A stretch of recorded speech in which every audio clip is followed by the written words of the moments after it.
fuck out of me. What's up? Unfortunately, me How's everyone doing? dying. I'm good. Doing all right. Everyone ready to have a fun heist today? Yeah. Someone's very excited. All right. We all in? Yep. Okay. Yes.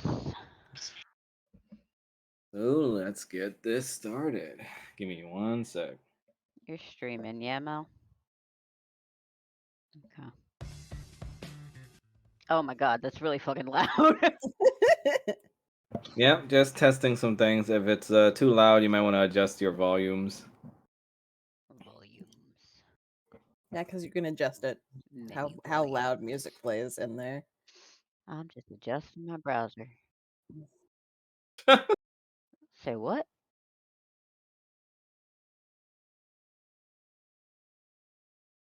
I Oh, mean, it's really who easy. No, Same. dang, I that's not don't gonna know how. that's not gonna be a problem at all in a casino. I'm gonna say I'm in the same boat as Mel here. Am I the only one who knows how to gamble? I'm just gonna Probably, yeah. cheat. Yeah. I'm just gonna cheat. Just gonna stick you guys in front of blackjack. What does that do? What does that? Oh, What blackjack. does that You do? win. There's, Yeah. I mean, Blackjack's that, easy to win at. that could just be part of your character. It would be kind of fucking hilarious if you guys are trying to rob a casino and you guys don't know how to play at all. That's why we're robbing it. We can't win the normal way. Okay, I think we're ready to get started. So first off, we're gonna do a thing where we're gonna lead up to the planning of the heist with the recruitment first. Yay. Okay, so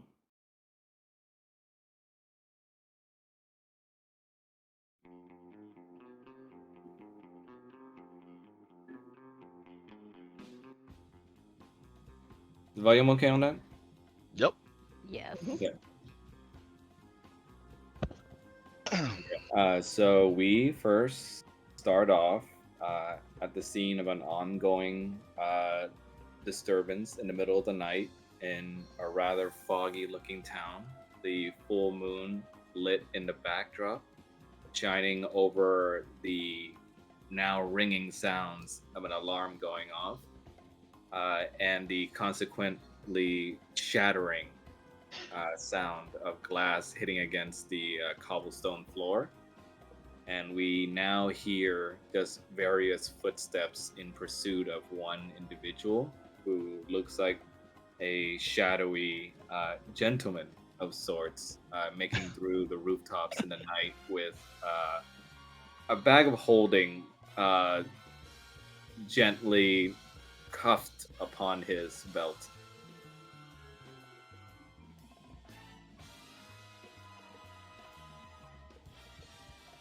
And Pomp, I'm going to invite you to introduce your character here. So just like describe it, or like what do you? Oh, you What can do you want? describe it and then also just lead into you acting out the rest of the scene that we're doing. Sure. So my character is the Phantom. He's a gentleman thief.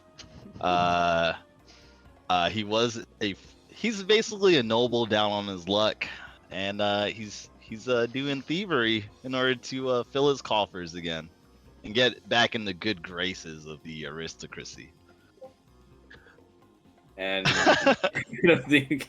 yeah, you furl through the rooftops as if you are gliding upon it, much to the chagrin of the local head guard chief of the town, who menacingly just you can almost hear his teeth grinding as you're flying through the sky over the rooftops, and as he yells for the guards to surround him, flank him around the top. I'm just gonna keep running, but while I'm running, I'm gonna turn around and stop for a second and get their attention and just yell out, Stealing with style and flair, the gentleman with no hair. And I jump off of the roof. Roll for the acrobatics for me. Okay, let me pull up my sheet. Acrobatics. Here we go. Did it? Oh, it did not. Ooh. You do a stylish sort of jump off of the rooftops as they're gaining on you, and you in your head anyway. You mark it as though you're planning to land straight on the pillowy beds below, near where a stall is like selling their bed mattresses. But instead, you fall into a nearby peanut cart nearby. It's very painful, more painful than you had expected. And unfortunately, the guards catch up to the cart and manage to stop it in its tracks, with you still in the trough of peanuts. I yell out. I don't yell. I just say, salty, and I and I take some of the contents of the bag. I don't know what's in it, and I throw the contents at them. Okay, go ahead and roll for dexterity. All right, dexterity, like a saving throw, or Just straight dexterity. oh, okay. Where is dexterity? Here we go. Ooh. Well, it was supposed to be a regular one, not dexterity save. Oh, sorry. But Whoops. no, it's fine. Go ahead and well, actually, I'll just roll with it. So you managed to throw the peanuts in such a way that it bounces off one of the guardsmen's helmets and onto the other one, and you see the right one just go, "I'm allergic," and creating an. Oh, he died. Oh yeah, he's gone. Wanderer. We can't hear you. Oh, the his headset died.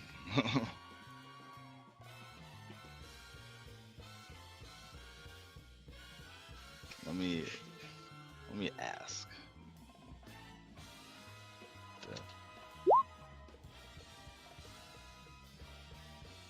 He's typing in the Discord. Don't panic.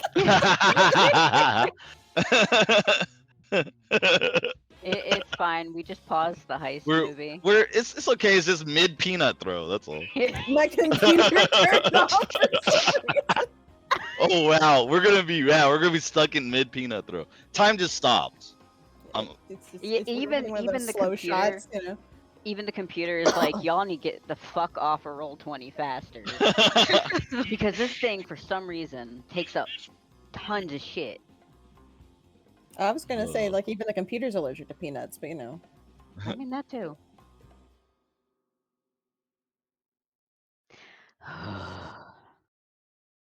Sorry about that. Yeah. Jeez, really, guys?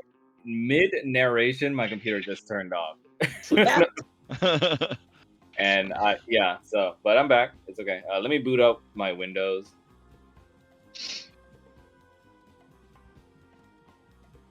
Da-da-da.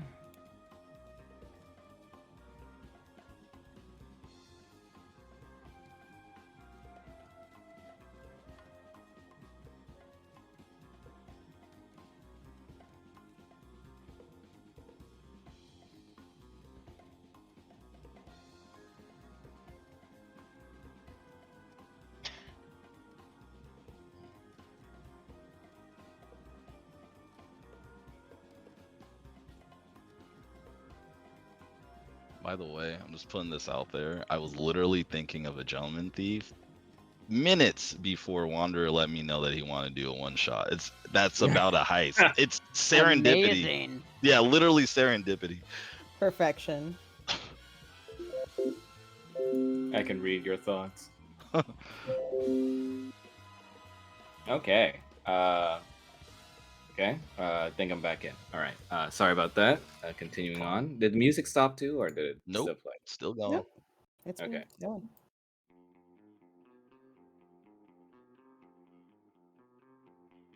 I'm gonna reboot real quick. Well, refresh, I mean. Mhm. And then it'll be a reboot. Oh gosh. I didn't do it.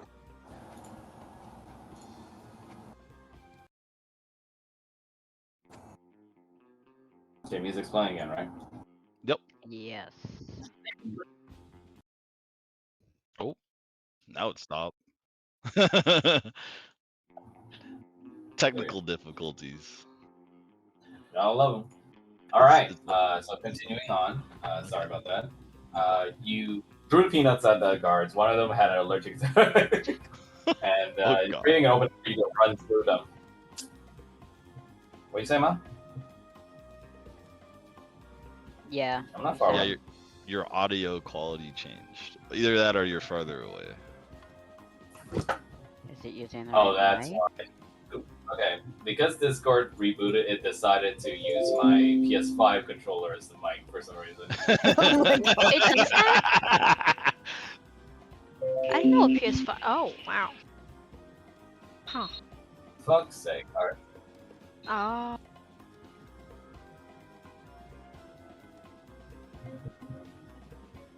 Now Discord wants to fuck with me. Hold on. We're getting there. You shall not start. We'll get Let's there. just hope the heist doesn't go like this. No, we'll get there, y'all. Don't worry. Oh no.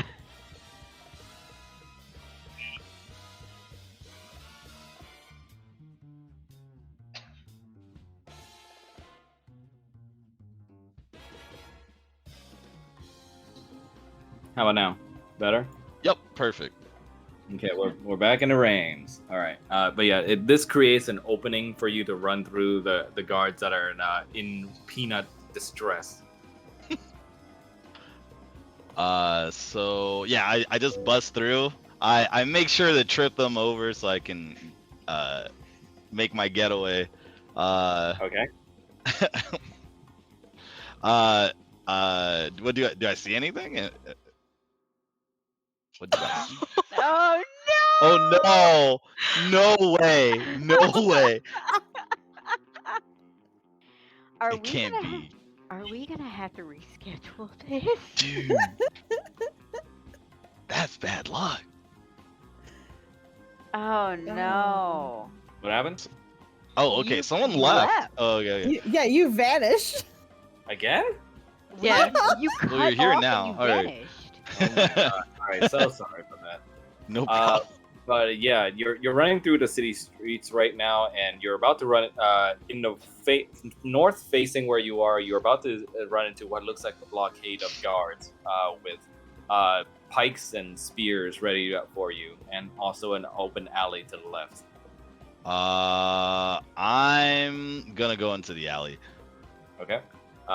You make a quick swerve into the alley while the guardsmen basically converge on you, and all of them try to squeeze into the alley. And you're running through the alley, and unfortunately, you run into what looks like a dead end.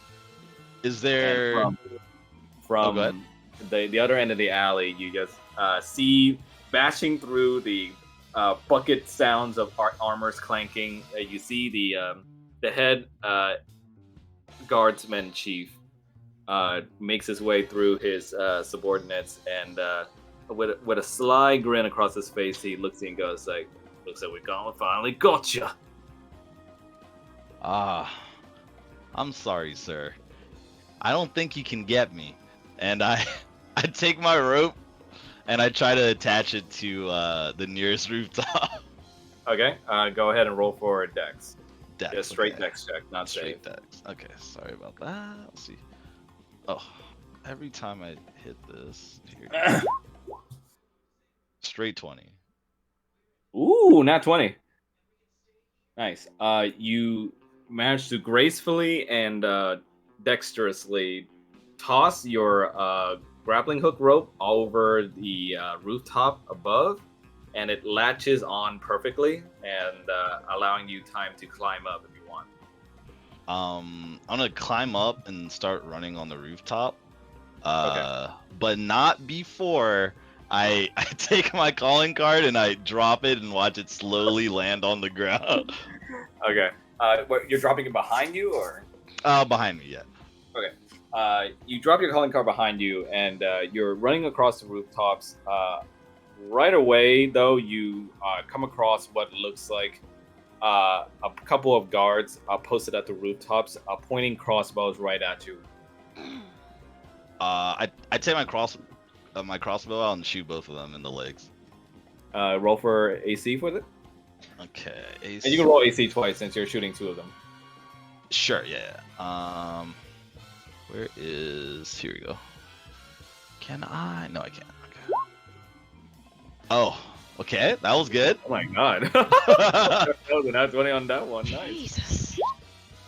All right, that was a. All right, 15 on the nice. second one. You expertly managed to shoot and wing the left side guardsman with your crossbow, making him shoot off center and miss you. And the other one, you just managed to graze him, but unfortunately, he's still able to get a shot off as he's shoots what looks like some sort of gas just bomb at you from his crossbow. Oh my. Is it Go like ahead. mid-flight right now? Oh, go ahead. No, it impacts on landing. You basically exchange shots, but it already landed and exploded. What is this? Go ahead and roll for con. Con, all right. Con save. Con save. Here we go. Ooh, nice. You managed to weather through the worst of the effects of the bomb, but you can feel that it has relaxant effects on you, as your eyes are already starting to get heavy and your limbs grow wary as well. Out of the smoke, I'm gonna take my cape off and throw it in the opposite direction of where I'm running. Okay. You go ahead and do that. And what do you do next? I'm gonna run. So they're in front of me, right? The guards. What are you saying? The guards are in front of me. Yeah. All Well, right, they're so- also behind you because they're following after you after your rope. All right. Yeah. So I'm gonna throw that cape and then I'm gonna run in the opposite direction of where I threw the cape to try to get away, and hopefully maybe they'll get tricked by the cape. I don't know. We'll see. Okay. Yeah. Go ahead and roll for deception. Deception. All right. Deception. I'm good at that. Kinda. That's good. How's 14? You toss your cape in such a way that it parts open the clouds of smoke, and it manages to fool most of the guards men who are running that way. Unfortunately, the very, very stubborn head of the guardsmen is on your tail, and as you're making across what looks like an intersection, he strikes you across the face with his baton and basically just knocks you over. He knocks me over. Okay. Yeah, because you're basically running into it. Oh no. Am I like knocked out? What happened? No, you're very dazed right now. You're basically on your ass. But Jesus. many of the guardsmen arrive and just basically hold down your limbs. Oh no. As the guard captain looks quite satisfied with himself, as he looks like he's about to enact another bit of law enforcement on you. But unfortunately for him, he's stopped immediately by the call from somebody that you are not familiar with. As you hear, hey, look, whatever this idiot's done, I'll pay the bail for it. All right. Who the hell are you? And you see that they're addressing from the shadows of the sidewalk a rather peculiar-looking gem dragonborn. It's not one that you've seen before. It's onyx. He's onyx black in color, and looks like he's wearing his jacket over his shoulders instead of actually wearing it. He gives the guardsman captain some sort of paper, you don't particularly see what's on it, but you see the guard captain furrowing his brow further and further as he reads into it, and his eyes widen as he sees the signature at the bottom. He gives out a big sigh and rolls his eyes as he turns down to you and points his plated finger right on your nose and flattens it a little as he says, "You got off lucky, punk." Pointing is rude, sir. He tells his guards with a look to basically get off of you as they release you. That's right. into the Unhand me. And it seems like you're released into the custody of this mysterious individual that has saved you somehow. You see the Onyx Dragonborn looks down and up at you, and he states dryly, "You look like shit." Shit? Never I. I take showers every day. "Oh, I don't mean the suit, son." He offers you a hand and helps you get up to your feet. Those barbarians attacked me. I don't even know what I did. Yeah, we're gonna have to give that back first of all. He takes the bag of loot from. I use sleight of hand to keep some of the loot. Go ahead and roll for sleight of hand.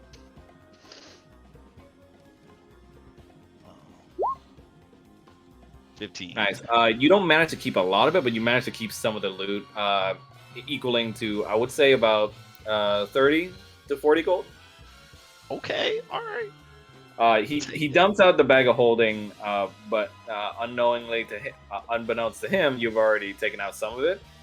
He dumps out the bag of holding to the guard captain and basically gives back the money and items that you stole. Ah, you got me this time, Chief Ballsack. He looks at you and just says, "It's a Volzak." Oh my! It was a mistake, Chief Ballsack. And if I catch your bald head around in the middle of the night again, I will bash it against the wall. I let you catch me this time. He gives you like kind of "I'm watching you" gesture before he like just goes off with his boys. And you That's see right. the Onyx Dragonborn looks over to you and just goes like, "Don't know how to control that mouse now, do you, son?" I can control plenty, sir. 1,000,000 thanks for getting me out of that hard-stuck situation back there. Oh, don't thank me yet. You owe me now. I owe you? What do I owe you? For getting your ass out of that jam. And as easily as I got you out of it, I can totally just rip this up and get your ass back in trouble.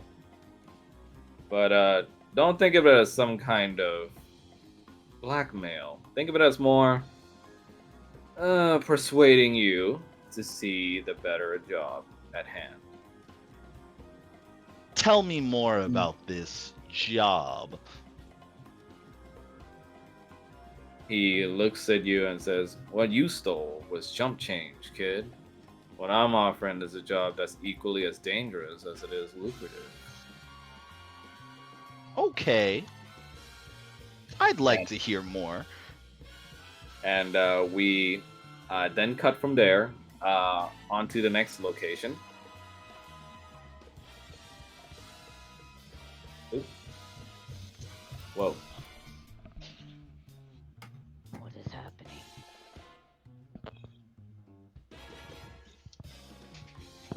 Okay. We're gonna cut from there onto the next location. So, Leah, go ahead and describe what your character would be doing right now, where they are, and what their state of mind is right now. I'd say she just split off with her mentor, so she'd be at a bar.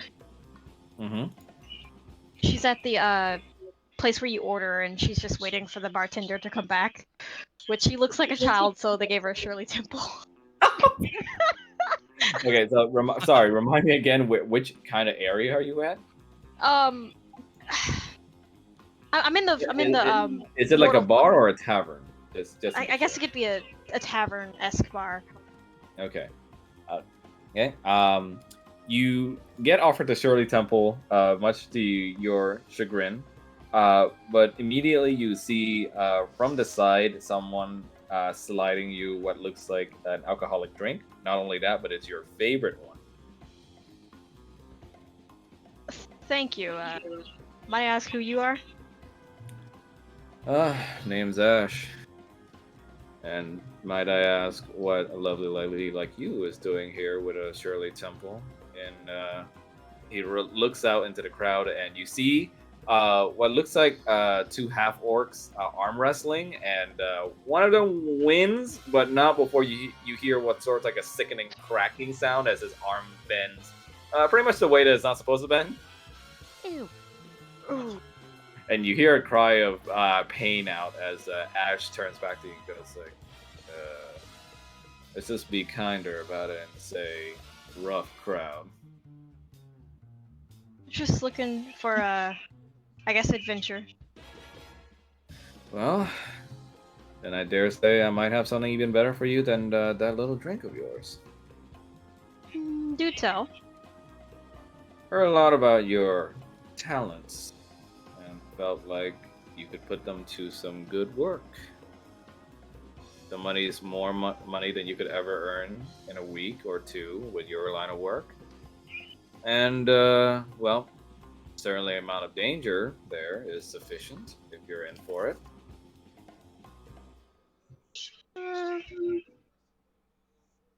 Why the hell not? I need some cash. Perfect. Coin. Now, let's get out of here before somebody gets me in trouble standing next to you. And we cut from there into the next scene of what. Well, explain to me what and where your characters will be at right now, Rattles and Shrine. Okay. Well, they are currently actually having dinner at a fairly nice restaurant together, Okay.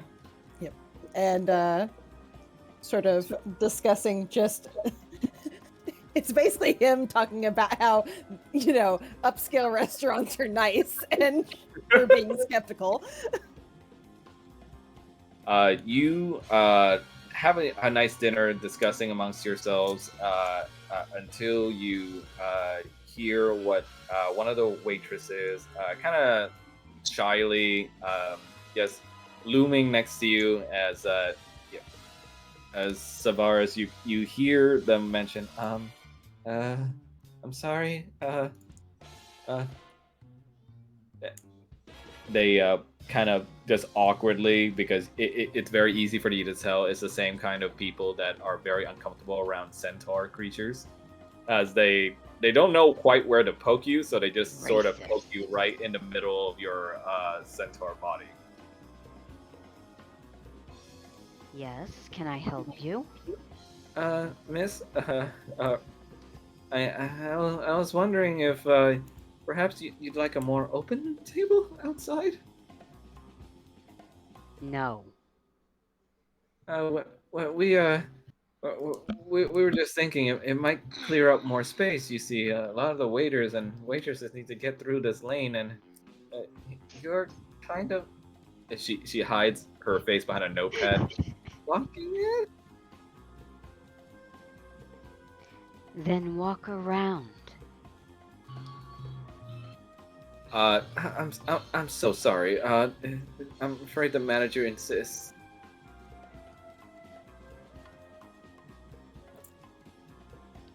Then get me the manager. As you say that, you see Onyx Dragonborn's hand reach the shoulder of the waitress as he hands her, and looks like with sleight of hand he puts some coinage in her hands and just pats her on the back and just say, "Yeah, consider that a tip. Yeah, just leave these poor people alone. I'll go ahead and pay for whatever table they need to get in. All right? All right, cool." He just kind of ignores her and just kind of pushes her out of the way. And he sort of just pulls a chair randomly nearby next to you both. And just sits in a fashion where he has the chair turned around and he like is leaning over the back of it. Hi. Savaris is gonna look him up and down and just be like, "You don't look like the manager." And you don't look like the kind of person who has enough patience to be dealing with this kind of folk. But here we both are. You look him up and down, and while most people would not recognize what kind of Dragonborn he is, you, as a professor of genealogy, know that by rare strands, he is one of the very rarest breeds of Dragonborn that are black of scale and born of onyx gems. She's gonna gesture over to Rochambeau. "I'm not the one with patience. You'll have to ask him."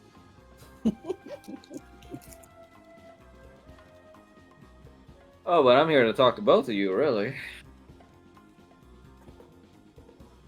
Now, Mr. Rochambeau, I heard a lot about your expertise, one might say.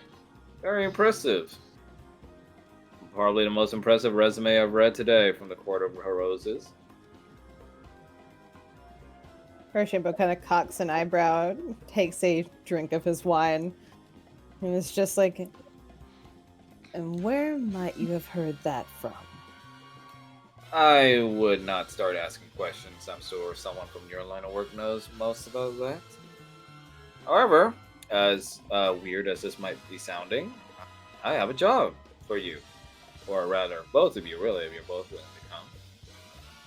It doesn't involve killing per se, but if it comes down to it, I need someone who knows what they're doing.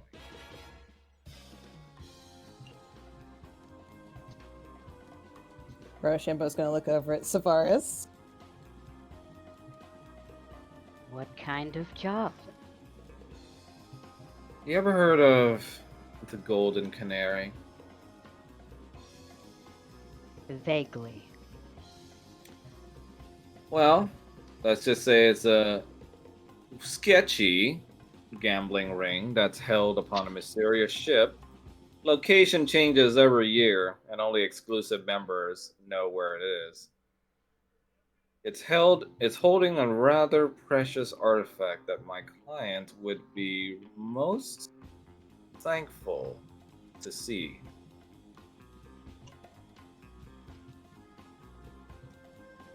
How thankful are we talking? Thankful enough to not care about all the other riches in whatever vault it's held in.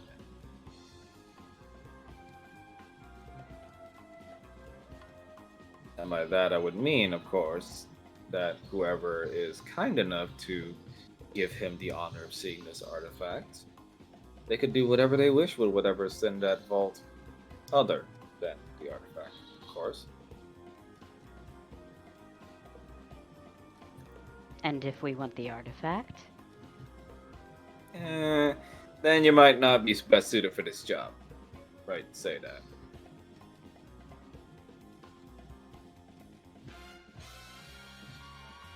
She's gonna look over at Rochambeau. "Thoughts?" Well, my dance card is open currently.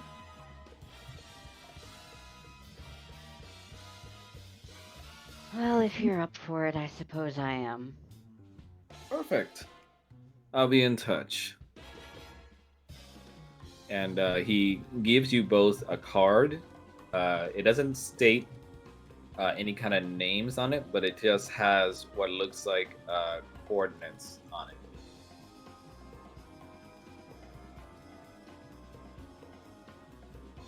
And lastly, we come into the last scene of the prologue here. One sec.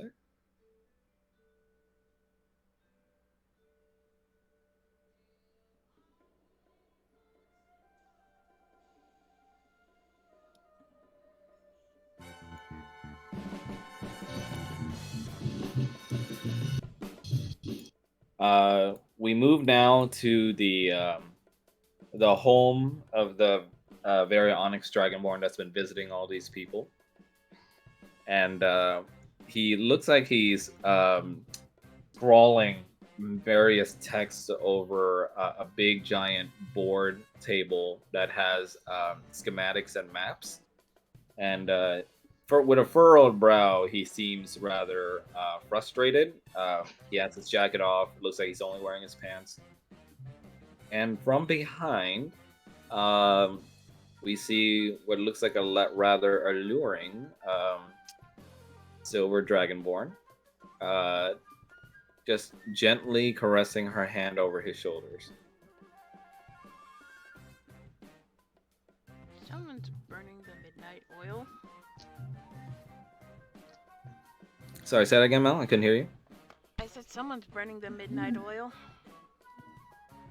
He kind of almost twitches and just looks over to you shocked and goes like, "Ah!" Swear to God, Relax, woman, I'm it's putting just me. babe, I'm putting a bell on you. I swear to God. Ooh, kinky. He sort of just blushes and looks back at the work that he's doing. Sorry for leaving you in bed and all, just been stressed. I'm surprised you're not limping right now. Well, I don't need to walk around right now, but bet you'd like to see that now, wouldn't you? Ha! So, what you looking at? Nothing. He just casually rolls up the scrolled schematics. Hey, why don't I take you out somewhere nice, yeah? What's the occasion? The occasion would be being away from here and away from this conversation. Let's go. She's gonna look at him suspiciously. What? What is it? Nothing. It's just work. What kind of work? I thought we agreed no shop talk between each other when we're together. Yes, but I'm intrigued, so you might as well just tell me, cause I'm not gonna stop. Fine. He rolls back up the schematics, showing it to you. And from what you see, it looks like the schematics for some sort of ship, along with the various floors on it, as a lot of scribbled out and scratched out notes of frustration. Ooh, are you taking me out on a cruise? Not the kind of cruise I'd like for you to be on, babe. Well, what kind is it? Well, heavily fortified, uh, filled with vicious ex-gang assholes, and as well as one son of a bitch that I'd never want to get near my girl. So, we good? Okay, let's go get filet mignon. You like those, right? Sounds like he's no different than my boss. Who are we dealing with here?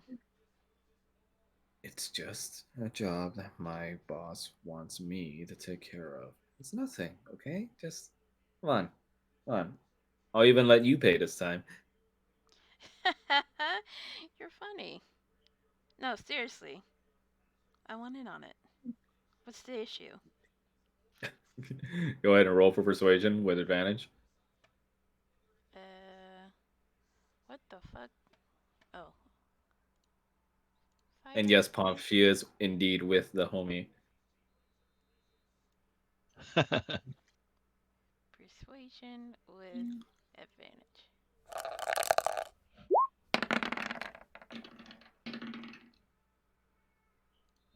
He kind of reluctantly tries to look away from you, but you kind of do that thing where you give him the side glare, and he She's just gonna lets pinch out a him in the big butt for sigh. incentive. What do you say? She's gonna pinch him on the butt for incentive. Yeah, we'll just call that the advantage. He sort of just jolts up out of nowhere. Oh, fuck, fine. He leans in and just gives you a kiss on the cheek, and before going into the plans with you.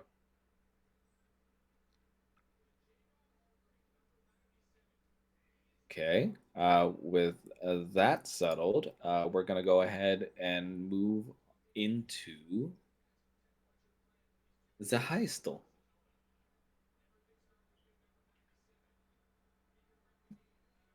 Give me one Yay. second. Yeah. Yeah.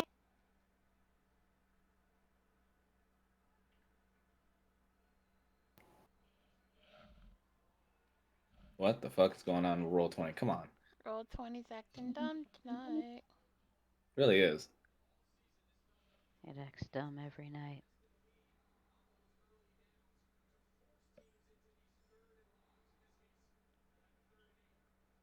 There we go. Okay.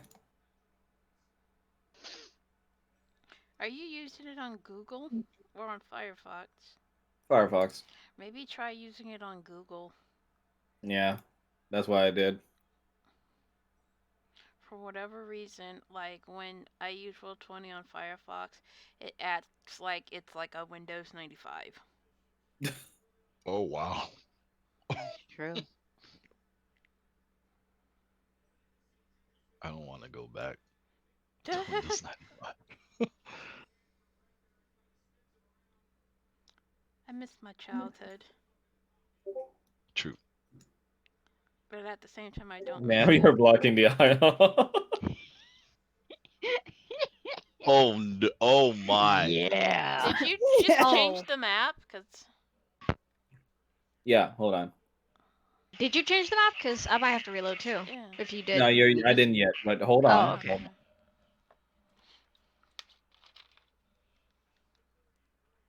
Okay. So we move now to much time passing. And you guys getting on to from dock of what looks like a rather shadowy, misty port in the edge of almost like nowhere. The port here you see doesn't have any other town near it adjacent, and it looks like it was just placed here with rather weird looking arcane construction magic to build the port that leads to this grand ship that lies before you. And as you all get on board, you all of a sudden feel the very ground move while you're up on deck, and the ship takes off into the sky. Okay. Ah, I did not expect it to fly. Quick question: how tall is everyone? Okay. How tall is everyone, you said? Yes. Yeah, go ahead. Everyone can say how tall their character is. Why? Tavares is like 5 foot. Oh god. Why do you need to know? Because my character's 4'5". Oh my. Hey! Then yeah, you're probably the shortest. She'll look up at the shadowy man who said he didn't expect it to fly. I've seen weirder things in the Feywild. Oh. Oh my. I didn't see you. You're quite small. You said you saw what in the Feywild? She's gonna like stump her foot like the angry rabbit stomp and and say, I've seen weirder things in the Feywild. Oh, that's so cute. You saw something similar in the Feywilds. Oh, I'll have to go there one day. I'm not a child, don't down talk me. Oh, I'm not. I'm just. Oh, never mind. God damn it. You guys make small talk amongst yourselves, essentially to pass the time. Let me change the map. Yeah, okay. No, I already changed it. Okay. As you're all laid about right now, pretty much positioned where you're supposed to be, pretending you basically don't know each other. And you see now that the ship has taken up far into the sky as you anticipated. You see and scope out the area for yourself, seeing many nobles in flashy suits and women in rather sexy dresses as well. They're all here, flush with cash, looking to spend it all on a rather extravagant weekend away from the ground, and also to throw away their money onto something that they probably won't win at. Can I want to walk over to, I guess, this guy right here. Before you do that, though, go ahead. We're gonna go ahead and do like a flashback sequence. Oh, okay. You guys see the map, the schematics? Yes. Okay.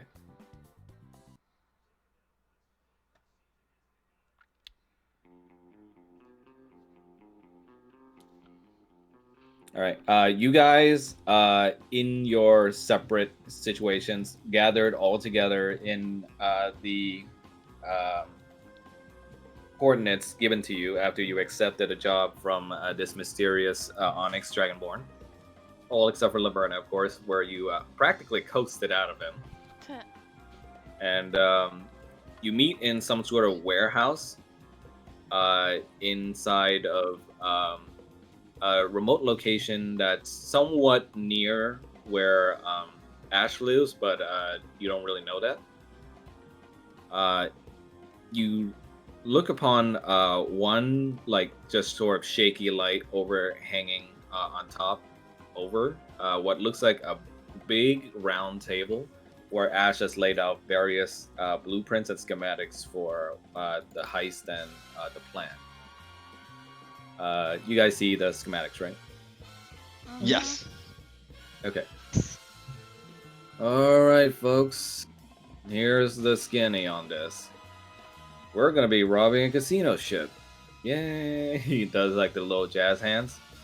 Except, go ahead.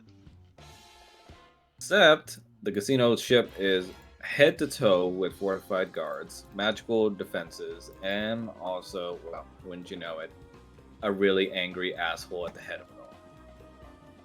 Sounds like my boss. You got it, babe. And he slides fourth picture in the middle. Do you guys see that? No. That's weird. Yes. I know this picture. Where are you guys seeing a picture? There's no picture. I'm just. Oh. None of us are seeing the picture. Just post it on Discord.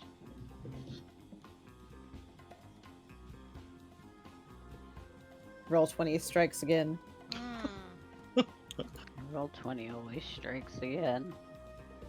Hold up. Definitely like the most technical difficulties in the session. Never had this much. It's just roll 20 being crap. Oh, there we go. Oh yeah. Yeah, that's I was gonna just post it on Discord. Okay, you see the I picture, like though, right? Yeah. Yes. We see it Yeah. now. This rather handsome son of a bitch is named Hong Long. Yes, Okay, yes. that's funny. All right, get out of your system. Funny as his name sounds, what he does is certainly not funny. He built an entire empire back in the day when he was primed and young. Now he supposedly, allegedly, he does air quotes, he's retired and decided to sit on its big hoard of riches on top of his big magical, paid-for magical ship in the sky.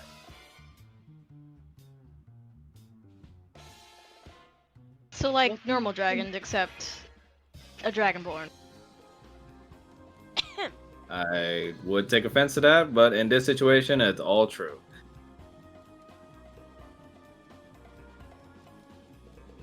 Now, you said he has a hoard of gold in an airship in the sky. How did he do this?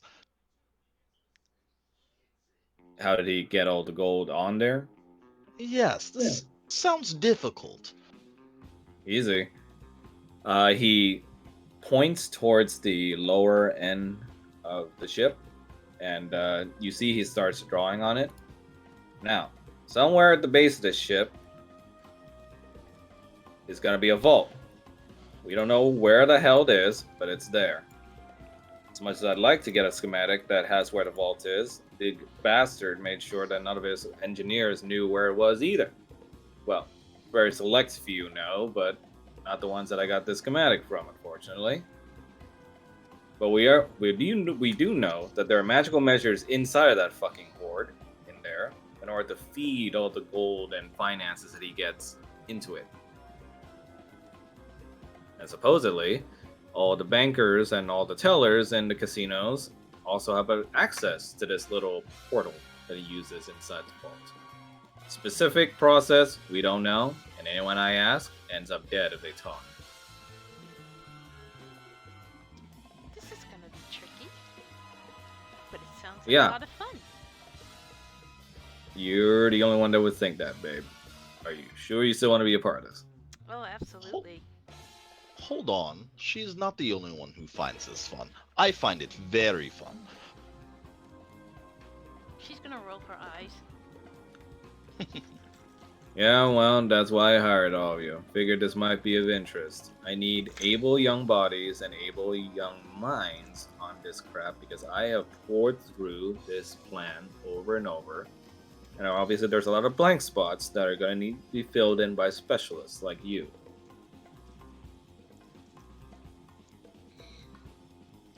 He gestures over to both. I'm sorry. How would you pronounce the name of your character, Leia? Even I'm having a hard time. Siani. Yeah. Okay. Yeah. All right. He gestures over to Siani and Rochambeau. Both of you are very skilled at combat and also the art of, well, let's just be kind and say it, putting people to sleep. I'm gonna need you on this in case things go south and we need an exit plan.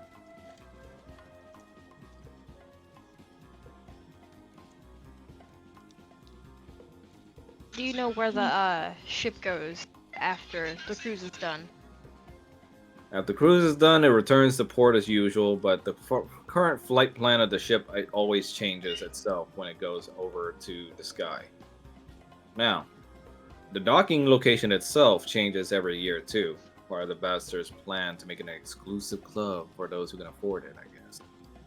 But thankfully, due to some legwork, I managed to find out exactly where it's going to be this year.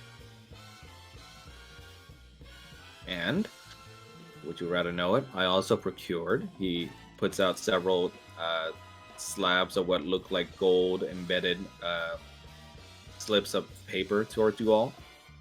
Tickets for you all to be a part of this casino ride. Oh, Ash, you Simply should wonderful. He sort of just blushes and looks at you and just clears his throat. Anyways. So, let's pour it over, shall we?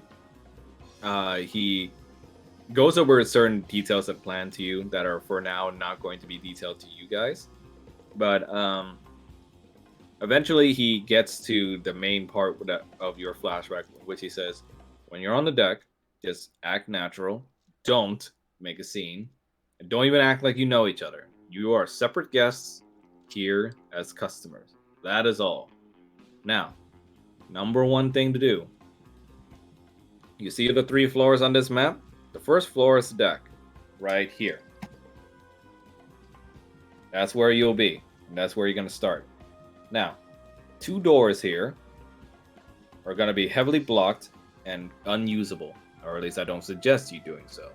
They lead right to the crew quarters and the pilot's seat. There is no way in hell you're getting through there unless they know you're either staff or pit crew. And here is the entrance to the casino.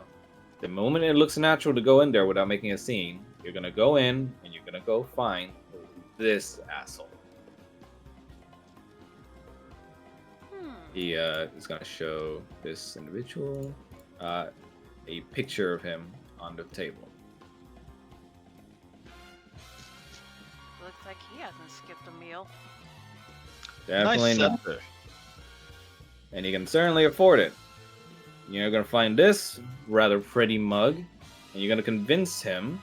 I don't care how you do it, but do it discreetly. It would be nice to give him your pass to the VIP area. Because as nice as this small ship may seem, it's actually way larger than the schematics make it up to look. Apparently, based on some information I was able to squeeze out of ex-employees. Once you have his VIP pass, there's apparently a lift that you have to show the VIP pass to in order to use. Use it, get down to the VIP floors, and scope out the area. Because even I don't know what the hell's down there. Is there an alternate way to get to the VIP area? There may be, as far as I know, based on the schematics and the information I'm told. Best way, and the best way not to make any kind of scene at all, is getting the VIP pass from this guy. Of course, there's the issue of him realizing that his pass is gone, but I leave that up to your discretion as specialists.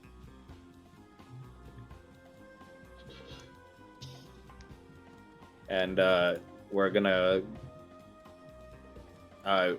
flashback is over, and we're gonna go back onto the deck of the ship with the information you guys remember having now. Okay.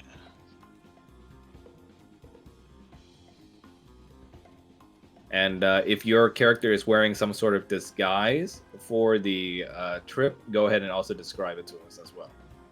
Oh. Laverna is she's gonna be wearing a let's see here, an Egyptian blue colored kipao with a golden Chinese dragon like trim to the side of the dress, and she's gonna have her quote unquote hair tied into like a small bun with hair sticks sticking out of them. Nice. And wearing some high heels. Nice. The Phantom's just dressed in a black suit with a red dress shirt and a black tie. Yeah, right now he's going as himself, William Black. Yeah. Nice. And I believe we left off with you trying to talk to this Heron guest. Oh, right? sure. Excuse me, sir. Yeah. Have you been to this casino before? Yeah, it's my second year anyway. Oh, Real nice. oh, you have to tell me everything you know about it. This is my first time. Oh, sure, yeah. Oh, Well, my name is William, by the way. all right, William. I'm Boris. I saved up enough money to take this trip away from the wife and kids once a year. Oh, God. Sometimes it feels good to just get away from it all up here in the sky. Away from the borough. Oh, I can't imagine. Getting away from the family. You need it, don't you? Are you a family man yourself? Oh, yes, I have 5 little ones back home. Go ahead and roll for deception. Okay. Oh no. And he's gonna roll a contested insight roll. Alright, let's see. Deception. Why can't I? There it is. Disgrace. 16. Okay, and his insight roll? 7. So he looks at you and goes, "Oh, it's nice to meet another family man around here. Yeah, man, I love the little tykes, but Sometimes 5 of them biting at your heels. You need to get away from it all. Oh, I understand that. Have you been to the VIP area before? Oh no. Very not, friend. I saved up enough money to just get on this trip, but even that much was too rich for my blood. Last I heard, it was like 3,000 gold just to get a ticket in. Oh, oh, I. That's nothing for me. I'm a noble. I have so much gold laying on hand. All right. Well, I wish you luck. They, Make sure to thank tell me you. what's down there. Oh, I'll come back to see you, Boris. You're such a wonderful chap. Yep. That I am. He sort of like just.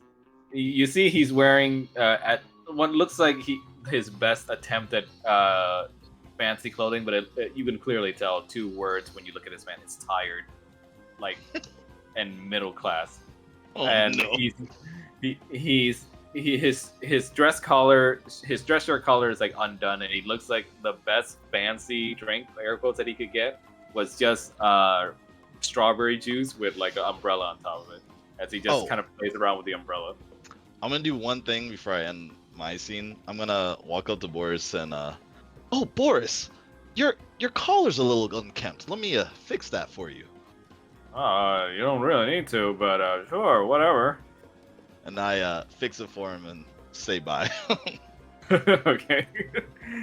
he kind of messes around with the collar a bit, but he looks thankful for the fact that you did that for him. Have a wonderful day, chap. All right, you too. He just sort of tries talking about sipping his drink through his little crazy straw. Oh god. All right, and we move over to Laverna. What is she up to?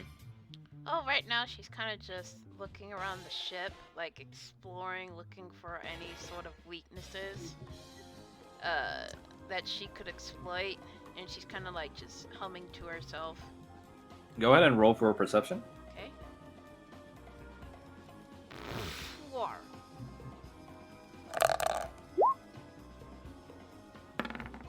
You. Unfortunately, from the deck of the ship, you see that it's as plain as can be. There's not really any defenses you can take advantage of here, as it's just like a normal lounging area for the guests that could only afford the top floors. But you do manage to spot 2 guards here near you. Where? Where are you pinging? And right here. Do you see it? I'm not seeing your ping. That's weird. Yeah, okay. I'm not seeing it either. It's the 2 guards, Dragonborn guards, standing near the potted plants that are near Rochambeau and Right Severa. here? Yeah. Okay. You see the 2 guards who are heavily armored, looking rather vicious. They stand guard near the entrance to the casino area itself. She's gonna likely tap one of the guards. Excuse me, when is the casino going to be open? It's open all evening, sweetheart. Get in there and behave yourself, you hear? Behave yourself, Max, really? I mean, it's not me. I'm playing these characters. Oh, thank you, kind sir. I do appreciate it. And she gives him a wink. You see, you kind of broke his stone face for a bit as he like kind of gives you a side eye on your back line as you're walking away, but he kind of just pretends he didn't do that. He pretends he didn't do it. So there's no exploitable weaknesses up here, right? Not as far as you are able to notice. No. Okay. Okay. We move on to Sione. That's a cute dress, by the way, that you picked for your character. Thank you. I try what to make it is- look like as innocent. What is she up to right now? I'm trying not to get the audio that's around in the mic, but hold on. Who is this? It's not pinging. There we go. It's one of the casino guests. Looks like a black human female woman. who's dressed in rather extravagant garbs. I'm gonna like pick up the bottom of the dress because I'm short, and walk up to her. Hello, ma'am. So how was this casino? I've never been to a casino before. You see, she just finished taking a sip of her drink, and she looks to meet you at face level, but is shocked that she has to look downwards to look at you. And she just says, "Oh, I'm so sorry, I didn't see you there." She tries to hide her annoyance. All right, how can I help you, little miss? How's the casino? Have you been here before? Oh yes, yes. Rather for a few years, really, on and off. My husband and I usually go, but I'm afraid he's really in it just to see his buddies from the old hunting days. She takes another, what seems like rather slyly bitter slip or sip of her drink. That sounds unfortunate. So would you say this casino is, I guess, the best of there is?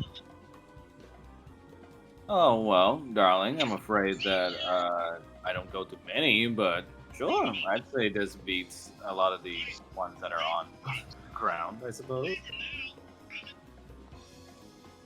I guess I'll have to come here and, what, is this seasonally? Yes, Or every years? year, from what I hear. Huh. Well, thank you for the information, ma'am. Oh, I will ask, where'd you get your drink? Oh, over at the bartender table over there, and she points you over in the direction near where Rochambeau and Laverna is, which is over here. Is my ping still not seeable? Nope. No. Nope. I'm gonna Oh, I assume... know. Oh, I know why. You see now? Oh, this. Yeah, Yeah. this? Oh, there you go. Okay. Okay. Thank you. And she'll kind of like pitter-patter off. She, as you pitter patter off, she says, "Oh, but be careful. They really only let adults drink it." Annoyed, she says, I'm an adult, ma'am. I'm just short. Oh. Awkward. She just hides her shock a bit as you're walking away.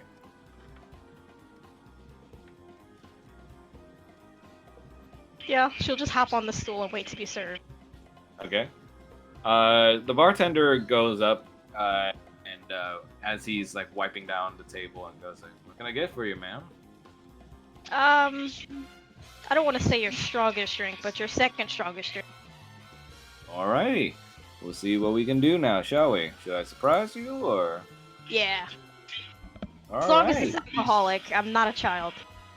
I'm not a child. I wasn't about to ask, but thank you for clarifying.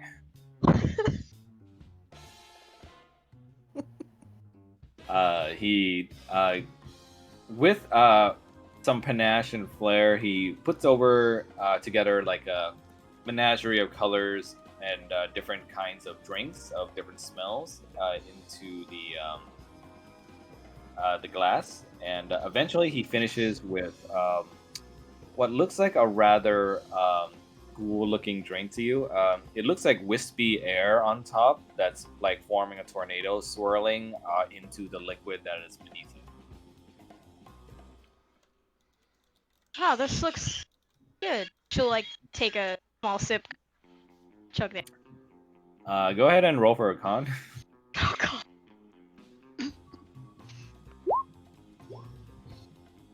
Oh gosh. You asked for the strongest drink they had, and boy, did you get it. The drink immediately, almost kind of like a shotgun blast down your throat, takes you back a bit. Ooh, okay, yeah. Thank you. He just gives you a nod of affirmation before going back to his regular duties. And we move now on to Rochambeau and Savaris. What are you guys up to? And what would you be wearing? Well, Rochambeau is going to be wearing his usual outfit, since it kind of fits into the area. It's a long green coat, sort of an ascot, and he's got one of his hands as a golden prosthetic. Nice. Yeah, you guys actually attracted a lot more eyes than the others from your arrival here. As you can see that people of your race are not really prevalent around here, as you can tell based on the amount of just dragonborn, elves, dwarves, and humans you've seen so far. I want to take. Okay, well, actually, before I do that, first of all, I would like to know, is this a dude in a hot tub in the top left? That is a hot tub, yes. Okay, I thought it was, but I wanted to clarify. Oh. Rochambeau just sort of wants to make sort of a sweep, like looking around to see if he can sort of suss out anybody that may be like irregular, like somebody who's been here several times before. Go ahead and roll perception. Mm-hmm. Let me just. Why is it? Nice. Okay. You roll 19. That's good. Mhm. You do a scope of the area, and you do manage to spot one individual who looks like he's experienced and knows how to carry themselves in this area with ease. And it's this human gentleman here in the top left near the lawn chairs. Okay, I'm going to kind of subtly to indicate to Savaris, like that's probably the person we should be talking to. And start heading over sort of that way, casually. Okay.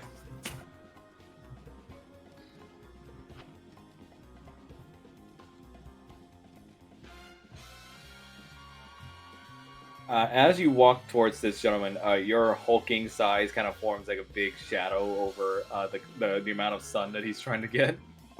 And he just kind of leans up from his relaxed position, and he just goes like, "Oh, hello there." Just like, hello. You look like a man in the know. Have you been here before? Yeah, been here for years. Why? Just wondering how it is. This is my first time. Well, since your first time, kid, I can just tell you right now, don't go for craps tables. Not good. Yep, got all sorts of bad juju in them, I'll tell you that. My second wife can tell you that too.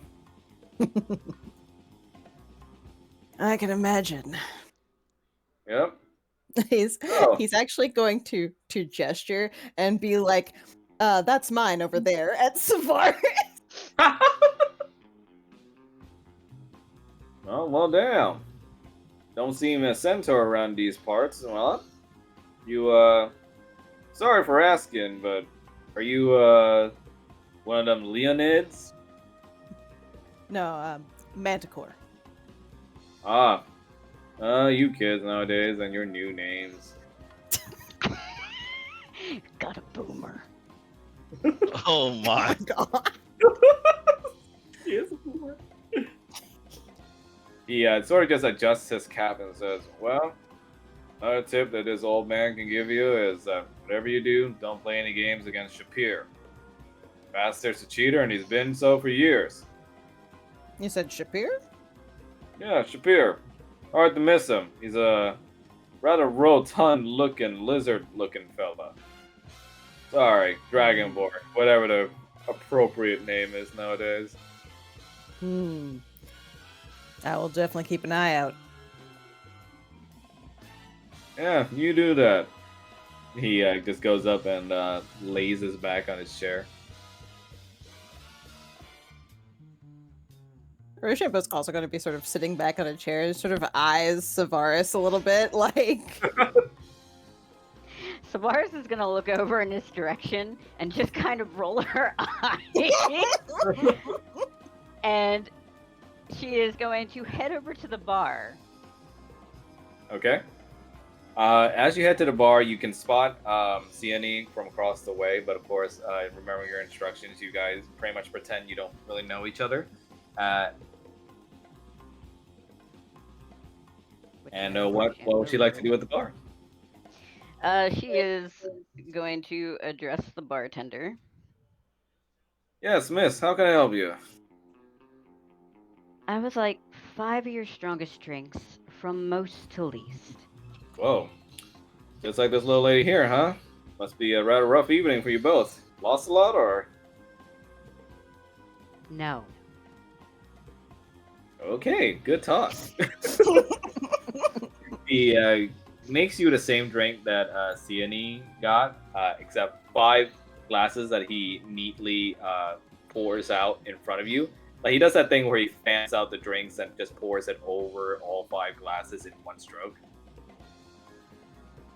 Enjoy, and please don't blame me and or the other staff if might be a little bit of a kick for you. I'm sure I won't have to. And then she is going to reach under her cloak and pull out 5 vials and start filling them with the drinks. You gonna enjoy those later, or? Please bore somebody else with your questions. All right. Jesus Christ. And The bartender kind of just regards you with the rude comments you gave him and just turns back to doing his work. And then she's going to put the vials back and start walking over to where Rochambeau is. He's fucking pocketing alcohol. Alright, and Laverna, what would you like to do now? She's still looking around for anything. Okay. Oops. Didn't mean to do that. Oh, she's bleeding. No, like, I was gently, like, brushing her tail against one of the guards. The guard notices you do this and he gives like a little eyebrow raise as he's watching you walk away. She looks back and gives him a wink, and she's just gonna look overboard at the sky, like beneath them. Okay. How would she be positioned while she's looking out? I think leaning on the edge would be unladylike. So,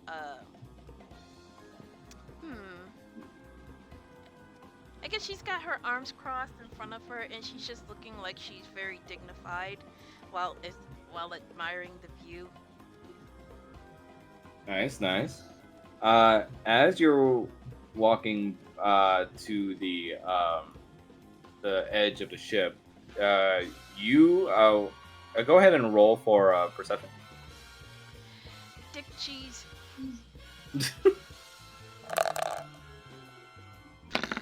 Kaito, luminary of the stars. Nice.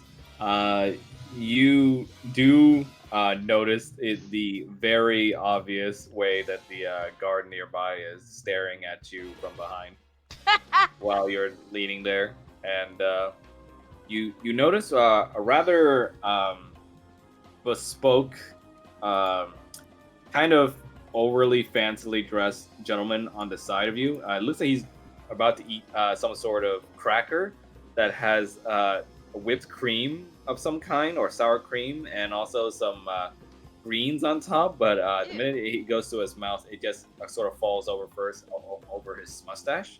Ew. And he says, "Oh, oh dear." She's gonna take notice of this, and she can't help but like gently giggle. Unfortunate. Oh, I apologize for you to have seen me in such a state. He takes out a handkerchief from his outfit and just kind of wipes it over his curly mustache. You see, he's wearing like almost like a conquistador style getup, you know, with like very tight looking pants Yeah. that looks like there's choking the life out of his belly and kind of forming what looks like can only be described as a martini glass figure on him. Because the full torso on him is just big. Yeah.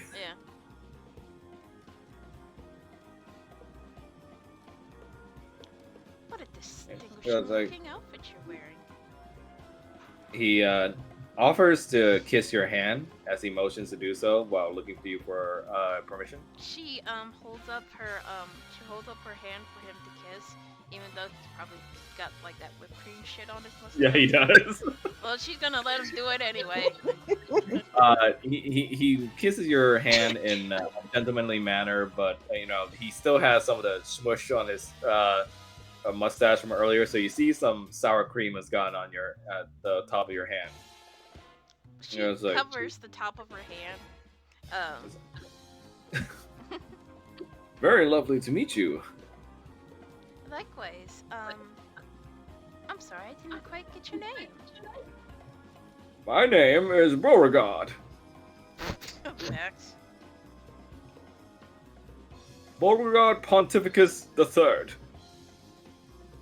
She gives him like an Eastern like bow, and then she replies, "Nice to meet you, Beauregard. You may call me Lady Yuki. Yuki Frostgale." Ah, you from the eastern regions, correct? She nods, and she just gives him like a very it's a smile, but not a very genuine smile, but he can't really tell. Like work smile? Yeah, work smile. He says, yes, several of my staff are from that region. Very beautiful from what I hear. Very much so. Is this your first time on this boat? Oh, it is really so obvious. Yes, it is. Oh, I'm afraid this year will be the first that I found some time to put away for myself to try and enjoy.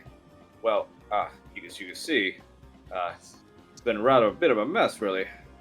Nervous to go inside with, I'm sure, players who know more about what they're doing than I. I'm sure you'll knock them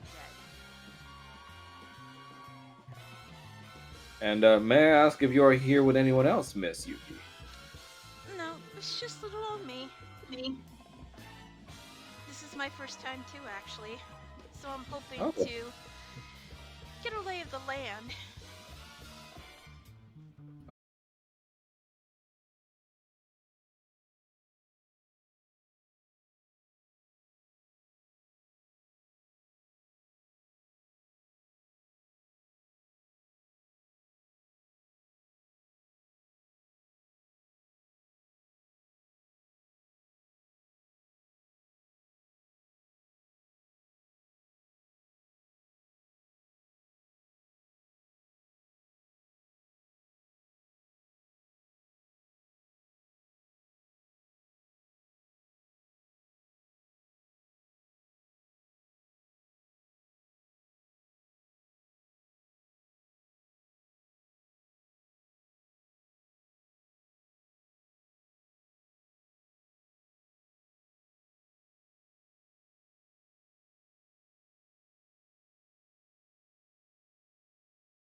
Not at all.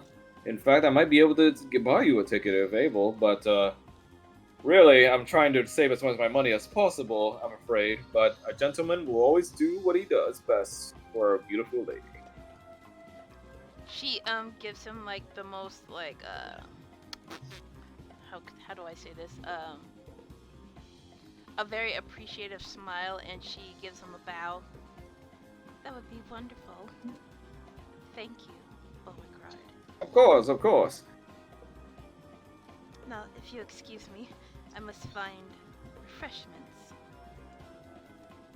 You see, as you're walking away from him, he still has like the crap on his like mustache, but he hasn't noticed it yet.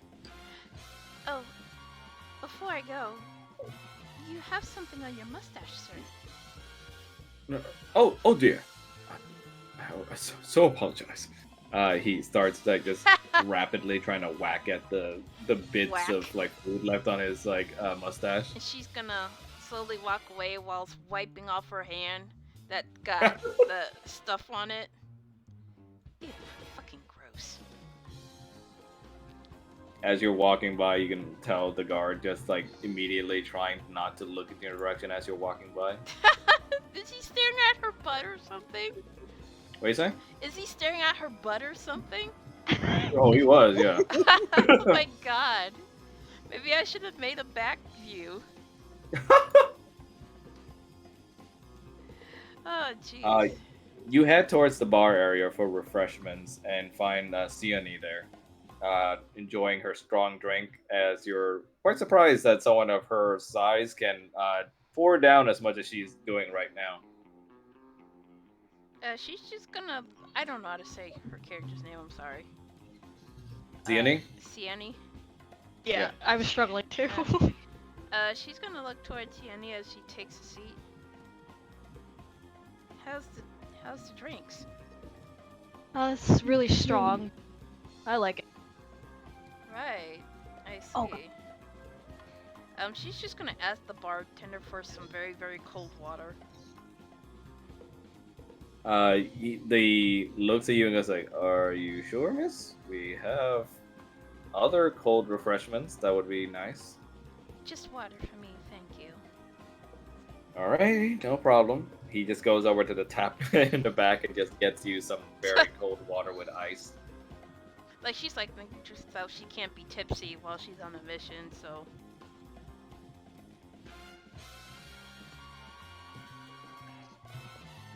This music is so dumb. It's silly. I'd love it. It's like fucking Yes. 007 kind of cheese. That's the point. Uh-huh. All right. At this moment, what is William going to do? Yes. Okay. I want to go to the bar. I just want to chat with the bartender. That's not the bar. Oh, where is the bar? Whoops, bar's down here. All right, awesome. I found the bar. Sir, bartender chap. I really should just make this guy an icon. How many of you are like talking to him? He looks over to you and goes like, "Yeah, how can I help you?" This is my first time here. I was just wondering, what are the main attractions? I just bought my pass on a whim. Laverna's kind of just gonna roll her eyes as she finishes her drink, and she's gonna head inside the casino. The bartender looks at you and goes like, "Attractions, huh? Well, aside from the game tables, I don't know what else to tell you." Well, what as opposed to- games? Well, I mean, there's tons of every other card game that you can think of. Blackjack, there's poker, and there's even a roulette wheel down at some point, but I think that's more for downstairs, if you know what I mean. But I don't know what you mean. oh, the VIP area, of course. Oh, okay. Wonderful. Oh, if you got a ticket, you can go down there and see for yourself. Wonderful. Can I get a glass of milk, please? he he kind of gives you a look. This guy's had like a day so far, with like the amount of weird guests that's been coming at him left and right. He just goes, "Okay, want anything with that, or?" I just want milk, sir. You know what milk is, yes? Yes, I know what milk is. Thank Oh, you. please, thank you so much, sir. He kind of turns around with a groan, and he starts just filling it up with just the milk carton, and he turns around and just gives you a glass of just pure milk. Oh, thank you so much. My throat was parched. Oh, simply delicious, sir. He says, Johnny's "Yeah, gonna raise don't, an eyebrow at him. yeah, don't mention Oh, it." would you like some of my milk? No, not at all. Enjoy your milk to yourself. Okay, you looked in my direction, so I thought you were trying to raise up some conversation. Who are you, by the way? Yeah, my name's William. You can call me Siani. See, Ani? Where Yeah. does that come from? I've never heard that name before. Well, My most God. Hargons, Herringon. are from the wild. So Do you not know what species you are? Wow, dude. It's fine. that She's just a teeny bit drunk. It's fine. yeah, I'm tipsy. Oh, Of course, I know what I am. okay. Well, I suggest in the future maybe drink some milk. Your build might not be able to handle the amount of alcohol. As you guys are Are having you this calling me a question- child? No, As you guys never. are having this discussion, the voice of Ash brings back your brain in a flashback in the planning stages again. As he looks to you all and just goes, and most importantly, don't get drunk. You hear me? That is the last thing. It's already chaos enough trying to deal with this mission. That is the last thing I want to deal with. One of you being out of your minds drunk. Ash, sir, I only drink milk, so you won't have to worry about me. I'm not that much of a lightweight. I'm fine. And you remember, you remember back to the planning says, Ash specifically looks at Yusion and goes like, "Can I trust you to keep them in line?" Oh no. Oh no. I will try my best. All right, just keep them away from the drinks. All right. Going to do it by And drinking it's it all back- herself. It's back to you just That's downing messed up. another drink for yourself, as you are very tipsy right now. As they're arguing, like about, cause she feels insulted, like, yes, I, child, that he called her a child, basically. She's gonna stop drinking and just walk away to where she saw, Laverna? Yes. Laverna, yeah. Yeah. But She saw her go. she's using the name Yuki. Well, as a... she's not gonna say it out loud, but like, yeah. She's just gonna follow you. Okay. Angrily. So both of these ladies head inside to the casino area. So give me a sec. Is everybody gonna be moved?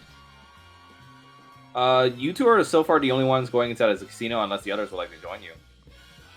I'm down with joining, but I'm not gonna go together. That way, it seems like we don't know each other yet. Yeah, basically. We'll join just a little bit behind. Okay. Nice.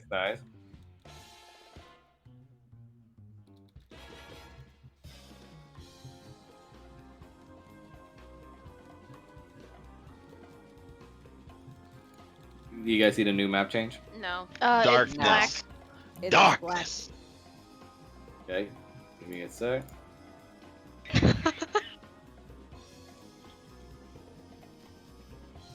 Laverna right now.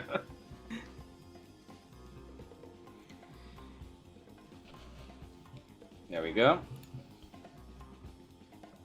And I'm gonna put your guys' tokens in the back too, just as a like you guys are coming along as well, but you're like delayed entrances.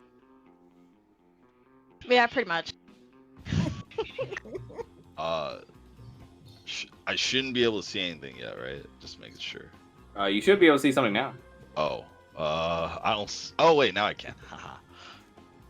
You walk in this little hallway, and at the very end, you see what looks like a reception desk with a human woman dressed in Asian garb and her hair in bob cuts,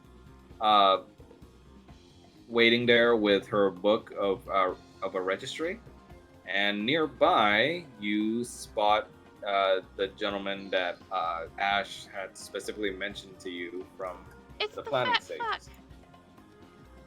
And his voice comes back to you in your mind, says, "All right, now, Mr. Monopoly here is Shapir Uranar. Real big wig in the world of finance and whatever else will have you in real estate. Real big, real fat, hard to miss him. Anyways, he goes here every year, goes to the VIP area almost immediately, and, well, considering that he's got a bit of a taste, I think he's our easiest target to get a VIP pass from. What do you mean by Uh, taste? Well, babe, that's where you're gonna solve our problem, actually. She's just gonna look at him with a raised eyebrow. Really? Yeah, I'll explain when I give you the outfit. Outfit. And it cuts back to you being near Shapir as this rather like penguin-sized gentleman writes his name in the registry as he turns around at the voice of or at the noise of approaching footsteps of your high heels, and his eyes almost immediately starts looking you up and down. She's gonna look back at him and she just gives him a polite smile and a Eastern style bow. Pardon me, sir. Oh. I didn't mean to disturb you. No, my dear. It is I who is rude. For I have not asked such a beautiful young woman's name. He offers his hand out to take yours and kiss it. She holds out her hand and in the back of her mind she's like, Ash, I'm gonna fucking kill you. Why me? My first thought was he tastes sour cream. Yeah, I'm getting to that. The first thing that immediately registers in his mind when he kisses your hand is, you see, his brain tries to register what the fuck he's like just tasted, but he doesn't really know, and he like just parts from the kiss and tries to act as humble as possible. My name is Lady Froscale. Yuki Froscale. Oh, At your service. Froscale. And may I presume that you are of the silver lineage, then, my dear? You presume correctly, sir. And how very enchanting you are at that. She gives a light giggle, and she did he say his name already?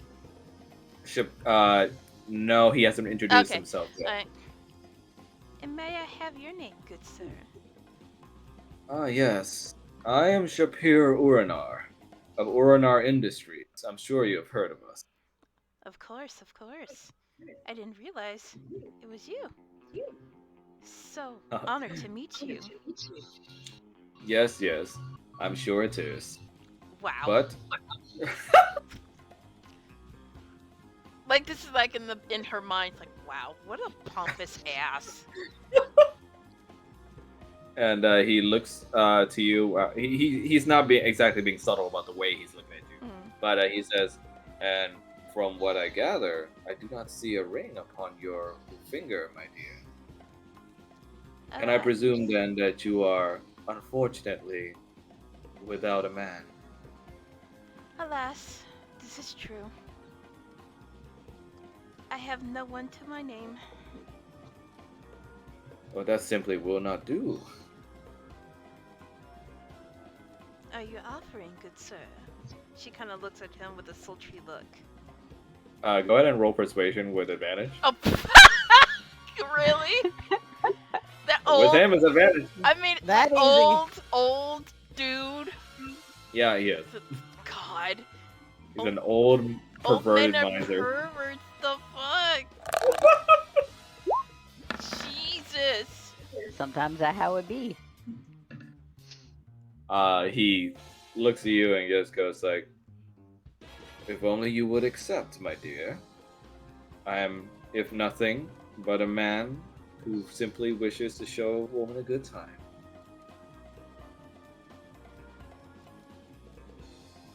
She gives him like a rather wry smile, almost coy-like. Well, you don't have to ask me twice. He kind of offers his arm to you, kind of like he's gonna, like bring you to the casino area arm in arm. She takes his arm gingerly and she lets her tail like gently brush up against his leg. It's like a trophy wife. Yeah. He very happily takes your arm in his as he notices the way your tail moves against his leg. As very pervertedly, he tries to move his tail against yours as well. Oh Like she's my like God. bare leg almost. Like she's showing a lot of thigh. Oh yeah, he's looking the whole way over. Oh my God. He takes you arm in arm up into the through the hallway, and he looks back at the woman at the table and just says, "Have Miss Yuki Frostscale here be registered as my guest for the VIP table." As the lady in the countertop just nods her head and starts writing it down as he heads to the casino area with you. And while this is happening, she's just gonna give like the slightest glance at the rest of the group.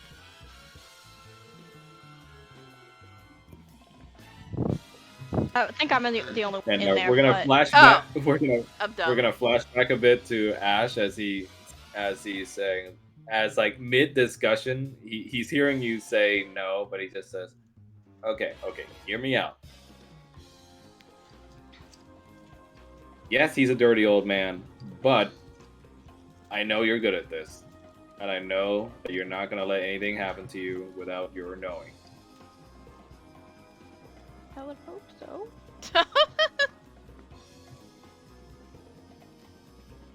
She's just like gonna shake her head.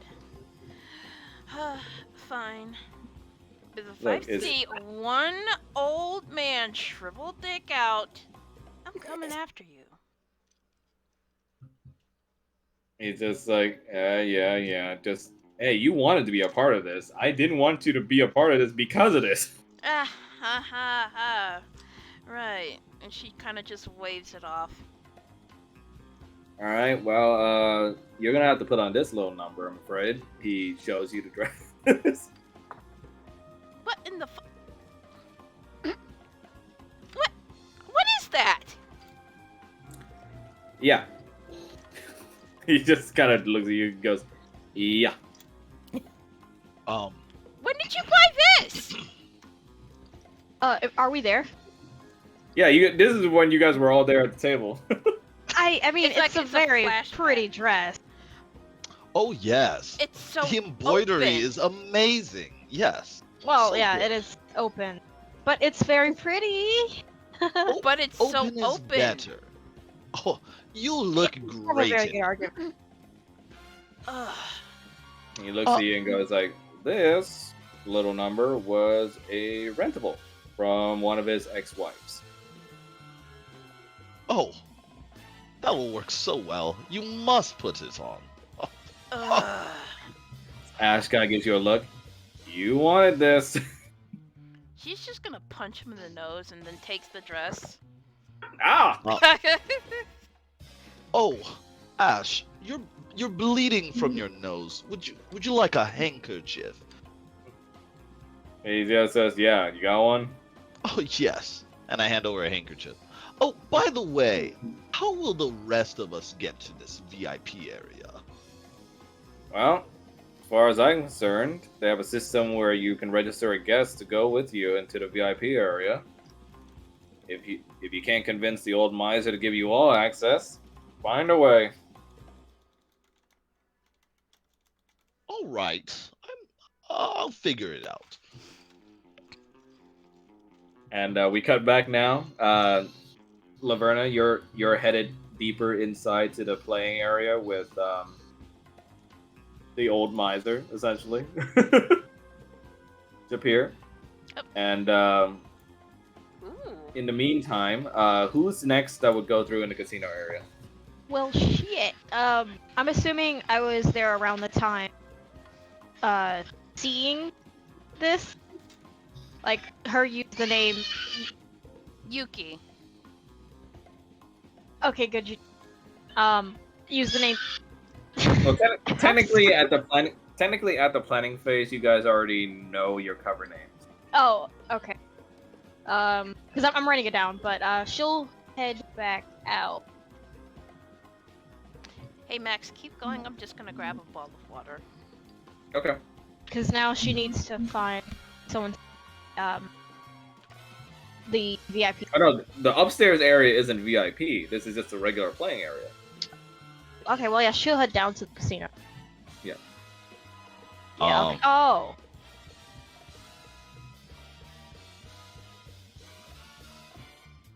Can't. Wait. Do Oh. I need to write my name down? Yes. Okay. She'll walk up to the lady and say, I'm not sure how this, but I think I need to write my name down, right, ma'am? Yes, miss. Write your name down in this registry so that we know your entrance and your exit from the gambling area. She'll write her down after Now, that hit. May I also get confirmation of your age, please? I'm 22. I'm sure you are, miss, but I'm afraid our gambling area requires verification of some kind. She'll like And put her. You Her, flash back. You flash oh. back to the planning stage with Ash telling you, it's like, now, don't punch me in the nose for this because I guess gotta ask. Do you have a way to show your age? No, I don't. The Mortal Realm is different from the Feywild. We don't have to do this. Yeah, well, here in non-Feywild area, you look like a kid, I'm afraid. Look, I don't want to be rude about it, but they're going to be rude about it, so I would recommend bringing a safe measure. Like what? I don't know, make a license or something. And we cut back to you, and what are you presenting to her? She's gonna like put her hand on the bridge of her, like, fucking, and pull out like the best faked ass license that you could present. Go ahead and well, tell me what kind of license would it be and what it would say on it. I guess like your average ID that you'd have like as nowadays, but I don't like back in the D&D world. Like an adventurer license? Yeah. Okay. Go ahead and roll for deception. God. Max, did you see my DM? I'm not even good at Yes. that. And yes, Mel. I'm not good at that. She looks at the license which it looks to her like a hastily drawn together, manually drawn license, and she goes, "I'm afraid I can't accept this as proper verification, miss." I'm from the Feywild. We don't have this. Well, I'm afraid we don't operate by Feywild rules. Please come back when you have a proper adult who is supervising you. Oh boy. I'm 22. She'll stomp out. Excuse me. Angrily. Oh. Excuse me. This is my friend that I met here. I met her here. Well, you have to say name's- your ward. My friend, I met her here. She is 22 years of age. I'm vouching for her. And may I see your age verification, sir? Oh, no problem. The name's Bill, and I show her my license. Okay. And you flash back to Ash going, like, okay, well, if she doesn't want to make a proper license, what about you? I mean, you gotta have at least some sort of age verification, right? I do, yes. In a manner of speaking. I have a license. He gives you a side glance and just says, in a manner of speaking, it's not what I want to hear right now when I'm planning a heist where everybody can get killed. Okay. I'll go as myself. I really don't want to, but if this is the only way it'll work. Alright. He cuts back to you, and what are you showing her? I'm showing her my actual state ID as William Black. Go. Okay. So this is official for you, right? Not like put together. Yeah. This is actually Okay. mine. Yeah. She looks at it for a bit, verifies it, and just says, "Welcome to our casino, Mr. William. Please write your name down this registry, and well, I suppose we can have you as supervisor to this young miss here." Not a child. Oh, thank you, ma'am. By the way, the name's Bill. Oh, I love your outfit, by the way. And I signed the sheet. She kind of nods courteously at you and regards you, Sione, with a little wave that you would do to like a kid.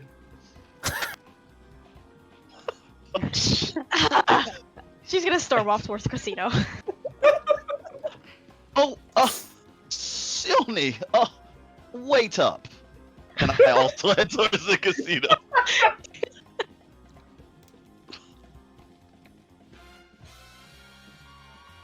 Oh my god. All right. Now, last to arrive, it would be you two, Savaris and Rochambeau. What are you guys up to? Well, since we have to sign in, Rochambeau is just going to go essentially straight to the book to sign in. Like this is, okay. Yep. Same. Your hulking, the disparate sizes between you two kind of gives like the receptionist lady like a bit of pause, but she politely just doesn't comment on it and just watches as you like sign your name in. Rochambeau is just sort of going to give her a nod. And, may I please get your age verification, Mr. Rochambeau? Just a moment. And he's going to reach into the jacket and pull out an ID. Nice. What kind of ID is it? Is it like Williams, where it's like a proper state ID? Well, it looks like one. What is it? It certainly looks like one. So it's like a fake one? Yes, it is a fake. Okay, go ahead and roll for deception. Okay. Oh my god. Oh, nice. She takes the card, verifies a bit, and nods, and looks over to you, Savaris. And you, miss?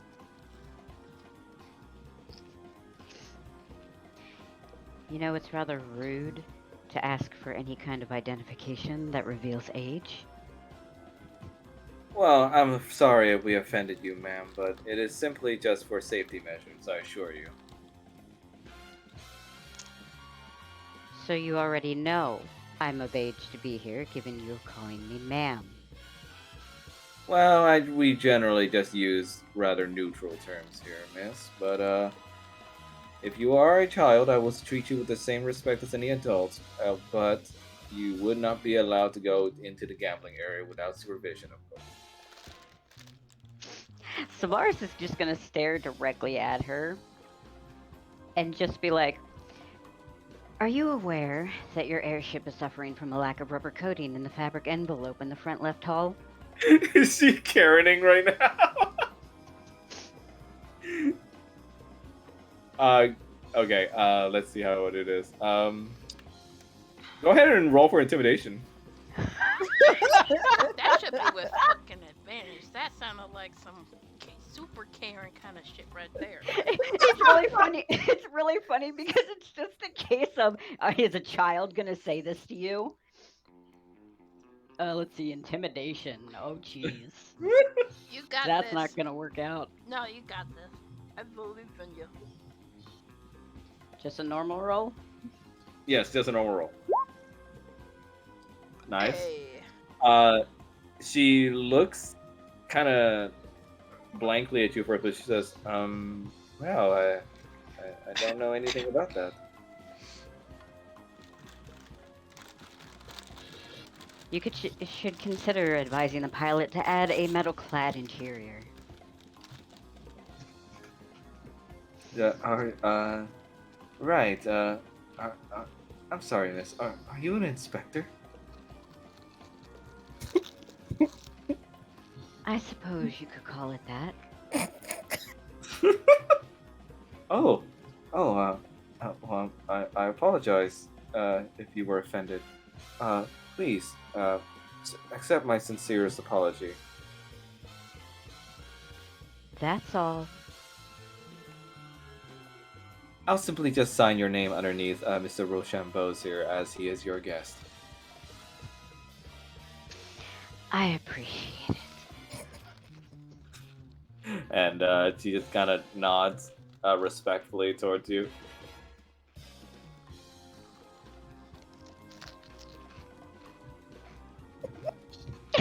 So Bart is just gonna look at Rochambeau and just be like, "Shall we go?"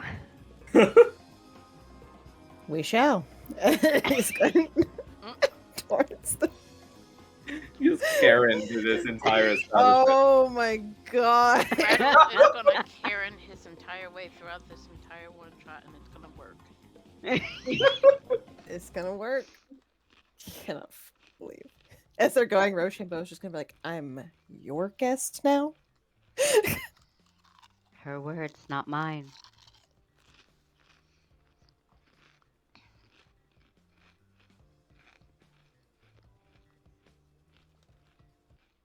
Give me a sec. The music is being done. The music's not playing, is it? No, it's not. Nope. It was playing, but yeah, Okay. it's For not. some reason, I can't hear it on my side. Because roll 20's being dookie. Oh, yeah.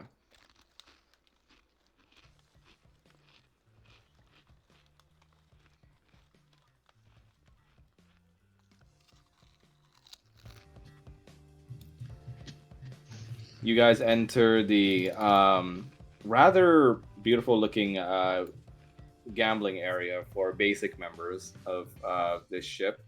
And you see various people of different races just enjoying themselves amidst the game tables, along with I see a hoo hoo.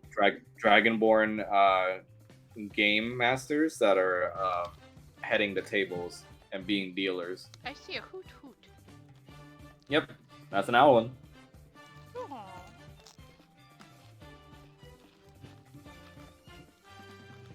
Laverna's gonna still have her arm around. I forget his name. I'm sorry. Shapir. Shapir, and kind of just admiring the atmosphere of the gambling room.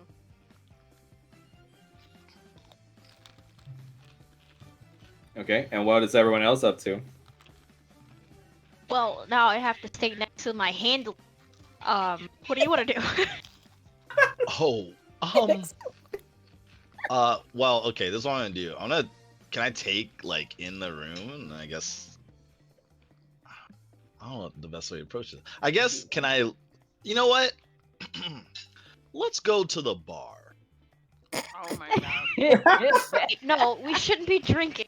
I know I'm I- already tipsy, but Hey now. I won't be drinking, and you won't, because you're my friend who may be a child or an adult. Honestly, I'm really not sure. I'm an adult. Come along, friend.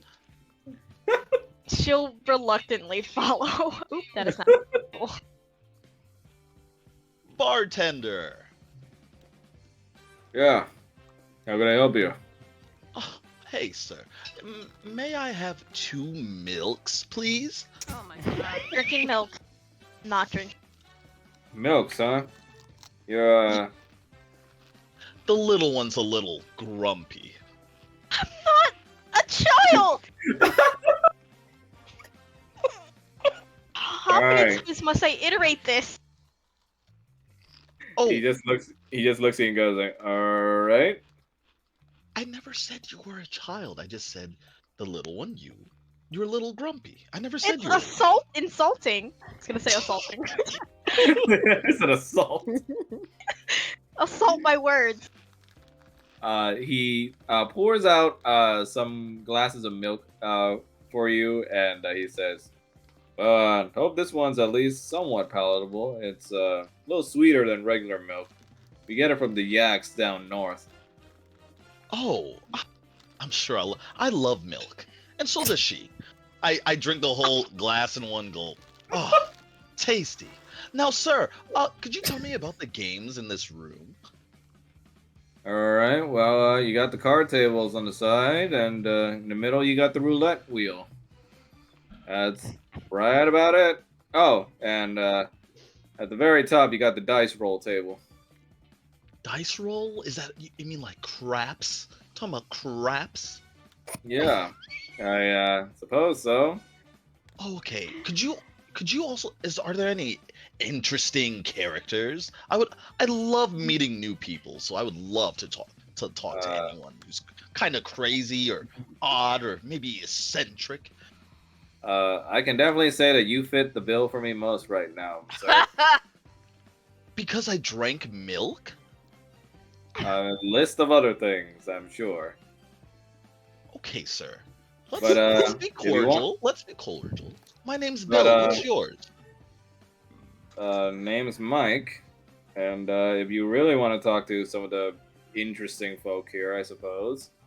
I mean, we got the bigwigs, Mr. Shapiro over there, and we got the bird people, forgot their names, over on the left side table. They usually play games for themselves, but it looks like there's a dragonborn with them now. Okay. And yeah, as far as I was able to get anyway from people at this table. Now, little one, did you have any questions for the good sir right here? She's just banging her head and He looks at you bang your head on the stool table, and he looks like, she all right? I'm not a child. I'm not a child. I'm not a child. She's okay. She's just trying to think of. She's a little shy, and you're so big. We're both grown men, and she's a little one. She's just so shy. Yeah, sure. Thank you, sir. I'll come back if I have any other questions. Don't rush. That is the only this whole time. So, while this is going on, Laverna is gonna gently slide her hand up and down Shapir's like forearm. So, Mr. Shapir, do you come to this casino often? Yes, my dear. Every year. Sort of a business venture more than pleasure for me, really. The owner and I go ways back. Oh, the owner? Yes. Do you not know him, Mr. Long? I have not met his acquaintance, unfortunately. Oh, well, I'm sure you'll see him at some point during this journey. But, of course, could I offer you a room to stay in for the journey instead? That would be most kind. I know the economy class rooms are rather decent, but trust me, first class is a whole world differently, my dear. You sure do know how to treat a lady. He chuckles and just laughs to himself. Oh, that I do. What a pompous ass! Oh my god. I can't even. And the GM kind of looks towards you and Mr. Shapiro and just goes like, "Would you like to play?" Oh, what's this game, Max? I don't. What is It's this? dice rolls. It's craps, essentially. So how do you play it? Basically, for this version, you say odd or even, and whatever the dice roll comes out is the result that you either call or if it's not. If it's what you called, then you win the pot. If it's not, then you lose. Oh, I don't like games of chance. It's up to you. Ugh. Mr. Shapiro looks over to you and like kind of just not even subtle, just rubs his arm down the arch of your back and goes like, "Well, you feel lucky, my dear." Well, you only live once, and she's going to try and play. Oh my Okay. god. How much are you betting? Oh, I don't like games of chance. How much You gold do flash we have? back to the planning stages with Ash in private as you're away from the others, really, in a changing room. You're putting on the dress and showing it to him, and he just goes like, "Damn, almost hate that I'm almost delivering you onto a dirty old man's hands." This is gonna make her raise an eyebrow as she turns back to look at him. All right. Well, again, to be fair, I didn't want you to be a part of this in the first place because of that. If you want out, I mean, I can find somebody else, maybe. Anyone better than me? No one's better than you, babe. But Of course not. I'd rather not have a dirty old man touch you. Is all I'm saying. Don't worry. Nothing I mean, nothing will be getting inside of me. And she kind of unsheathes her claws. As long as I have anything to do with it. he just goes, "Oh, okay. I mean, I believe you, but stash away some of that menace when you're with him. All right? Don't want to scare our potential target away. But more than that, do you actually know how to play anything at a casino?" She just gives him a blank look. Not No. even poker? I've always stolen. I never actually played to win my gold.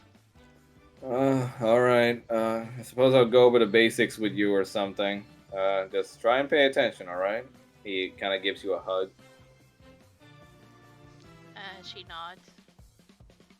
And cuts back to you now, and you're frantically trying to remember your head, the things that he taught you. Go ahead and roll for intelligence check. Oh. In the name of James Brown, get down! Nah. You try to remember everything Ash taught you, but you kind of only remember a bit of it, as you just kind of remember yourself just kind of staring and teasing at how cute he looks while he's like desperately trying to teach you how to survive in a casino. So you just kind of hold the dice that they give you in your hands as Mr. Shapiro is like kind of looking you expectantly. She kind of she sighs and trying to calm her nerves, and I guess she's gonna call, call even, I guess. Roll 2d6s. Roll 2d6. Yep. Pray that I win, guys. Oh, well, how much are you betting? First of all, Let's try Well, important. 50 gold. 15 gold. 50 gold. Did we get my? Sorry. 50, 50? Okay. 50. Okay. 50. He Did we get nods. money? I was about to say, did we get sent in with any like, We you stole- know? Yeah, you guys have a pocket cash of about 200 gold each. Okay. Except for Laverna, I think you bought your own personal stash, right? Yeah. Yeah. Right. Question: do I have the additional money that I stole from the bag earlier? Oof. Yeah, you do. Oh, hi. Oh no. Unfortunately, your even call is wrong, as the dealer kind of just uses the little like slide stick thing and just Alright. retracts your money back towards this Alright, direction. so I take 50 gold out of my inventory. Yep. The She rake, kind of by the way. shrugs, but like, oh well, you can't win them all. Oh, she says cheerfully. He looks at you and just goes like, "Oh, allow me to win back your honor, my dear." Oh, you're such a gentleman. And she kind of makes way for him to. Makes way for him for the craps table. You see, he bets an extravagant amount of what looks like 200 gold. God. And he blows on the dice before he shakes it in his hand, but he also just gives it to you and goes like, "Blow it on for good luck, my dear." She moves closer to where like her face is almost like touching his, and she blows on the dice.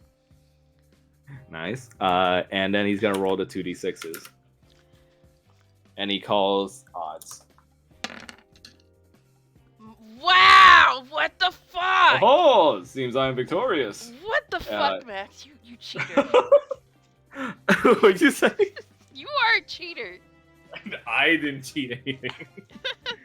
He gets his money back and more as he goes ahead and just looks over to you and goes, "It seems that we have additional pocket change, my dear." No one can beat you. He goes ahead and like just puts his arm against your shoulder because like he's pretty short, but and he resumes to walk with you around the area, almost kind of like just taking the sights for fun. This is so embarrassing. Basically, his trophy wife. And Sometimes that's how it goes. what's Rochambeau and Severa up to right now? Rochambeau is going to put a hand on her back, like where you would put a saddle on a horse, basically, and just guide her the same way you would if you were like putting your hand on a lady's back. Lead the horse to water. Actually, we are going to the bar, so that's even funnier. You guys make your way through the crowd, but of course, with your different sizes, you kind of have to like kind of be very careful to move across all the crowd. Thine booty As you, brush like, against people's yeah. faces. Yeah, as you're slightly bumping against some guests who just turn around to look in awe of you.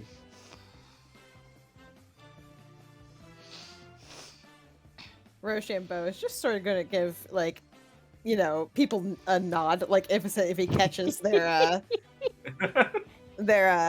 sight line, essentially. You guys head to the bar, and you also notice what looks like to be a lift over to the right side that looks like it has its access restricted and locked down.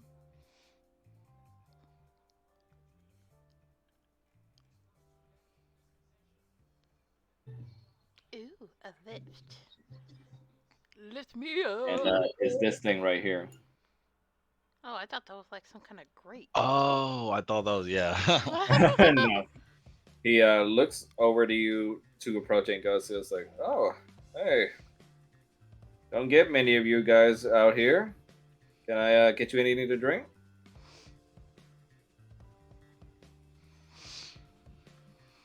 Rochambeau's going to look up and be like, wine, red. "Sure. Man, a fine taste, I see." Oh, wine is amazing. Great I thought taste. you're not Indeed it supposed to is. be drunk, but you guys are getting alcohol anyway. Look, Oh, wait a minute. Rochambeau's a big boy, and human glasses are very small. Tiana's gonna lift her head up. Ash said not drink. He's going to sort of look down at her because we're not supposed to know each other. And you see the bartender goes, I'm sorry, do you know each other? Rochambeau just shake his head and Hey now. Don't talk to my friend. You introduce yourself first.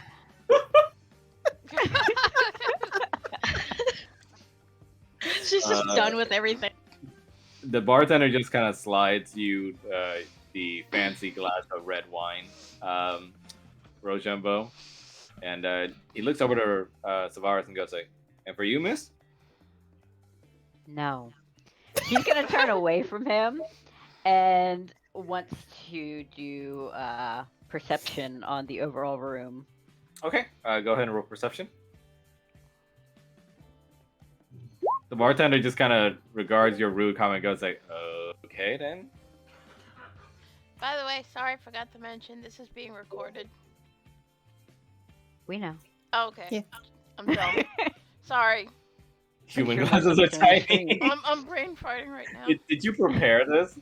no, I've had this for like ages. So Okay, I was first gonna images say, I like, drew damn, of- that was quick. He got some big ass moves. Savaris, you're able to scope out the room, and aside from the lift you see on the left of you right now, you see that the adjoining stairs that lead back downstairs are there, over here, and here. And amidst the card tables, you do notice Laverna locked arm with the target that you were told to keep an eye out for and get the VIP passes from, if possible, along with what looks like to be a sort of an explorer orc gentleman on the lower left, and looks like a rather angry-looking bugbear in a suit on the lower right side.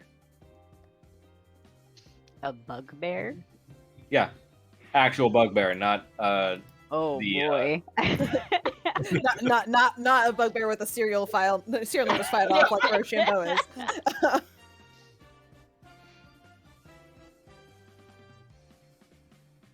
Okay, she is gonna take a seat at the bar, just completely ignoring the bartender. You sure I can't get you anything, ma'am? An empty glass. Okay. He just slides to you like an empty shot glass. Thank you. And she puts it under her cloak. Stealing from you. Like, okay. Okay. I guess I should ask. Are any of you VIP members? Fortunately not. Oh, all right. Just asking. He goes back to cleaning glasses for himself as the rest of the gambling evening goes on. As you see the Dragonborns from the middle table start to part a little bit towards the crabs table. As they're doing that, I'm gonna try to sneak away from William Oh no. and go to the. Hey, can I make a perception roll for that? Yeah. Sienna, you can roll for stealth, and William, you can do an opposed perception check. All right. Hold on. Perception. There it is. Unfortunately, you try to escape his notice, but he catches a glimpse of you walking away. Hey now, little one, where are you going? It's like she stops like a child who has just been caught doing something they're not supposed to. Just over to the cart. Oh, I'll go with which one? I want to talk to those bird people. Those bird people. Those I- bird people. I was going to the one straight across from us. Straight across from us. You're talking about this right here. This is a roulette table. Is it? I thought it was a Yeah, card it is. table. Christ. No, it's a roulette table. That's why the roulette wheel's there. Card well- table is directly to the left of us. Why? I can Fuck, never- This is fucking hilarious that it is so obvious that most of my players right now have never been I to a just casino. have a question. Yeah. Why top is he right talking crap, like? top left is poker? Why is he talking like it's Leviosa? Leviosa. Well, the goal of all my characters is to make you guys laugh, so that's why. I You're love doing it a very because good job. He's got big himbo vibes. Love it. Yeah, you're definitely achieving the laughter part. Yeah. Well, I'm not very well versed in casino. I whisper in her ear. I whisper in her ear. Hey, we can cheat. I can cheat. Uh-oh. This man is such a himbo. Hey. I just picture him grabbing her ear like it's like a tube and just. Oh my god. I mean, she has very large ears, so she'll just nod. Max, Okay. Let's go I cheat. gotta use the restroom, but keep going. What? Oh, My I was shirt- actually about to get to you, but I gotta pee. nah, I'm that's sorry. fine. Go ahead. I gotta Go ahead. Just Let's go. do everybody else. William, yeah. Let's go Yeah. cheat. Let's I'm gonna go. walk up to the table. Wait, which Oh, okay. table? This table right here. Right here. This I'm table. gonna, Are we doing card table or roulette table? Which one? I'm following him. I'm clicking, but it's not making a ping. Don't know why, but yeah, right Oh, there. there we go. Okay. Yeah. Is the bird a female or male? Just You would have to ask him if you can't tell. because Ask for Oh, the pronoun. me. Ask excuse for me. pronouns. I'm gonna say excuse me. Down here. He just looks at you silently, with like almost like you can't tell if he's actually angry at you or not, but he looks very angry. May I please fire? He just like keeps eye contact with you with his like red bird eyes as he just like slightly slides off to the side to let you pass. Thank you. She'll sit right there. As you're squeezing by him, his eyes are like tracking. Oh, thank you. And she'll just sit quietly. And you hear the GM look towards you, and William just goes like, "Hey there, joining us for 21?" Yes. I would love to join. All right. The little one right there will also join as well. I just want to watch. I don't know how to play. Oh, that's no problem. I'll play for the both of us. All Are we right. playing against 21? He deals you 2 cards. Okay. Can you see the cards? Yes, I can see the cards. Hold on. And he says, and he basically waits for you to see if you want to hit or not. And you gotta also bet. Oh, I have to bet. What is the minimum bet, sir? 50 gold at least, sir. 50? Oh, that's so little. I bet my 50. Let me well, I'll leave it for now until we finish. I don't remember the value of a queen. Tell me the value of a queen. I don't remember. Right, queen says a 10. 10. Okay, perfect. So I got 13. All right. I would like to hit, sir.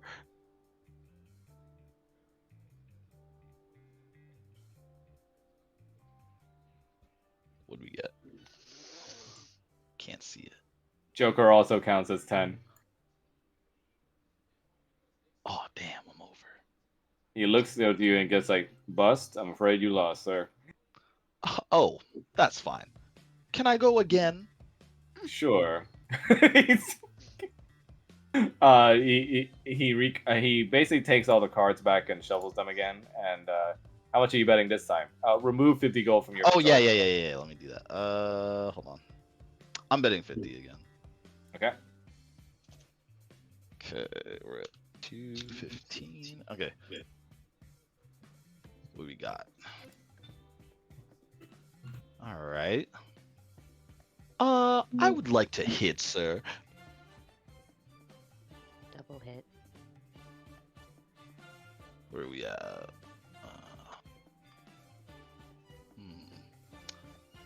I would like to hit once more.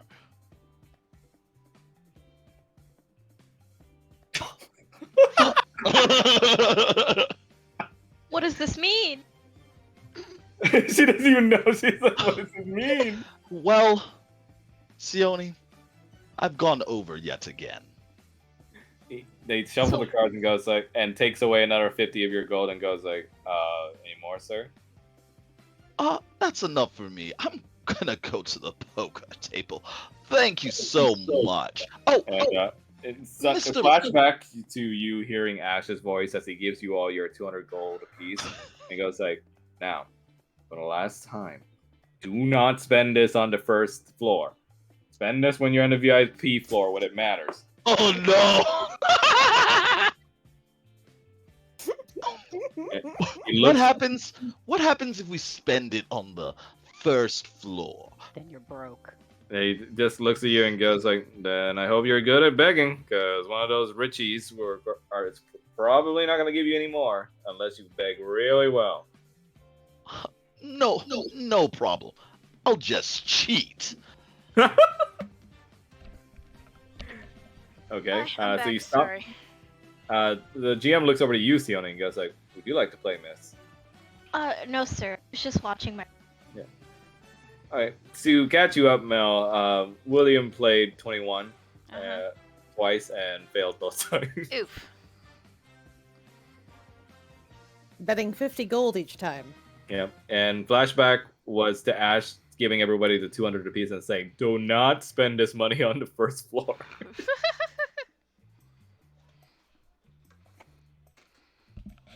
Alright, the GM goes back to serving the other people who are playing. Gonna And ask now to squeeze by again. the bird person still looks at you with like the angriest looking red eyes, and you hear the slow creak of his wooden chair going against the carpet floor as he like just slowly gets out of the way for you. Thank you again. Sorry. Well, as you walk away, he still keeps eye contact on you, kind of like. Mr. Bird, why do you not speak? No, no. William, it's fine. No. It's not okay. What? The young lady's trying to speak to you and you don't even respond. Why is that? You see the Arakakra gentleman stays quiet and still looks very angry, but the Owlin nearby speaks up and says, about that. It's part of his tribe. The whole silence pact thing, and I wouldn't ask too much of it, but he's pretty okay. You see, he looks at you again, Sione, but this time he just, while looking angry still, he just pets you on the head.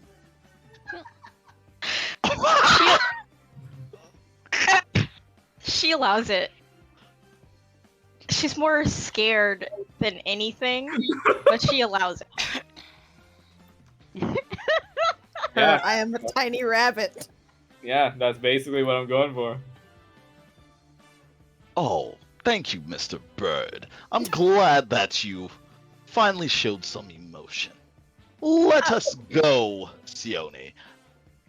Laverna on the other side, as you're watching basically your friends basically doing their best to make a scene right now. You do feel your back being rubbed again as the gentleman next to you, Mrs. Shapir, just kind of looks up at you and goes like, "Well, now I believe it's time I fulfill my promise. Wouldn't you say, my dear?" Max, what was the promise? He was going to show you the VIP section. Oh, right, right. Duh. She looks up to him with a very hopeful look in her eyes, and she just gives him the biggest smile ever. Very important penis. Oh That's essentially what's happening. God. He goes to the bartender area with you, Okay. and he from his coat, which he digs through his fur coat, he grabs out what looks like to be a platinum colored ticket pass, I got the golden ticket. and the bartender nods his head and pulls some kind of mechanism from behind the bar table, and the lift opens up to you on the side. Shall we, my dear? She gives him a small nod and she heads for the lift while giving the group a little side eye before walking into the lift. I As side you're- eye back. Side back. As you get into the lift, as the door closes, you just hear Shapir asking you, "So, my dear, how old did you say you were?" Oh my God! Really, Max? Oh my I god! wonder if she should say her actual age. I just turned 20, sir. Oh my god. Go ahead and roll for deception, Deception. because that's not your actual age, if I remember Well, right. she's 19, but Yeah. So is he a pedophile? Oh, come on. he just goes like, 20. Oh, my dear, you look so much younger than that. She shyly says 19. A youngin', I see. Well, have no fear. Shapir will show you the ways of our world. Oh my God. Sure he will. What what else will you show me, Mr. Shapir? Well, we'll simply see how the evening goes about now, won't we, darling? And you go down the lift with him into the VIP floor. Oh God, this is meanwhile- so embarrassing. Meanwhile, that leaves the rest of you guys on this floor. What are you up to? Rochambeau would like to do a quick perception check to see if he can see any alarms, any kind of devices that would be observing the floor. Go ahead and roll perception. Okay.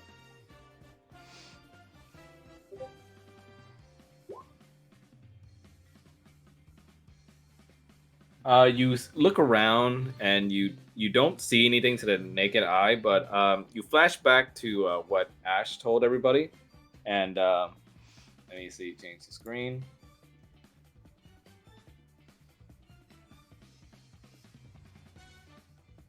Oh,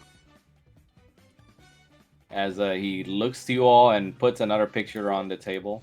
Now, two things you ought to be looking out for in this little trip. One, these. dicks.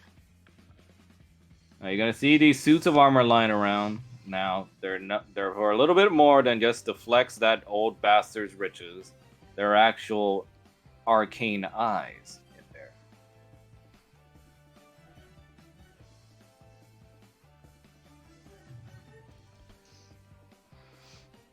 Yeah, you said there What's- were two things we need to be looking for. You What? presume correctly. Now he gives another picture to you, but this time it looks like it's hand drawn, and it's drawn a lot like this.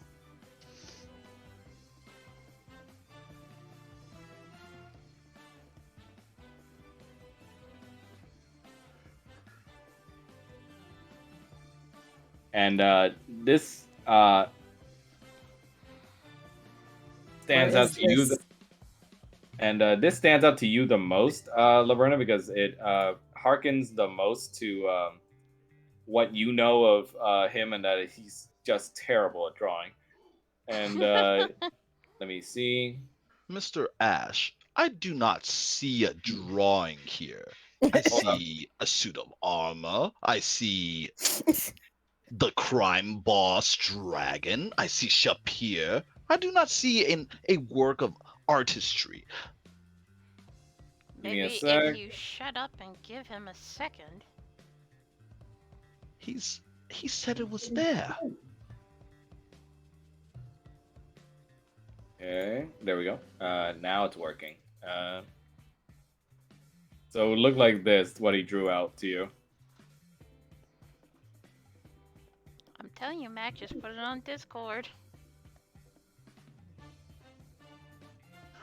It looks Oh, like you're this. drawing. Oh, a biblical angel? Is that what we're looking out for? He holds out this drawing in front of you, and he looks like he's very proud of it, but he looks over to you, Laverna, expectantly. What? This is good, right? She just gives the answer that he wants to hear. A masterpiece. Yeah, see? Alright, well, these things I don't have a picture for, because those pictures are usually what gets my agents killed. These things on the first floor are invisible demonic eyes that this bastard has set up on the very corners of the room. Now, anyone with a naked eye is not going to be able to see this, but if you look very carefully, you can spot little bits of shifts in the invisible space that they're taking up.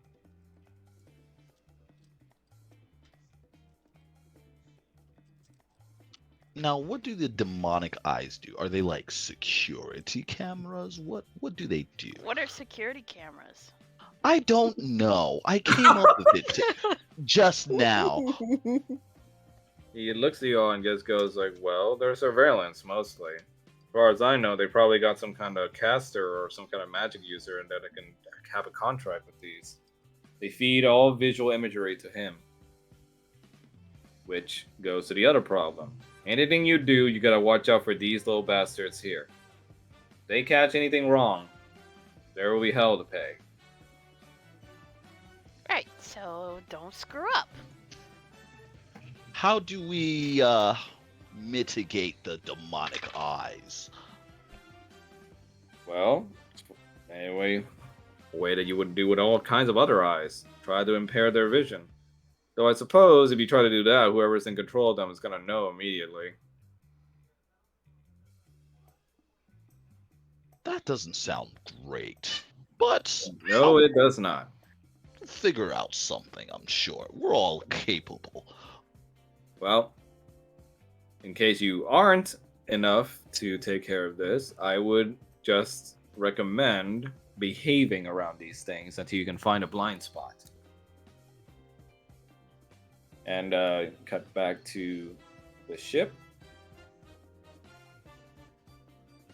And Rochambeau, you're able to spot clearly what looks like kind of shifting, warping space moving about in the very corners of the room, which is like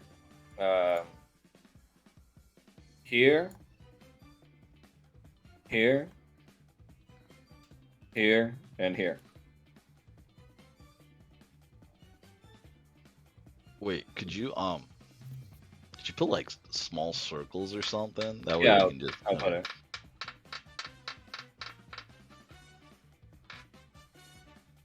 Do we have any idea of like what the range on these things' view is?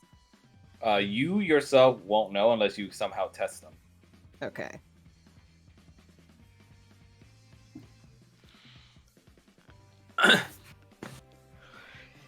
Also, I hope you know I am picturing these things looking like this because the second you drew it, it made me think of this. I thought they This- were I thought they were biblical looking angels. Oh my. Yeah, This is- they basically kind of look like that. That is a shade from Secret of Mana. So just Yep, I remember.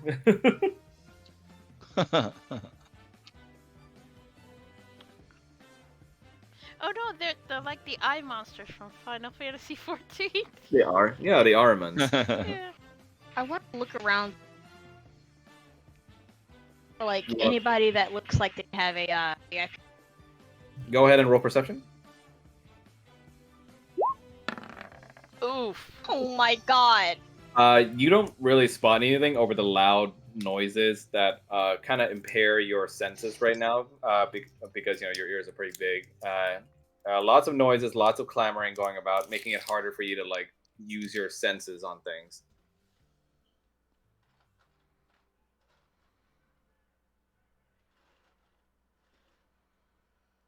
I'm gonna I can't.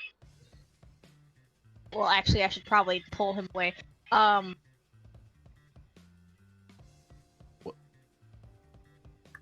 What's that? I'm gonna like grab his pant leg and take him to the stairs. Oh my.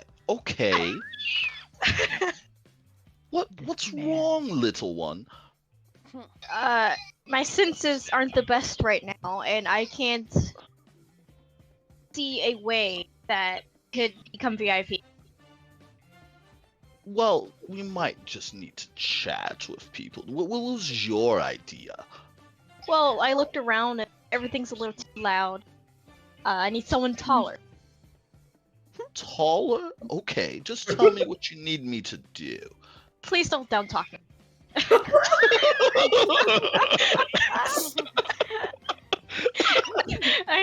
I need you to scope out, I guess, the area. Someone have a VIP ticket. Oh, sure. I'll be right back. I'm just gonna. Can I just like walk around? Yeah. And I guess use insight or perception, whatever, to You can use scope out- investigate. Investigate, sure. Who might have a VIP thing? Hold on one sec. Let's see. Investigate. Where's my investigation? There it is. Oh, I'm not really good at this. All right. Let's see what I get. I got a 12. You walk around and you don't really catch anything out of the ordinary other than the normal gaming tables. However, as you hit around this place, oh wait, I'm still drawing. I meant here. As you head around this area, you hear a rather gruff voice from the bugbear goes, "Ah, fuck all yes, totally cheating, I know it." And you see the Dragonborn GM just kind of looks at him and just softly speaks, "Just please keep your voice down, sir." Hey, how you doing, chap? Name's Bill Black. Nice to meet you. Bill Black? Lord. Sure is. He a looks at name. you and go. He looks at you as the bugbear is smoking like a little pipe, and he just goes like, "Oh, yeah, whatever your name is, yeah, got this little fucker here in front of me, cheating, and I know it. Now I'm all strapped out of cash, and I only got a few things on me left." Oh, how unfortunate. Were you here as for gambling only, or were you a VIP? He says like, "Yeah, I got myself one of those VIP passes, but let's just say I enjoy the air up here more and better. Just go downstairs sometimes to get the good food." Okay. How many drinks have you had, sir? None. I ain't a drinker, son. My vices lay elsewhere, as you can see. He kind of gestures towards like the table, and he goes Oh. like, "Why? You interested in going down to the VIPs?" Well, the little one wants to see what's down there, but unfortunately, her papa wasn't rich enough. She looks like annoyed, but she'll play along with it. You see I the told bugbear you not goes. to call me little. Bugbear goes like, "Oh, that's a small one, all right. All right. How about this, kid? I ain't got nowheres to be, but if you win for me some of my money back, I can let you borrow my VIP pass. no. How about that? Oh my! Oh, no How problem, much did you sir. lose, sir? Uh, about 500. Oh,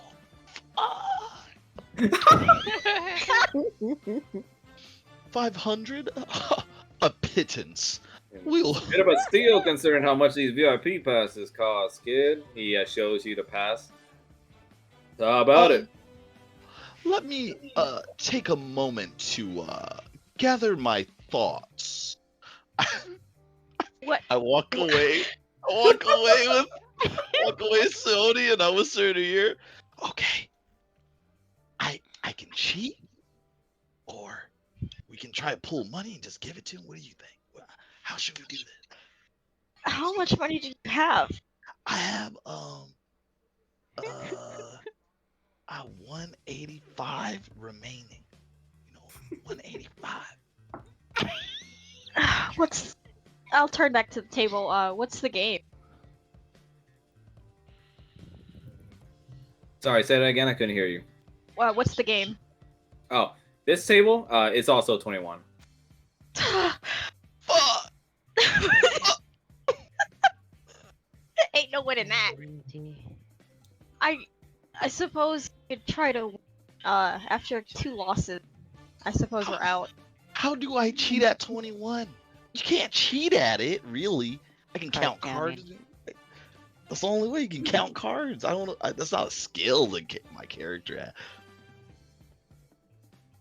Whatever. If you want to get creative, I'm open to creative solutions, and You I'll don't tell have you to what skill cheat. check it is. Because, I mean, I don't have a high sleight of hand, just a +5. I have super high sleight of hand, but I don't know. I have to think about. Okay, well, you know what?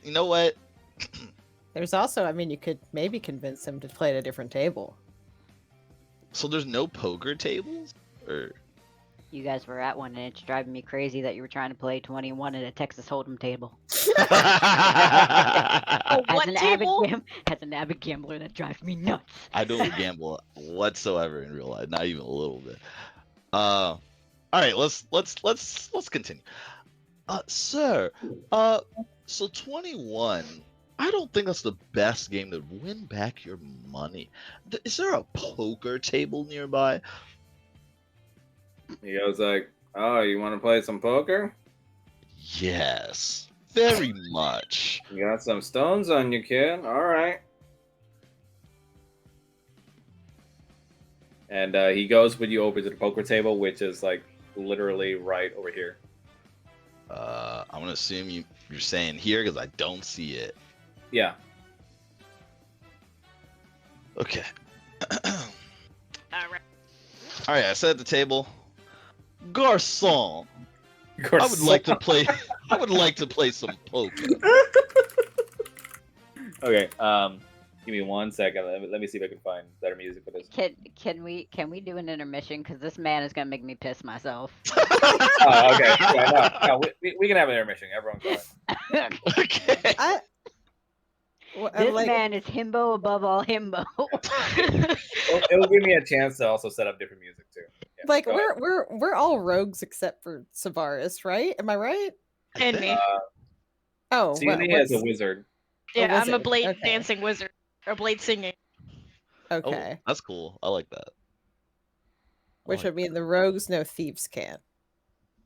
Thieves can't what? Thieves can is Oh. Thieves can is the language that. No. It was a joke. Okay. I watch a whole bunch of Joe Cat, and I love its little stuff. So yeah, I realized we had thieves camp, but then I also realized that she wasn't a rogue, so I was like, Yeah. I chose a pretty dress, so I was like, hey, when I'm dancing with my sword, like, hey. Shrine, I'm trapped. I'm not very charismatic. So All right, I'm gonna be right back too. I'll grab a drink. Okay. So my plan to cheat here is have like cards under my sleeve. That's my plan. But the problem is I might get caught. But if I get caught, Oh well. I'd rather take the risk. What do you mean? Oh well. I feel like it's more narratively fun if I take the risk.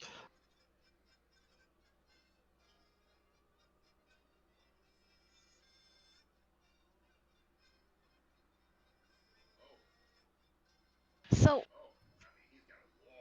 What's that? trying to figure out like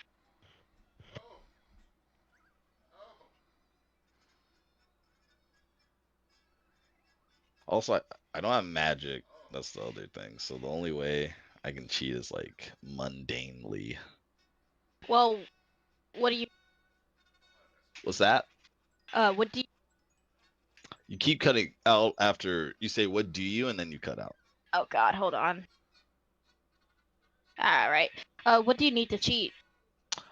So the way to cheat would be to like I don't really play poker, but the way to cheat would be to like have the cards that would make a really good hand, basically. You And know, I'm shitting myself because I realize I have suggestion.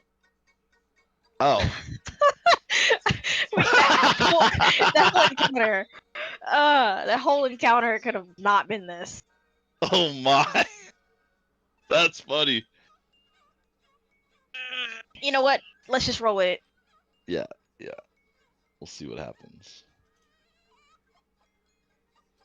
Ooh, excuse me. Where did you get that book? Give it. Give it. Thank you.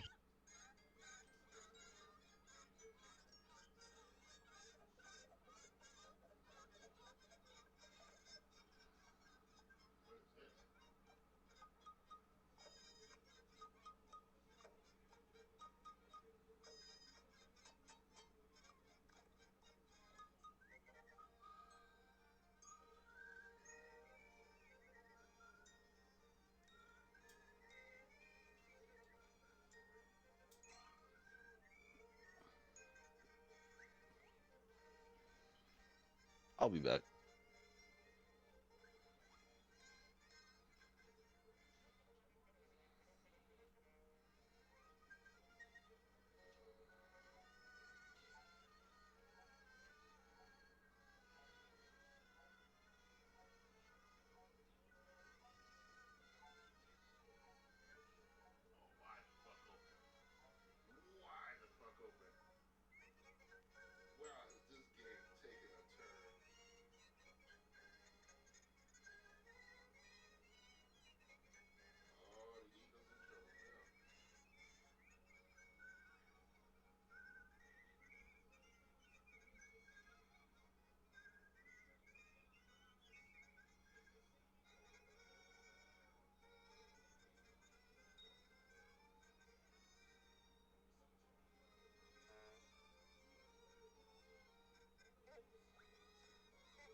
I really want McDonald's, but we got no money.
I'm back. Welcome back. Welcome back. Thanks.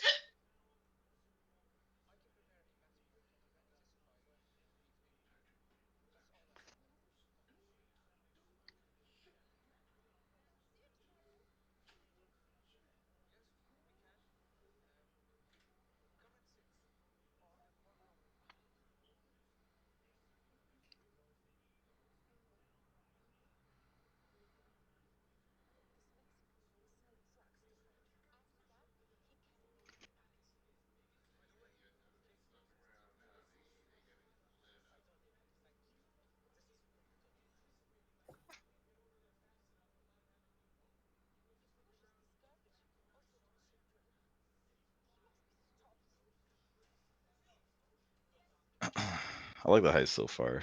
Hmm. Mainly because I don't know the easiest way to advance. I love that your dude is down for spending money, and I'm just like, sir, you could be stealing money from every person in this room. See, that's what I thought would have happened, but it's not happening. It's like I'm pretty sure we all have sleight of hand, and we're all good with it to a relative degree. I'm proficient, but my rolls tonight have been horrible. Sleight of hand holds up Rochambeau's hands. Not exactly. Not exactly. I like- don't know, man. He can apparently fucking stealth into a goddamn boulder. Into a boulder.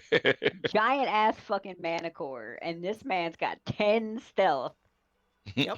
And if I wanted to, I could give you 15 stealth.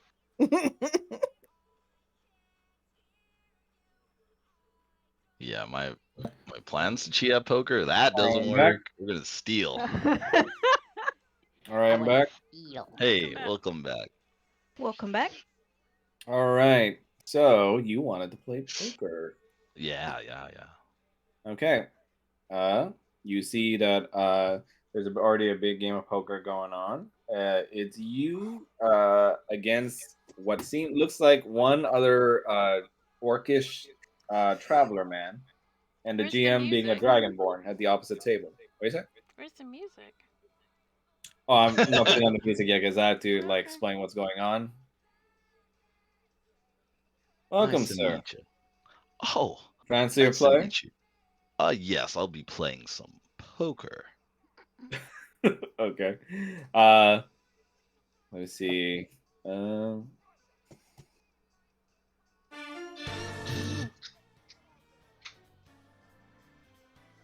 This is Persona music. Yep. He Perfect. deals you 2 cards to you face down. So only you can see this right now. Okay. All right.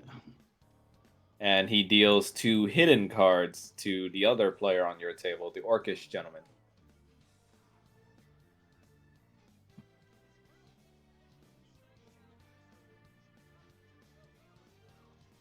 Okay. Okay. And he looks at you and goes, minimum bet is 50, sir. Minimum bet is 50. Yes. Okay. I will bet 100. He just goes, all right. And you, sir? He looks at the orc and just goes, like, I'll call. And he also puts forth 100. And now the top card of the deck is burned. So this one is unusable right now. Okay. And he shows the 3 flops.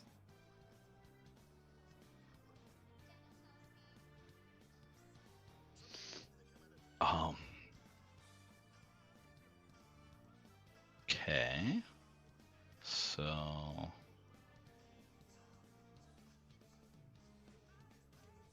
Okay. So I generally understand poker. So just correct me if I'm wrong. The first one I'm just gonna tell you right now, I want to use sleight of hand to bring some cards that are not in this game into my. I want to switch out.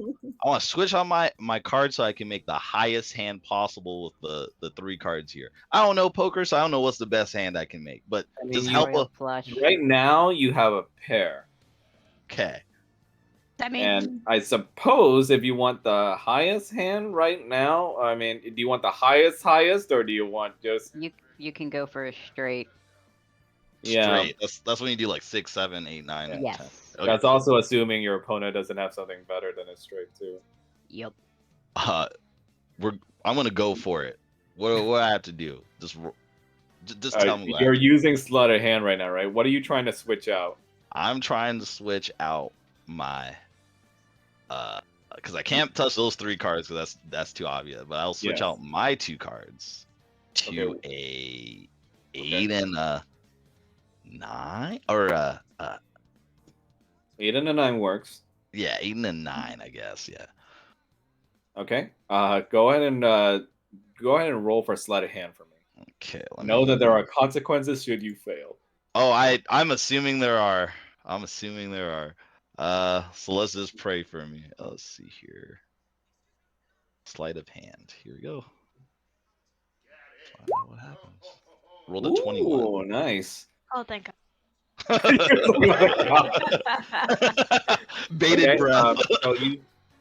so let me switch out your cards. Hold on real quick.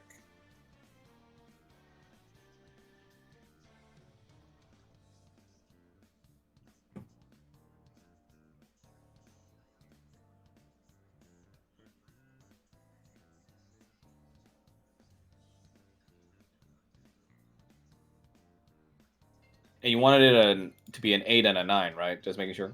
Yeah, I'm just trying to make a straight, I guess. I don't. Once again, don't really know the hands. Don't know the hand. Okay, yeah, just give me a sec. I'll take care of it. Cool.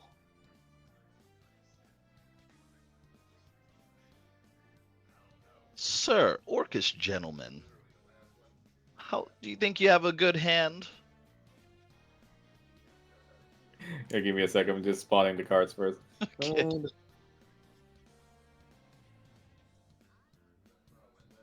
So I don't know if it's gonna go well, y'all, but whatever happens, I regret nothing.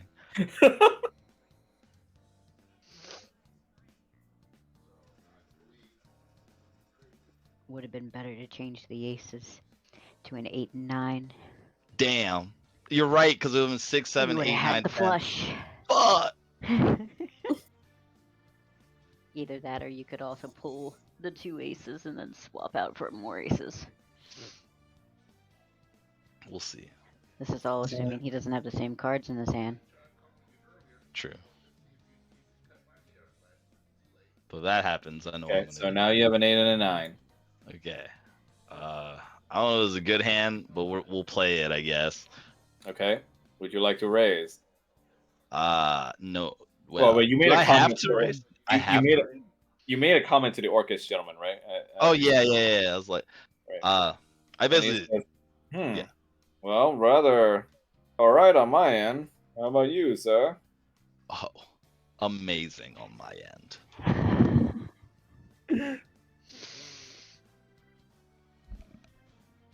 And he looks at you and goes like, "How would you like to proceed, sir?" So do I have to raise, or I forget? I don't have to, right? At this juncture, if you just want to play the hand out, you can, or you can move on to the next round. I just want to play it. I want to play the hand out. Okay, so you're not gonna wait for another card. Oh, well, okay, yeah. Let's wait for a card. Yeah, let's wait for a card. Okay, you're gonna have to raise then. Okay. How much do I have to raise? Another 50, or how's it Yeah, work? 50 is the minimum. Okay, so I did 100. Let me look at how much money I have left. I can give you 50 if you need. Cool. So I'm at 115. So yeah, I can do another 50. All right. The other gentleman raises on top of your raise another 100. Oh, okay. I can't. So- Okay. So right now, the pot is at 250. All right. I have 65 gold left. Do I have to match? Like, how does this work?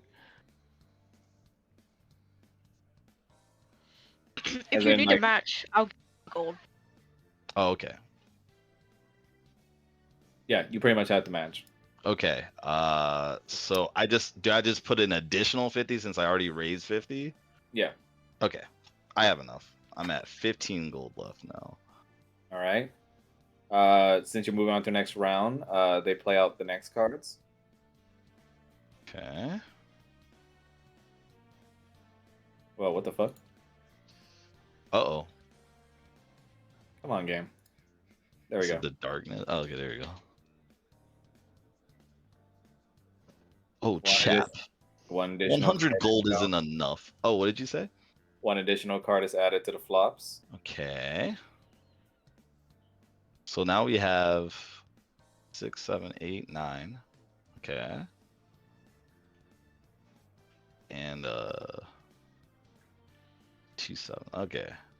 Well, if anyone wants to help me, Drop your No, no. ace and drop don't know what your I'm looking at. 7. Drop your ace and drop your 7. Grab a 10 and jack, and you got a straight flush. that. Can I do that?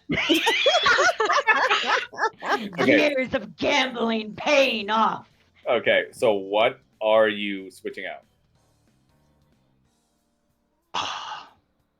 Whatever was. Could you repeat it? I don't know.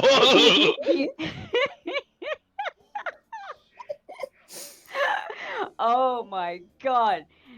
Let's make it easy on this boy. He wants to keep the 6, 7, 8, 9, and 10. Okay, got it. Wait, then he's not switching anything out then.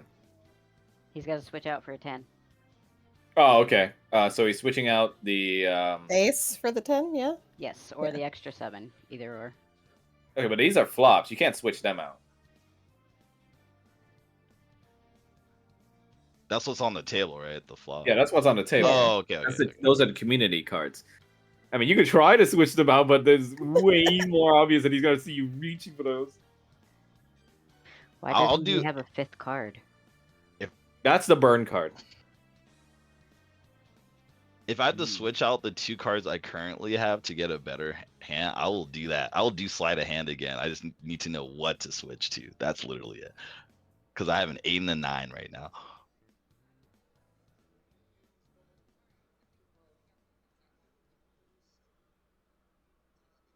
How many cards are supposed to be showing on the table? It's just 2 for Pomp and then 4 as community cards. Okay. And then the extra card on the bottom, the king, is the burn card. Gotcha. I can't see the king because I don't have dark vision.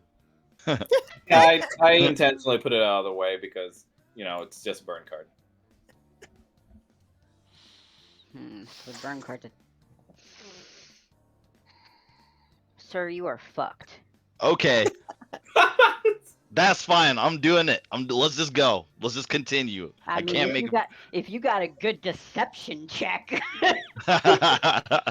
you can play cheat instead. Well, all I'm gonna say, this is all I'm gonna do. Ha. Orcus chap, raising only a 100 against my hand. What a mistake. Go ahead and roll for Intimidate. Oh, intimidation. Okay. Okay. That's another one I'm not that great at, but let's see what we get. I'm just gonna say Rochambeau is watching all of this go down. Love it. So is Samars, just from across. Mm-hmm. Ooh. Sipping his wine and watching.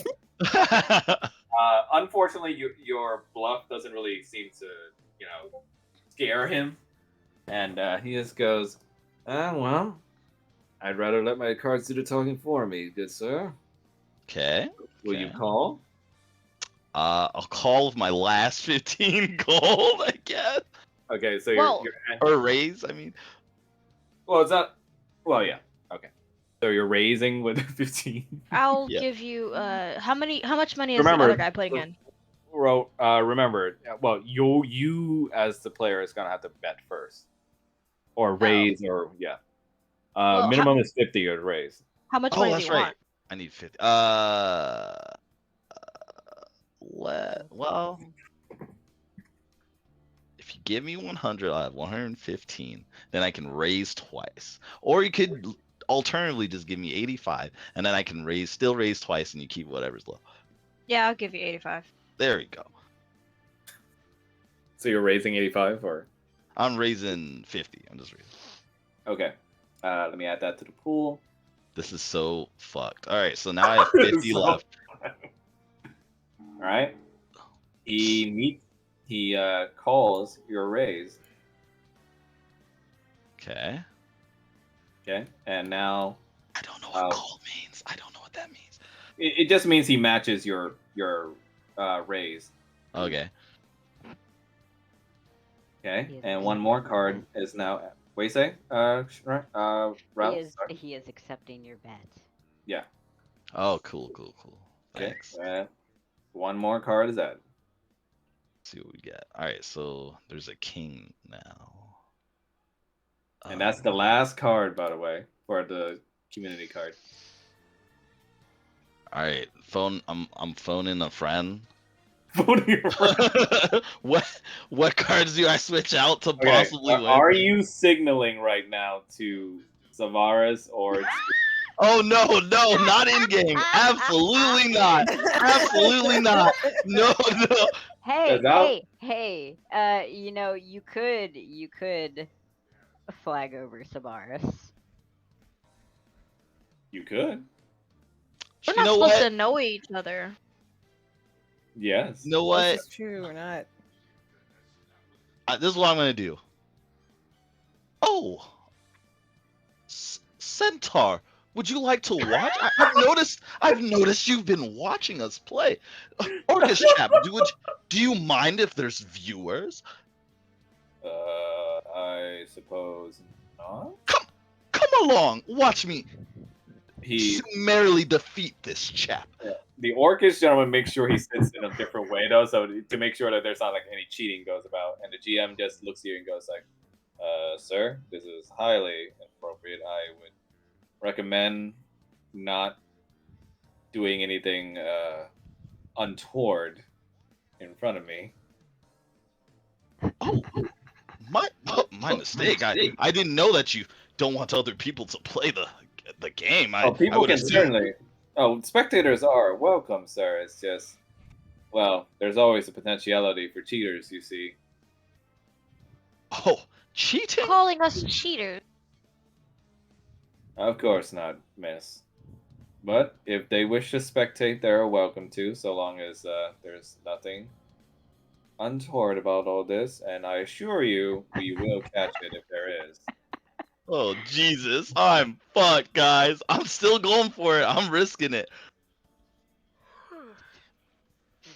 All right, he looks to you. Last call. All right. So we have a king, 2 7s, a 6, and an ace, and then I have an 8 and 9. So I can do 6, 7, 8, 9. An ace is what? It's an Was ace. like a 1? Is that It's a what it is? one. There- Yeah. Okay. No, In Hunter. poker, ace is 1. What's this? this? Isn't blackjack. Dude, I don't play. I don't gamble at all. Zero gamble. You need a 10. All right. I need a 10. Okay. You need a 10 on But the is he table. trying to get a straight flush or something? He's trying to get it straight, yeah. Yeah. All right. I'm gonna. So we got. Can I just trade out? Not in this version of poker, but unless you No. get sleight of hand. Okay, essentially how this works is the 2 cards you have in your hand, those are the ones you have to play. Everything that's on the table, it's essentially mix and match. That is shared between you and your enemy. Oh, okay. We just use it to complete the hand. Yes. Ah, okay. Cool.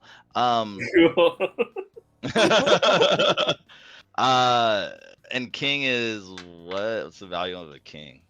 It's Oh, just no. king. This is All not right, hi. blackjack. Okay. It goes 10, Jack, Queen, King, and then Ace. Use your numbers. Yeah, Ace. 6, Well, 7, Ace 8, in this 9, situation Jack. being Ace in this situation being just one. Though. I Oh yeah, there's no recovery here then. I don't see how I can recover from this. I had a thought. Okay, what's the idea? Okay, so you've got a 7 of hearts on the table. You've got an 8 of hearts in your hand, and you need a Okay. 10. So if you have any bit of sleight of hand and could swap out the 8 and the 7 on the table, and that way bluff and be like, "Oh no, it was always an 8." What? I That would be, that would be I can al- such a difficult. Alright. I could cast suggestion as well. On who? At most, that gets him a pair. Gotta read it. Hold on. You can cheat in a 10 in his hand, though. Ah, shit. It's a To concentration replace spell. the He 7. needs a 10 in his hand. Yes. If he's working in cards that are not being played actively at the table. He's still fucked though, because there's no Jack. This is a hard situation. Okay, Yep. well, in order for us not to be stuck here, I'm just gonna. He would need to swap out the king and the 7 into his hand, so the 8 and 9 are on the table. The king and the 7, but I'd have to swap it out in front of everybody, which is actually impossible. So I'm just going to play. I'm gonna play out what I have. Like I said, you can get creative. See if I'll let it go. Okay. Let me see. Okay, I want to do one thing, and then I'm gonna check what I have in my inventory, and then after that, I'm just gonna go because I don't want to hold this up. Take your time. Let's see here. Some people take 20 minutes to decide a hand. Apparently, Oh I my. have a pet mouse in my inventory because You of have Urchin. what now? You have a mouse? Because of Urchin in my inventory, I have a pet mouse. You have a mouse? Okay, Yes.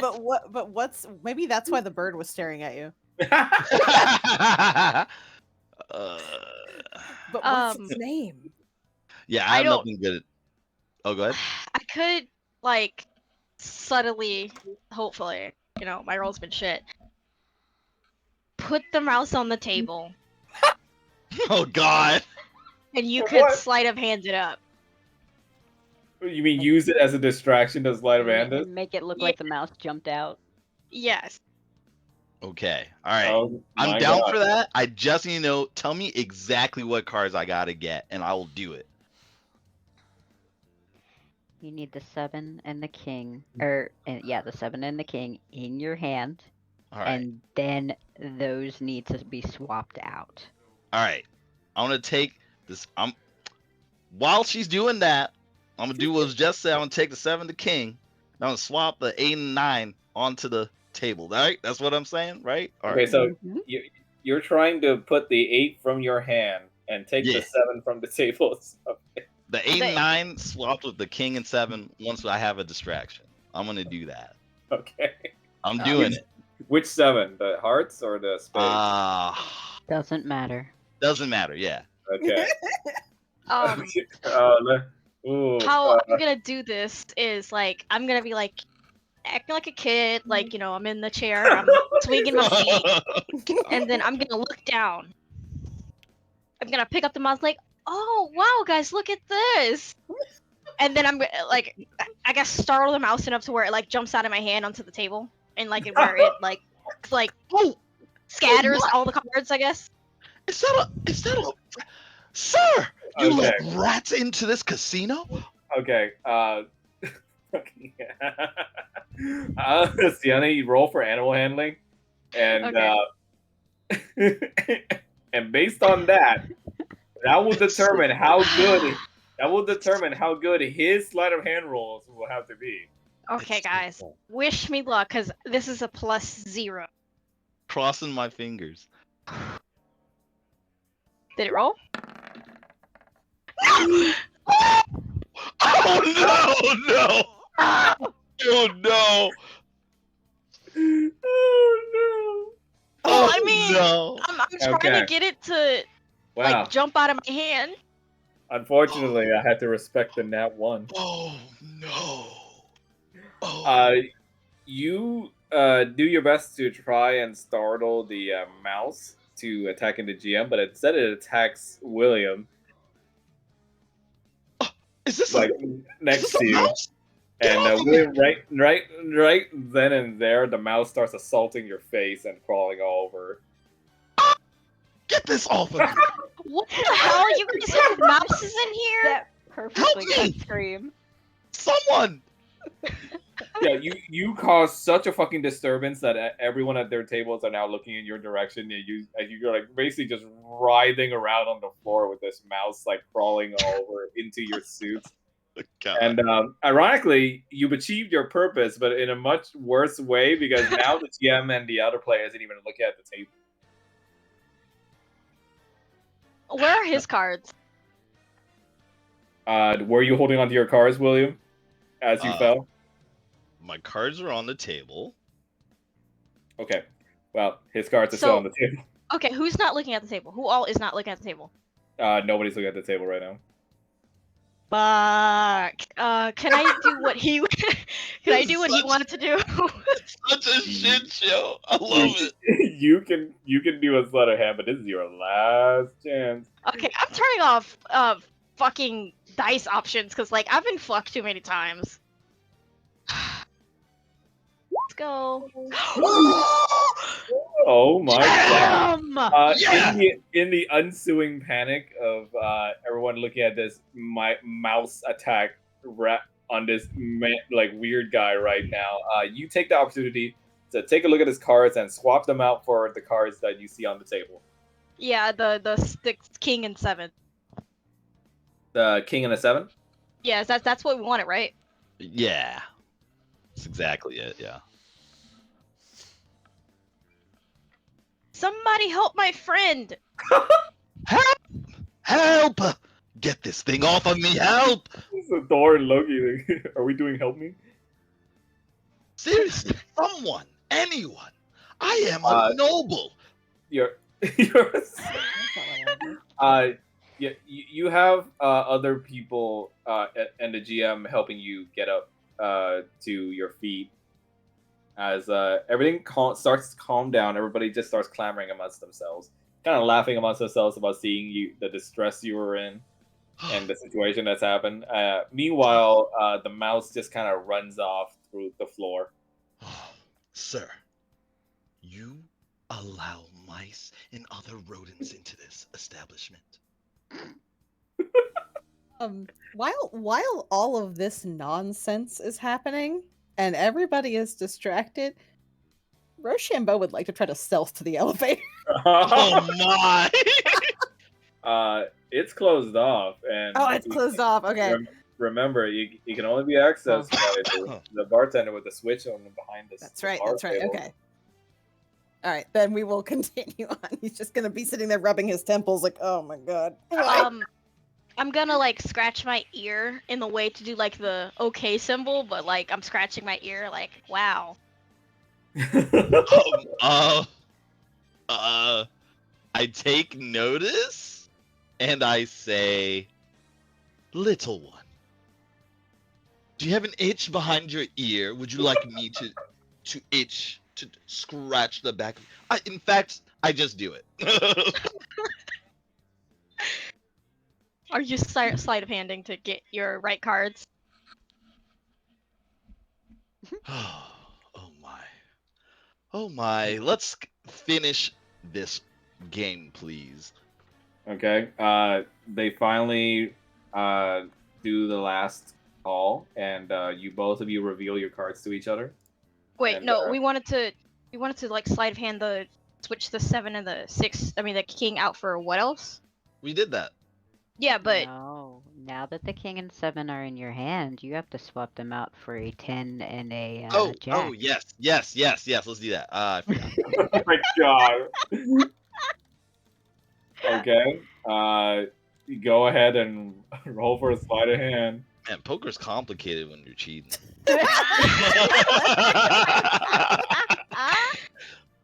It really is. All right, let's see. Sleight of hand. Sleep. All right, let's hope it all goes off without a hitch. I got a 16. Okay. You manage to switch out the 2 cards for what again? Jack and a 10. Okay, let me get them. My fucking head hurts.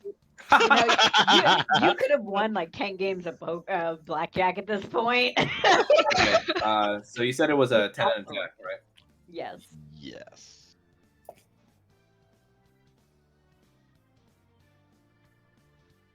Dude, it would be hilarious if I still don't win after all of this shenanigans. Man, that would be oof.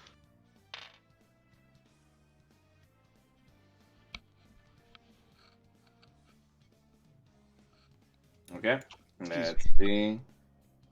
We delete these cards. We show these ones.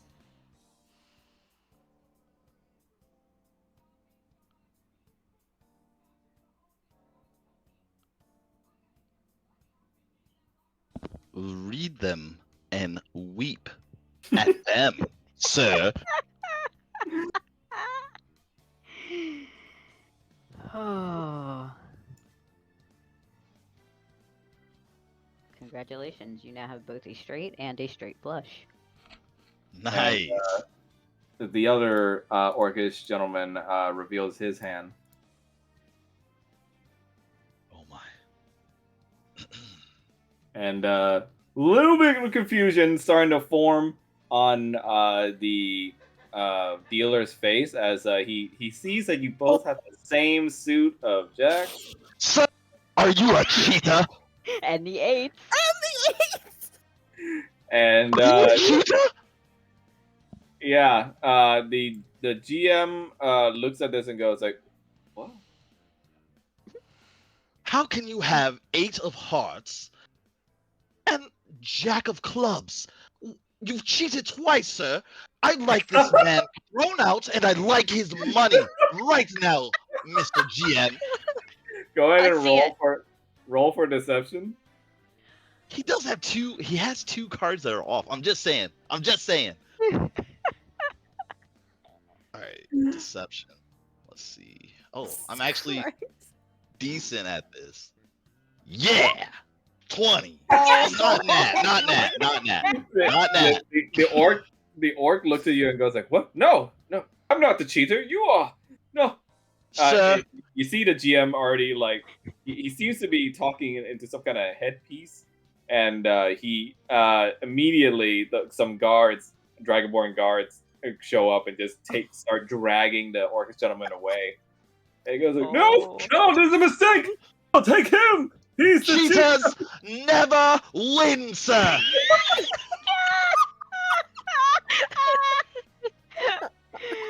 Oh, He just God. you see him dragged away as everybody just looks on, and you hear him say, "I will convince you."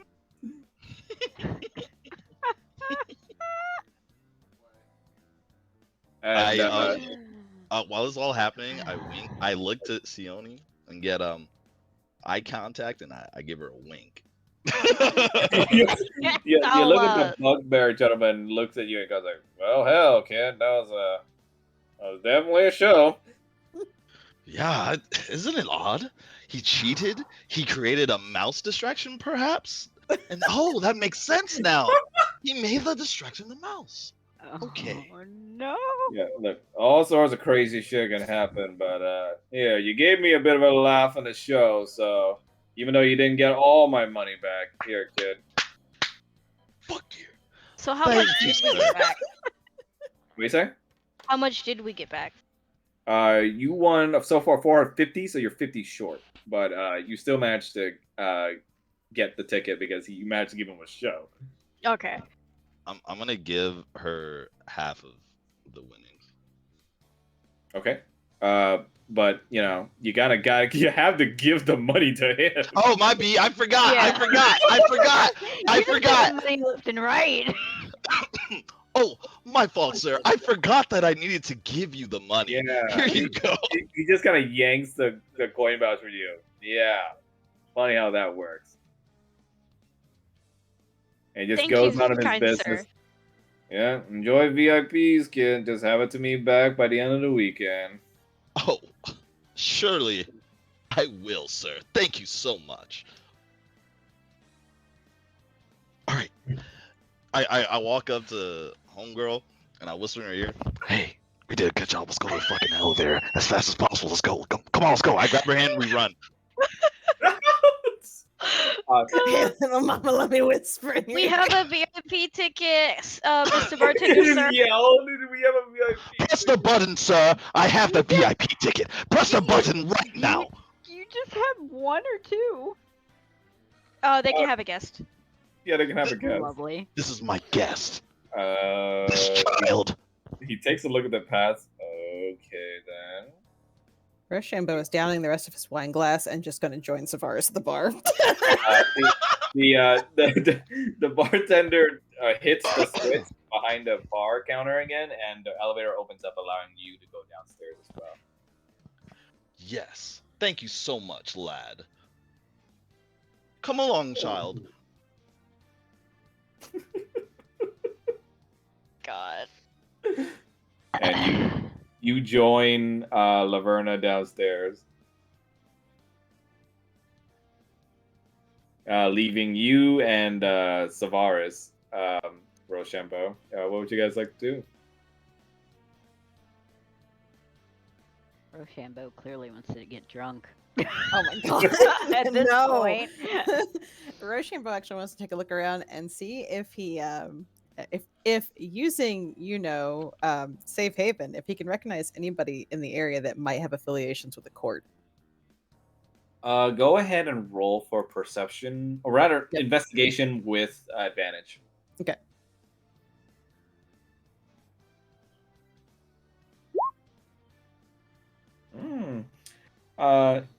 You notice that the angry-looking bird gentleman carries No.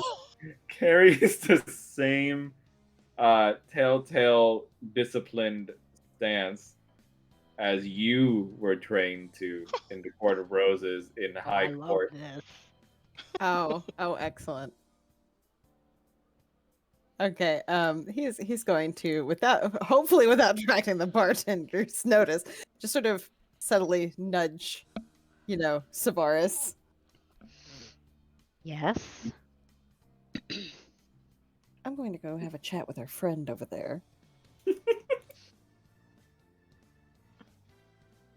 And he is going to get up and make his way over to said bird person who doesn't speak.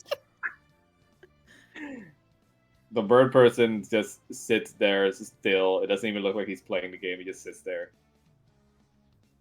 Oh my god. Rochambeau is going to kind of tap him on the shoulder. He does like the sudden bird head turn towards you with like the angry looking eyes. Rochambeau is just going to be like, believe that we might know each other. He quietly just looks at you.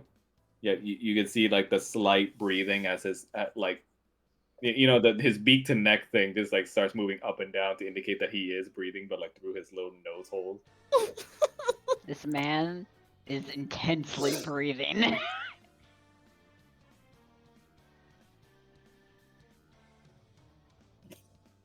We're just having a stare down in the middle of this place. Oh my god. And he continues to stare at you. Oh boy. Let's see here. Rochambeau is going to like sort of pull out like his wax seal and sort of flash it. The minute you do so, you can see the Birdman sort of just like suddenly lunge at you. almost as if to get a reaction. But it turns out his beak didn't pierce through your face. It actually just by your ear. And you alone are the one who gets to hear what his voice sounds like. No one else. Oh my god. Oh my! As he speaks the credo of the Court of Roses to you by your ear. And almost as if sagely knowing exactly what needs to be done, by the time he draws away from you and turns back to his table, you find what looks like a VIP pass right in your hand. Excellent. What? I'm going to actually palm him like 15 gold. Okay. Wait. You exchange your gold for his ticket, as you alone now are the only one with knowledge of what he sounds like and what his words were. So you just walked up to a man, spoke to a man, got lunched and got a free ticket. Oh, Welcome to the Court of Roses. oh, that's wonderful. Okay. And Roshima's going to come back over and he's going to sort of put his hand on, Savaris's back and it holds up the ticket and it's just like, shall we go? He seemed friendly. Very. Faction agent, baby!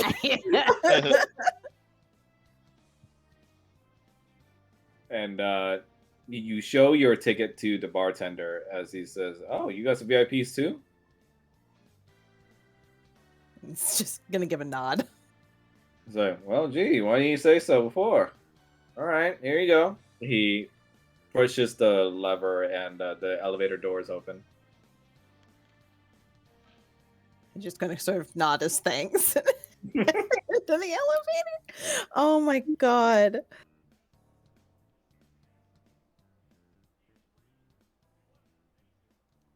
We did it, Right. folks. We got to the next floor. Wow. Wow. Now give me a sec while I get everybody next to the floor. It has only taken 4 hours. But we got there. Sorry. Ugh. No, it's fine. I just What? want to say that's the most Rochambeau in character thing, though. Just walks up, talks to somebody, gets the thing, goes down. Man, that was a wild. That was just wild. Sione is so mad. She was like, "I worked for mine." Yeah. I got carried by Sione. You're welcome, by the way. That nat one was the most disastrous ever. Rip my pet mouse. Oh, Oh, it's still no. running. Oh, it's running around. It's just gonna show up when you didn't know you needed it. Right? All right. Sorry about that. Let me put you guys in.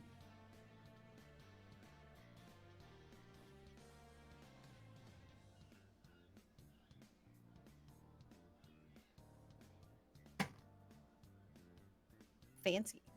Yeah. So you guys will appear later, since technically Laverna did beat you all in.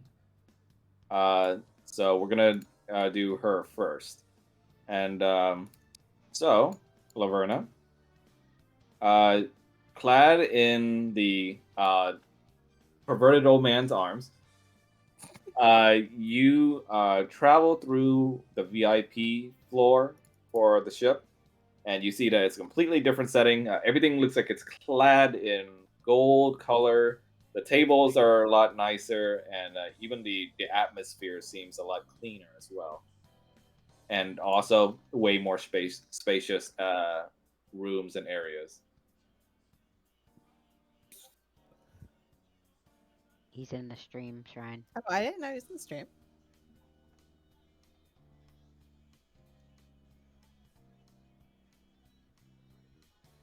You there, Mel? Huh? What? Oh, did you hear what I said? No. Did you tune everything out? Sorry. You okay? Yeah. Okay. Well, we're on the VIP floor now, and we're taking a walk about with you in Shapira's arms, as you're the first one to make it to the VIP floor. Everything here looks different. You can see that there are many of the suit of armors that Ash warned you about, played about, as well as VIP guests in much fancier tables. And you see the atmosphere here is a lot better too than it was up above. She's gonna look around and admire the atmosphere of the VIP section. Grand, is it not, my dear? Quite so. Now, what would you like to do first? Oh, but of course, you were interested in meeting the big man himself, were you not? She shyly nods. I would So, like to thank the one who had organized this little shindig. very well. Come with me. We shall make our way towards Mr. Long's office himself.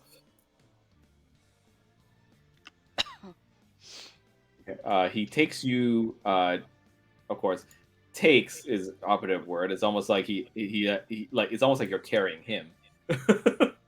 But you guys go upstairs, and immediately you see what looks like a smaller little private area for playing.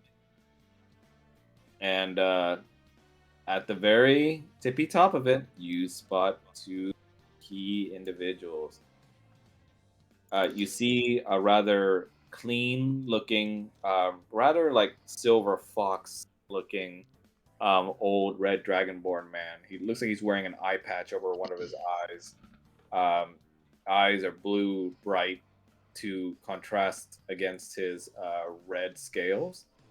And you see he's wearing a fancy tuxedo suit that looks like it has pinstripes on it that are dark red. And next to him, you spot a particularly rather much more wild looking individual, and your brain goes back to flashback mode of with Ash.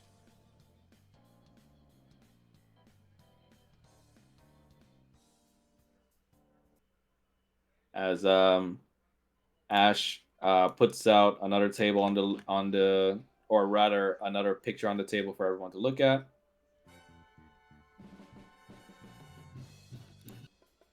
All right, now this handsome individual is Dravis. Now, anyone heard of him? No? Oh, I raised my hand. Yes, William. I have not heard of him, sir. I've got a face palm. Right.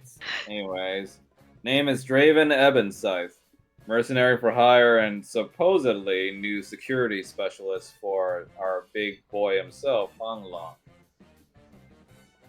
Hasn't been with the operation for long, but apparently ever since his arrival, his operation's been the scariest shit for any kind of thief, heister, or kind of adventurer looking to make a big break anywhere near this ship. And let me tell you now, his abilities are about as creepy as the way he looks. So, if you spot him, steer clear as much as possible. Because most likely, he's head of security for our big man here. What sort of ability should we be looking out for? Well, as far as I'm able to tell, some sort of dark magic, so I'm guessing either warlock or some kind of edgy wizard, for all I know. I've seen it all in my days, and honestly, now, I fear it might not even be categorized in one of these labels. All I know is, all the stories I've heard of him and his torture sessions are not fun. So you want to avoid that as much as possible and not make trouble. Warning Noted.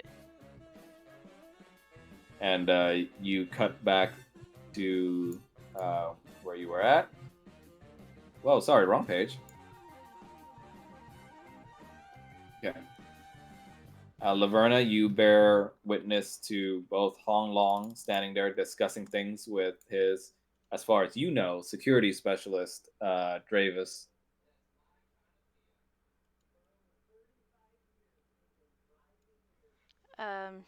She tries to pick up on the Yeah. conversation, but not being obvious about it. From the distance, you don't really need to do a check because you're that close. You can hear them in the middle of a conversation as Travis, as the Holland just says, "All I'm saying is move out those creepy little eyes of yours down to another floor, creeping out the guests as well as the employee." And you see Dravis speak out in a slow tone as you see some, like almost kind of like black ash and smoke come out of his mouth as he opens his maw. Your comfort is not my concern. Would you rather be dead with a martini glass in your hand than safe in the creepy eyes of my watch? You see Hong Long just kind of cringes at him and just says, "See, now it's when you talk like that that gets me concerned, son. Now just try to be." Oh, he turns around to look at you. Ah, well, look who it is, the penguin himself. And you see Shapir just kind of points his finger at us like, "Oh, oh, you little bastard, you. With your nicknames. Yeah. I would like to introduce you to this lovely young woman I met out on near the deck." She walks next to Shapir, staying silent with her hands clasped in front of her, and she gives I don't know how to say his name, uh a Dravis. Dravis, not no the red one. Oh, Hong Long. Yeah, Hong Long, a traditional Eastern style bow. He looks at you and goes, "Ah, from the eastern regions, right? Respectable girl. I like it. Tell me, what'd you think of my little shindig?" Words cannot describe how exquisite your operation is. I'm quite impressed, sir. Now, I hope you're not just trying to blow smoke up my ass, darling. I got enough of that being a dragon. But, yes, it is quite nice, isn't it? Nice way for an old man myself to retire in his older years, don't you think? You don't look so old. Yeah, keep like that up, and you don't know what you're gonna get, little darling, trust me. um, I her know I'm wiser in my years, trust me. Don't have to sugarcoat me on it. But as long as I can provide entertainment for people and also help people make a little money or lose some, that's fine with me. such is life, she says. Her eyes like closing halfway, giving her a rather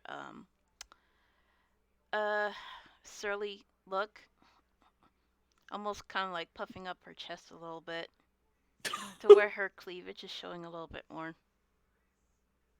Roll for persuasion.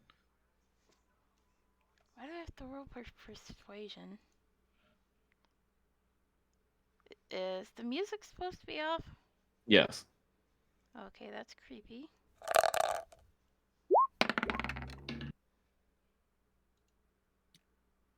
He takes a look at you and regards you kindly with a small head bow from himself. "Well, your words do me lots of kindness, little girl. I thank you for it. Now, tell me, what's a beautiful girl like you doing with little penguin over here?"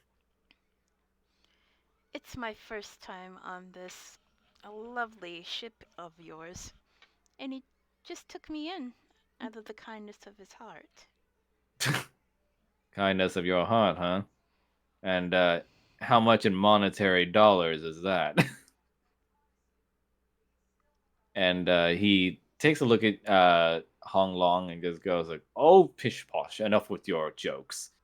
I'm simply here to help little Miss Frost Scales here find her way in our little fancy roundabout VIP lounge, don't you think? Really, sir?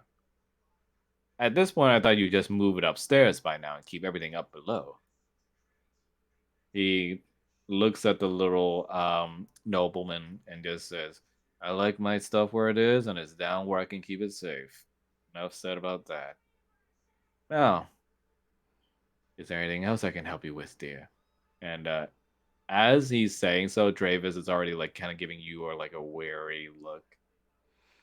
She's gonna look back at Dravis and like her magenta eyes are like almost piercing. Um, and she gently shakes her head, but musing, hoping that maybe we could talk more later when you're not so busy. And you hear Dravis just say, "And why did he do that?" I don't know. Maybe he would like the company of a woman. You see Dravis kind of raises his brows as Hong Long just laughs out loud and goes, "Oh, you do have a point. A little company of a beautiful young girl might do better than being in the shadows of my rather grumpy security specialist here. Don't you think so, Dravis?" Dravis just kind of grits his like ashen teeth and just goes, "Ugh," as he stands off to the side. But you see, he's still keeping an eye straight on you, Laverna. She gives him a polite smile as her tail gently curls back and forth. And then she turns And turns in such a way to where the big boss man can see the full length of her thighs intentionally. and you asked me why you have to roll for persuasion. La la la la.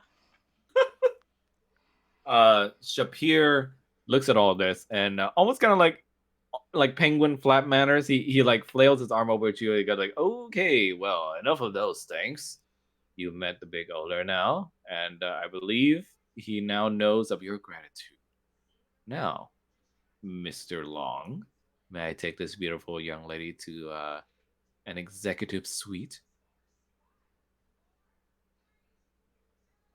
You see, Mr. Long just looks at the situation and looks over to you, Liver, and just say, "And is that what you want, Miss Frostgales?" She nods with a yes, but clearly the way she's looking at them, she's more interested in his company rather than um El Pollo. He looks at this and just goes, "Right, well, how about this, Shapir? I'll take her for a little tour of the place, and then when I'm done, I'll give her back to you.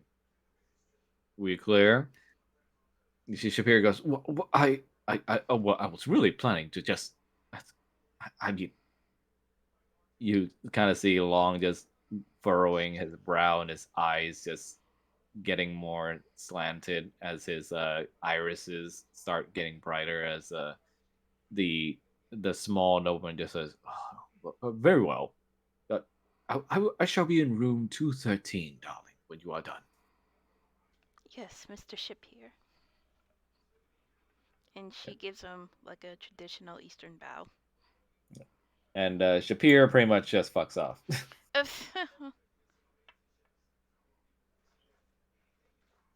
Oh, you see, Hong Long walks about with a small cane that he uses as a walking stick.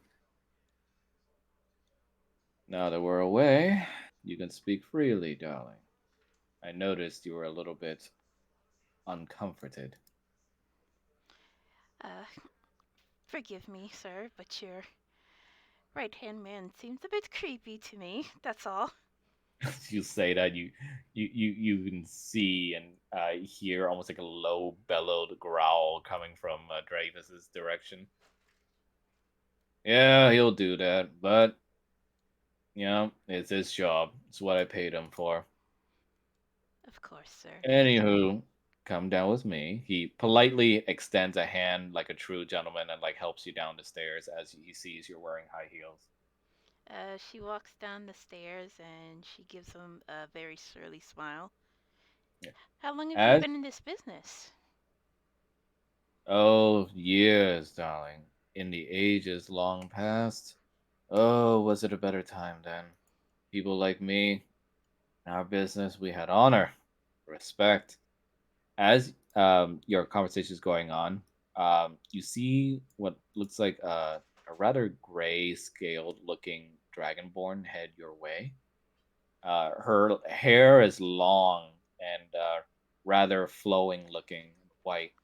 She looks towards Long with a rather sour look on her face as she calls out, Father. And immediately when you hear that, your brain goes back into flashback mode again.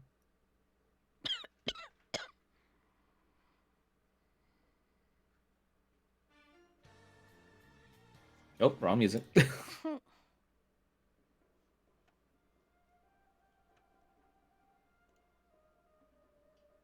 All right.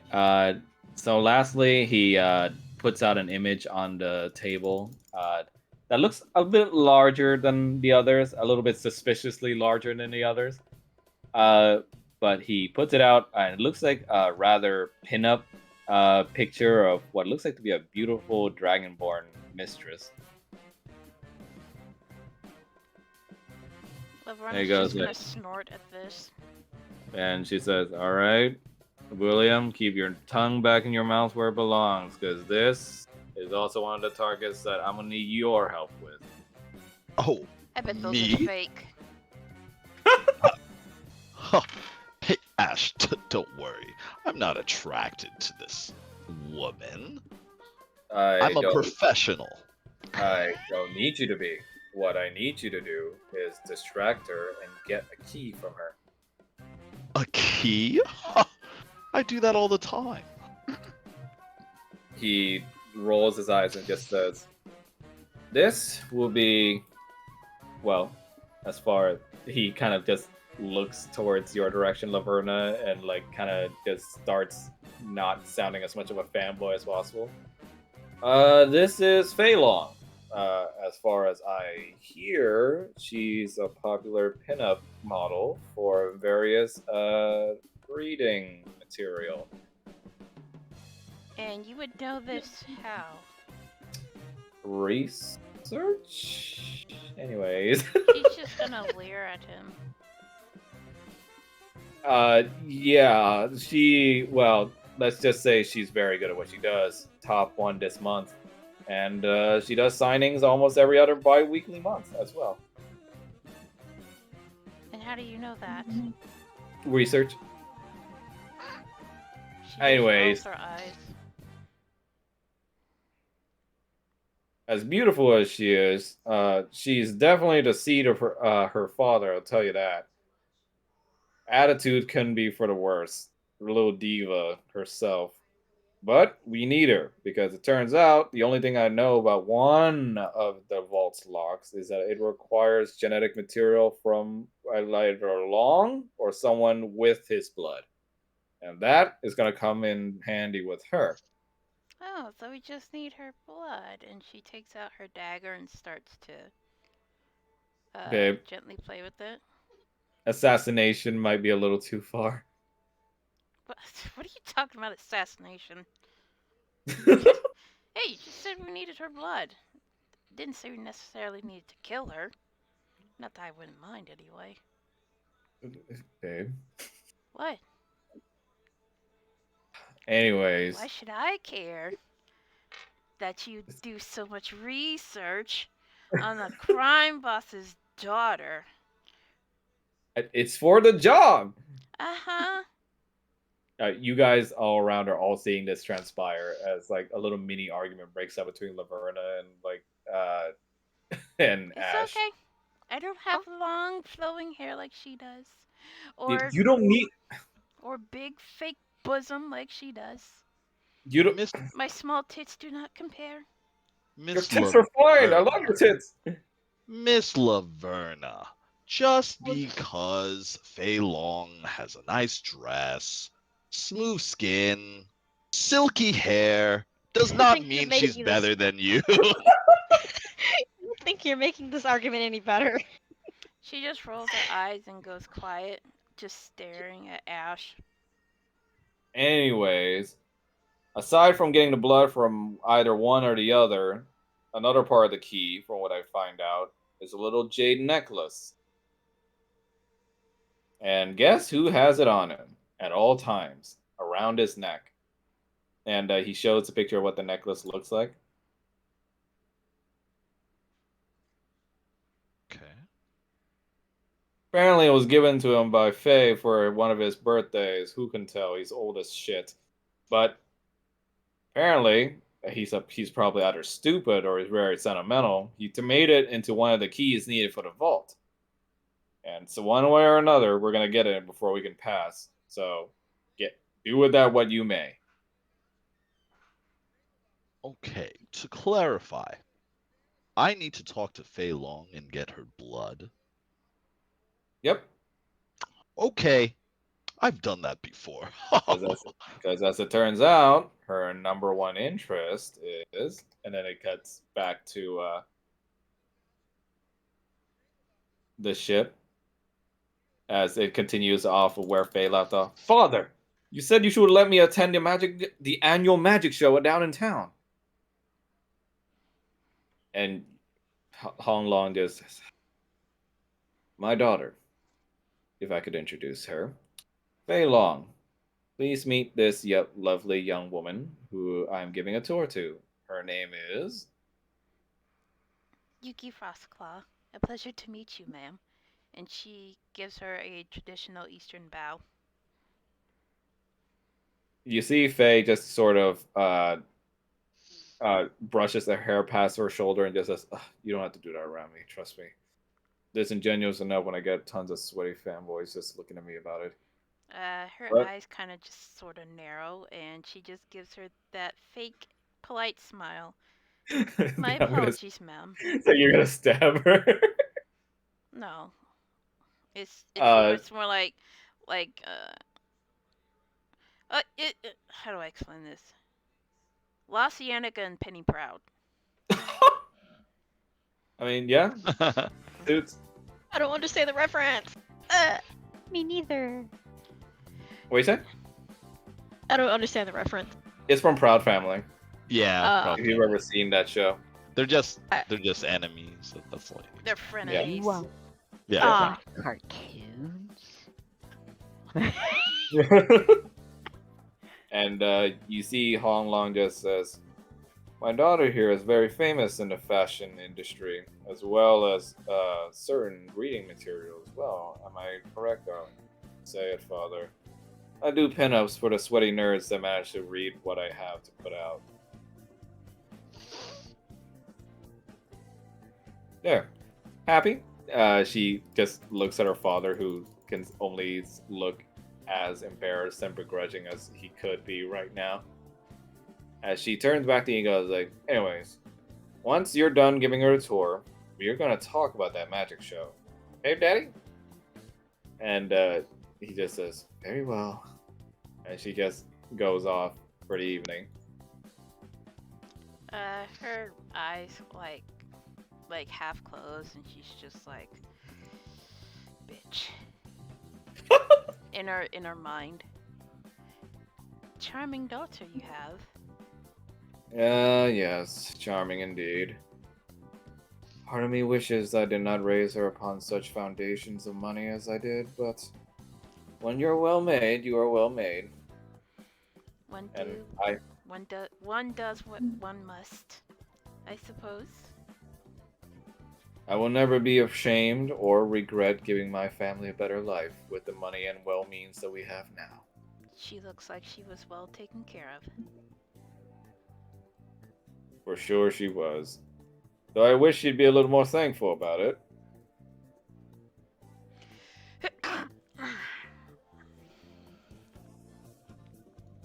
Now, my dear, where would you like to go first? Max, is there like a bar place down here? Yeah. Where- All the way to the west. Alright. Perhaps you and me could share a drink together. Perhaps we shall. Tell me more about your lineage as we travel, dear. I'm quite curious. Oh boy. Max, you put me on the spot. That's the point. As this is transpiring, next up through the elevator is Sione and William. you come out of the elevator just as Fei Long bumps past you guys to get into the elevator herself. Oh, hello, ma'am. You see that she. It's almost like she turns around and to see where the voice came from, but at her level and height, she doesn't see anyone, so she just ignores it and goes back Oh, to the elevator. I'm down here. She uses some sort of accessory on her hip near where the elevator construct is, and you see it glows for a little bit, and the elevator just starts moving upwards, but in a different direction than you remembered it going. I had told her that I'm down here. Yeah, she completely just ignores it. Wow. Ma'am. She's already gone. Fuck. Fuck. Is the elevator gone? No, the elevator is traveling. It's just she's with it. Okay. But you can call it back using the lever. Okay. Well, guess I'll do that. I'll wander off. I'm not dealing with that. You be careful, young miss. I will. I'm not dealing with that. You go with the lady. That's gonna be a shit. Well, yeah, I called the elevator. I'll just wait for the elevator. To a child, a bunny-looking child, wandering around like, wow. Wow. Yeah, I'm gonna like stand right here and I'm gonna look around and take in the area. Right, and soon after they entered is Rochambeau and also Savaris. Nope, Sharon's taking a piss. Oh, okay. We'll do William and Sione first then. Oh, okay. Did the elevator come? Yeah, it's coming back down now after you called for it and after Faye was finished with it.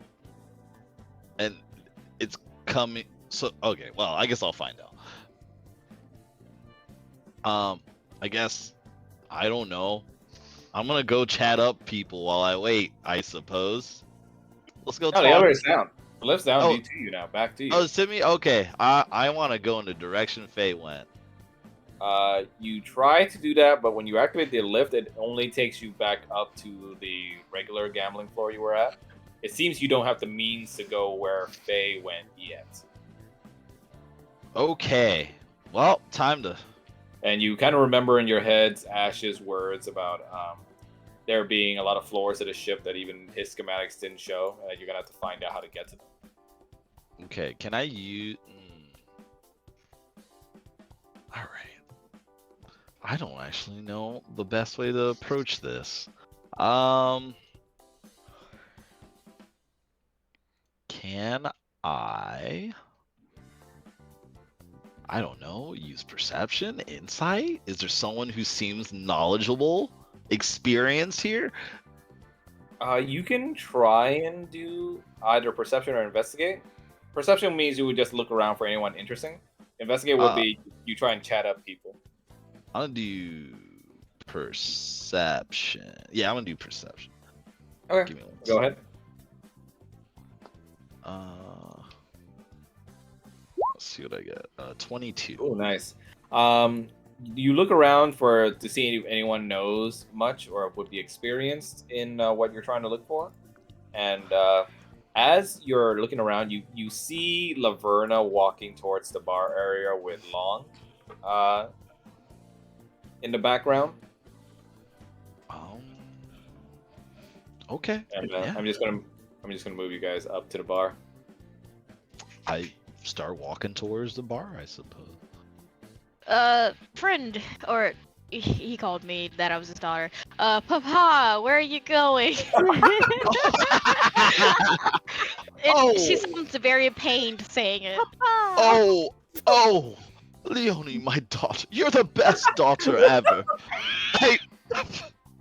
I pick up Sione and put her on my shoulders. Let's go, daughter. And I go towards the bar. Yeah, adoptive daughter. God, it's a shit show.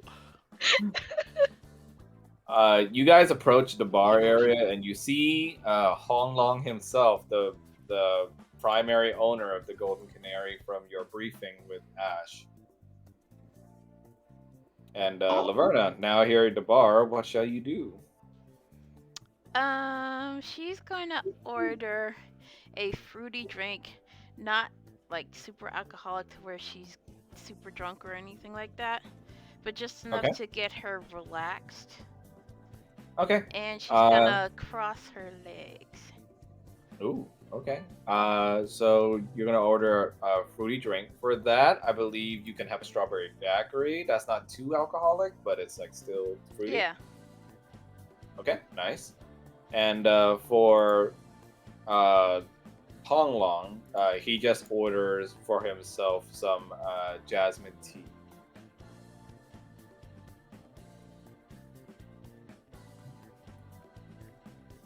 No taste for refined tea, my dear.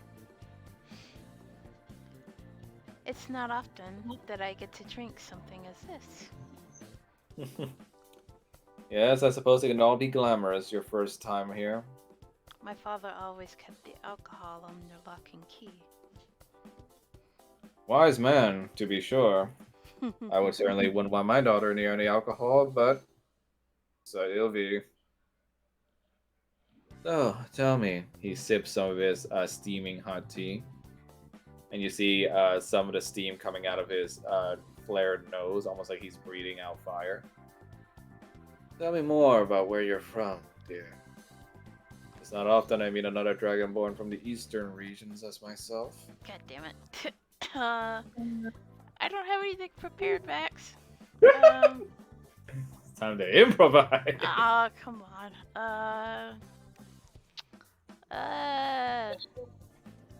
I don't have anything prepped. Oh, wait. What? Oh, never mind. What? No, never mind. I got confused for a second. Let me see.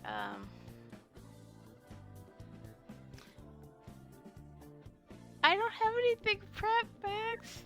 Give me a second. I mean, if this is in the same world as the campaign, then you could use that area. It is the same world as the campaign. Oh, yeah, do that. That's a good idea. Oh. Fuck me. That's a little bit blunt. No, not that. Well, my father is a well-known nobleman of the city of Yonido. Ah, Yonido. I have a condo there that I like to do from summer to summer. Tell me, what's his name? Perhaps I know him. Uh-oh. Fuck. Let me see. Yeah? He's not in this campaign. Oh my. Distant, yeah? Let's see. Let's see. It's official. You've come a part of the main campaign. God damn it. He looks at you for like how long you're thinking. He goes like, Oh, Max, you can't do that. No, that's not fair. she kind of a sad look, kind of covered, like comes over her face. His name was Shinsetsu, and unfortunately, he's not of this world anymore. It's just me and my mother now. go ahead and roll for deception. Oh, god damn it. Do so with advantage because you're playing the pity card. You can't do this to me. Yes, I can. I'm the GM.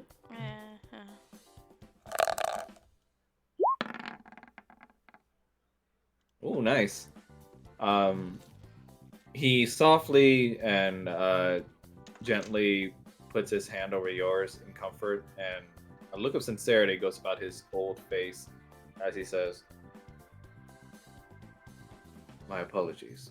I did not mean to open up an old wound." No, it's okay.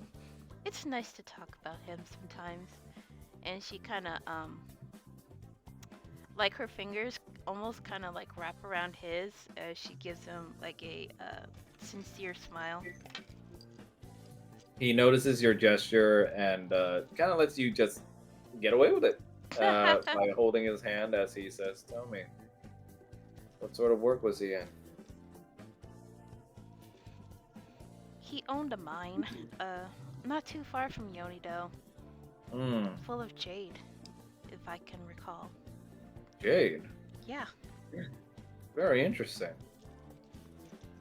I have a very invested stock in jade mining and the trade you see. I don't remember anyone by his name. I sure hope he didn't die in an accident of some sort. My mother never explained how he died. I just know that he's gone. Hmm. Well, my apologies for your loss, regardless. He lives in me. That's good enough for me for now. That's all any father can hope for their daughter.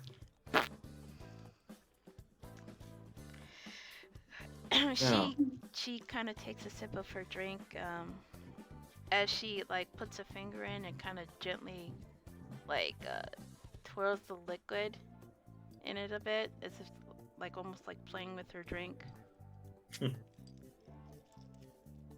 He looks at your gesture during this and he smiles a bit. I see you have a bit of childish whimsy in you.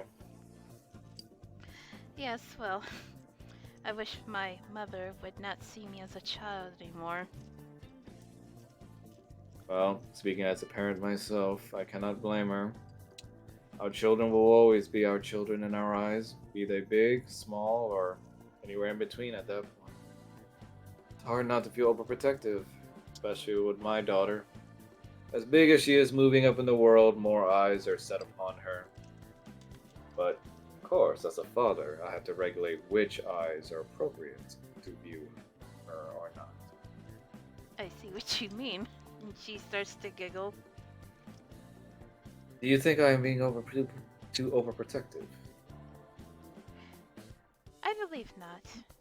You give her space, but you also worry. I think you're in a good spot as a parent. I only hope so. Meanwhile, William and Sione, as you're looking at this, what are you guys up to?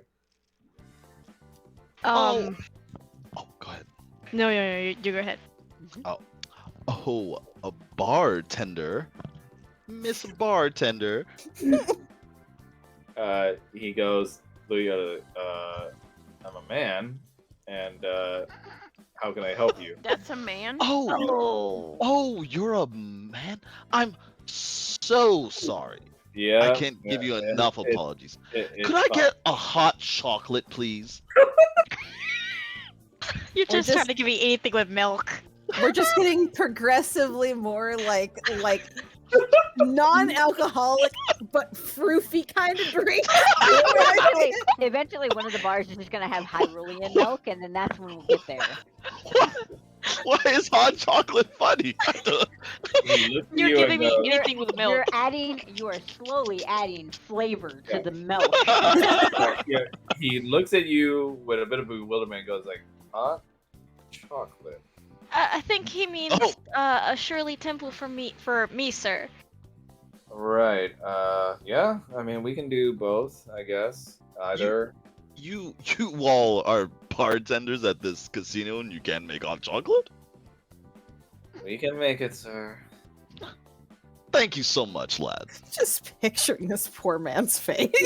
Yeah, he's got a very dead inside Starbucks employee look to him right now. Laverna's just he- trying to ignore this. Yeah. Fuck. You see, Hong Long takes he overhears this and he almost looks to you, Laverna. He goes, like, "Hmm. Interesting guests I have today, apparently." rather noisy ones. Would you rather go somewhere more quiet, my dear? That would be nice. And she kind of gives him a surly smile before finishing her daiquiri. He finishes his tea as well and joins you as he takes you elsewhere. Where's As this the- elsewhere? You'll see after I finish. The dead inside bartender gives you both a steaming hot cup of hot chocolate and the other being a Shirley Temple glass for Sione. Thank you so much, lad. Thank you Thank so you. much. Can I have Downsies, Papa? And Downsies? she's very pained. Oh, no problem, daughter. Once again, just remember, you're the best in the world. And I put her down. Thank you. When she's gonna drink her Shirley Temple. I'm gonna start drinking my hot chocolate, but I drink it too fast. Oh, my tongue. Oh, you made it too hot, sir. Too hot. Is in the name, sir. It's true, but my poor tongue, it burns. Would you like me to make you a cold chocolate, sir? Oh, if you could put just a couple ice cubes in my hot chocolate. That's just Absolutely, what sir. the fuck? You hear like the biggest drawn out sigh as the bartender turns to his ice bucket and just puts like a few in it for you. There you go, sir. Thank you so much. At that point, you're just gonna as- be wanting chocolate milk. I'm gonna Oh, this is start what I think could have whispering. been avoided if you just wanted regular chocolate milk. He wants lukewarm chocolate. That's what he wants. I started whispering to Sione, "Hey, so I think that's our mark. What do? We gotta find out how to go to the other floors." We need the girl. The girl. But how? Meanwhile, Laverna and Hong Long heads off to what seems like his private personal office. Oh my. You see, he takes. What? Go ahead. I was gonna say, like, while they're walking, she's gonna look around for any, like, sort of, like, weaknesses or discrepancies on this floor. Go ahead and roll perception. Big booty bitches be like big booty bitches. That's the incantation. What? Oh, no. Oh my god, what is with these rolls on my perception? Oh no! Unfortunately, you try to look around for any kind of weaknesses, but unfortunately, you catch the eye from above the balcony of Dravis, who looks like he notices you looking around, and he kind of just lowers his eyes at you. She kind of fakes it off as being looking at the other guests, like going about their business on the tables. And she kind of tries to ignore his gaze. Her, the Yes. wide-eyed tourist look. Yeah. Hong Long takes out a special ornate key that it looks like he has tied to his belt as he opens up the door. Wait, he's Inside was undoing part- his belt? No, it's tied Oh. to his belt. Oh my god. What? We know where Mel is tonight. He opens the door and ushers you inside, shall we? As Dravis from above just looks down at his employer and just says, I would highly recommend not. She walks inside, but before she does that, her leg like brushes, not her leg, her tail like gently brushes against his leg as she sachets into the office. As you do so, Hong Long just kind of smiles at you, but he kind of growls and grumpily looks up at Dravis and goes like, "Go spoil someone else's fun for the evening, won't you? I'm having a nice evening right now." Dravis just goes, "I suppose." That dude needs to get laid.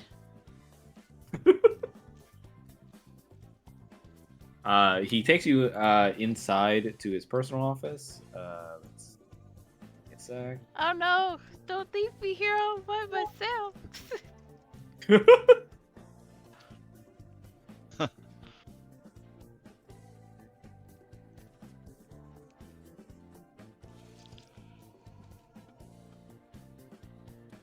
For the purposes of a camera work, I'm also going to put your guys' tokens in, but Oh God, no. you're not actually here. This is just for you guys to see. Okay. Okay.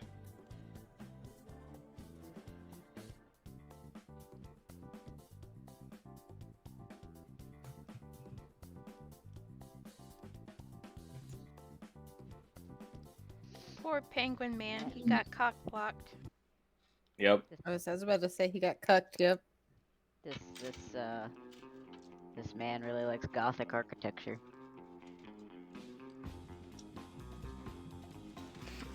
True. It's very fancy. Mm-hmm. Wait. I had to reload. No, I can't see. It's okay. Nothing's happening yet. Oh, I wait, don't- are you guys at the Nothing's previous happening. part? Nothing's happening yet, he says. The statues to either side of the door, my brain just She- immediately I'm interprets almost as half Yoda. tempted to like be like, she wants to make Ash jealous. Oh my god. I half thought you were tempted to gonna do say. I thought you were gonna say he wants to mate. No. What? No, I said I'm kind of be like I'm half tempted to make her be like she's gonna make Ash jealous and she's actually gonna do stuff. Oh my god. But I don't know. I'm on the fence about it. As you guys see Laverna enter the room with Honglong, that's at the exact moment that you and Savaris come out of the elevator, Rochambeau, and you catch a glimpse of them going into the room as well as you do so. And It's just like, well, she's moving fast. yeah, your minds go back in flashback mode again to Ash's briefing as he gives you all somewhat of an interesting looking, looks like some kind of clip-on earring.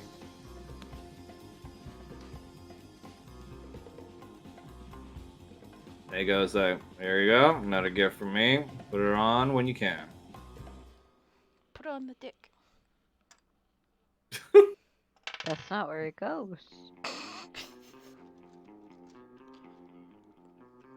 Put on your booty. The dick is not corn. It doesn't have ears. Yeah, after you guys put on the earrings, he tests it out by going at a far distance and speaking to you guys through it.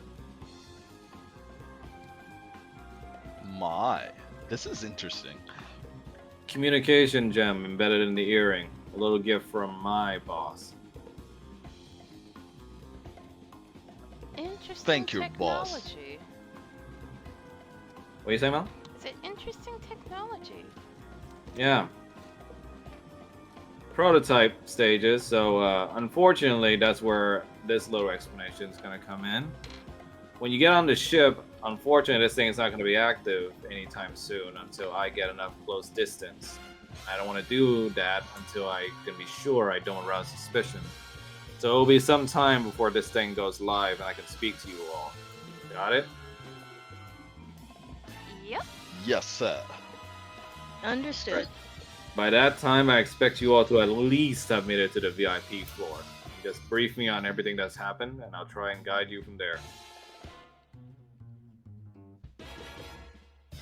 And immediately as you enter the room, Laverna, you hear through the stone Ash's voice come alive. It's like, Is it everybody hear me? is it loud enough to where the boss man hears him? Oh No. my. It's Oh, like okay. through your ears Okay. only. Like he would only be able to hear it if he was like super up close to you. Oh, okay.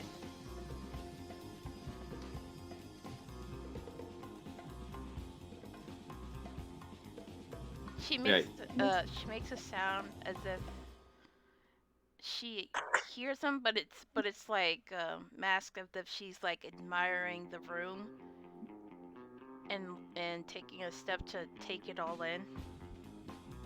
Hong Long walks up the steps with you and goes like, "Impressive, is it not? Not quite my style, but currently having plans to have it renovated soon. See, the ship I won this from, this used to be the old captain's quarters. Rather spacious quarters. Indeed. So, do you like it? I love it. Perfect. Not many guests I take in here that can fully appreciate the view, as much as I do right now. I'm a bit overwhelmed, to be honest. Well, take your time, take it all in. Play around with the globe if you want. I catch my daughter doing that. She's gonna take that opportunity to do so as she almost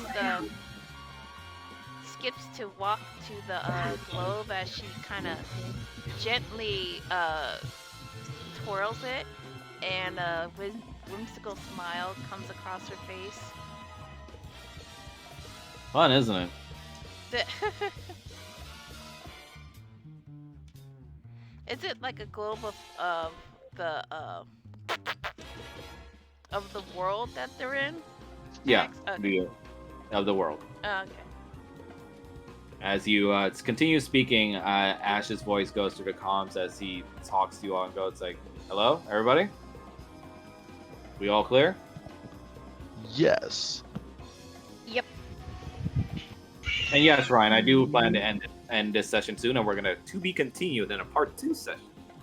Because Cool. this thing is bigger than I thought it'd be. The poker thing was so long. The Long time. first rule of D&D is there is no short D&D. Oh yeah. It's like Monopoly. It's gonna keep going. And Just more fun. he hears you all chime in and is like, "All right, cool." Well, I can tell Laverna's in too, but is she speaking with Target or something? She's with the target, Ash. Which one? Hong Long. Hong Long? Alright, good. Hopefully she can take a key from him. Hear me, babe? You don't have to say yes, but hope you can. She giggles at the globe before stopping, but that's kind of her signal, like saying that Yeah. yes, she acknowledges what he said.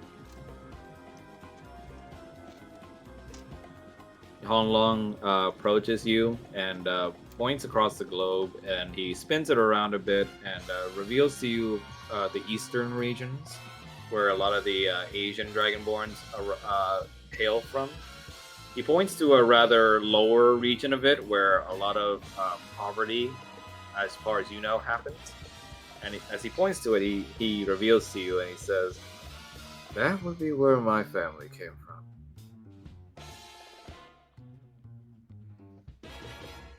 He started from scratch, so to speak. Oh yes, from the very, very dirts and scraps indeed. I grew up from nothing, and unlike our rather western dragonborn brethren, when we arrived in this world, it was not without trouble. The regions that we arrived in, unfortunately, were racked with warfare, poverty. Definitely not well suited for our kind, but like with all things, we've persevered. I saved up my gold, built up a legacy, an empire,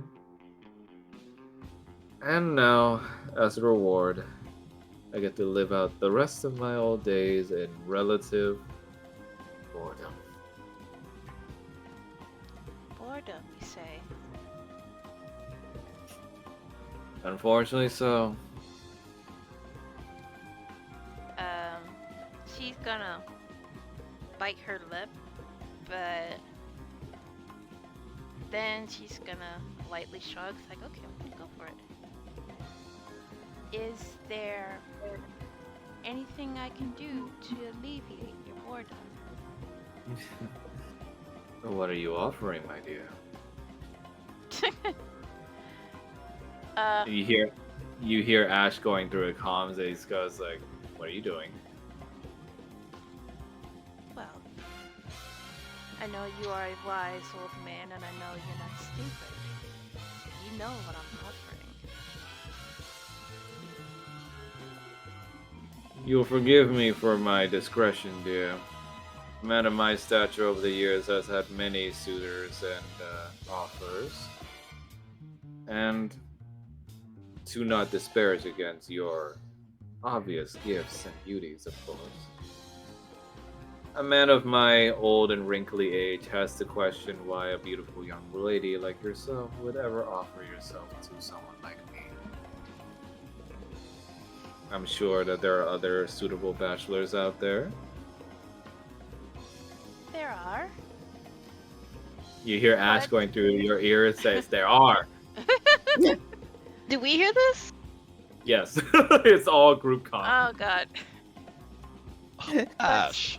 Those Just I'm listening so- to the group chat. But I'm those so suitors sorry, don't Ash. have the age and the wisdom and the experience that you have. Something that I've always been looking for. In the comms, I'm gonna say, is she able to fuck this guy? So sorry, Ash. Ash just listened to the comment. He goes like, "Is this about the picture?"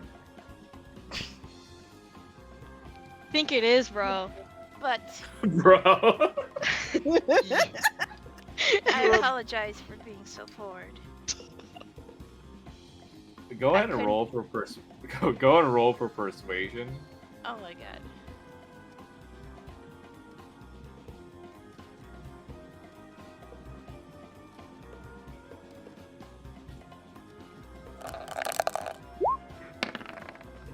Ooh.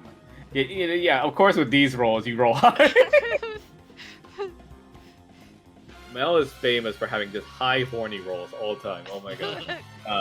True. He looks to you and very politely just takes both your hands in a very different manner than which appear where, he appears very much almost slobbering over you. This guy just looks at you with sincerity in his old, wizened, remaining eye. You see his brows have been furrowed over years of just anger. You see the close-up scars that this man has on his neck that has healed over time and faded. Do not ever be sorry for offering your beauty to someone that is unworthy, my friend. It is I that should be sorry for not being worthy of it. Allow me to decide whom is worthy.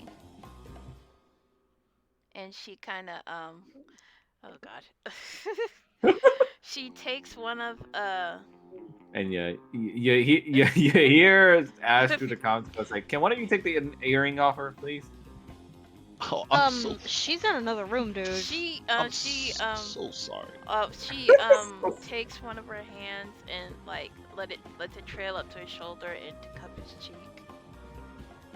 I find you worthy. Please allow me to alleviate some of your pain.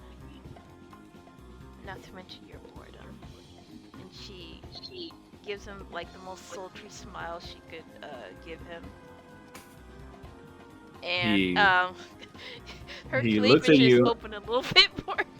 Oh my god. He looks at you and goes like, "My pain. Tell me, what wisdom do you see?" I see you longing for a woman's touch. Don't you try to deceive me. I can see it in your eye.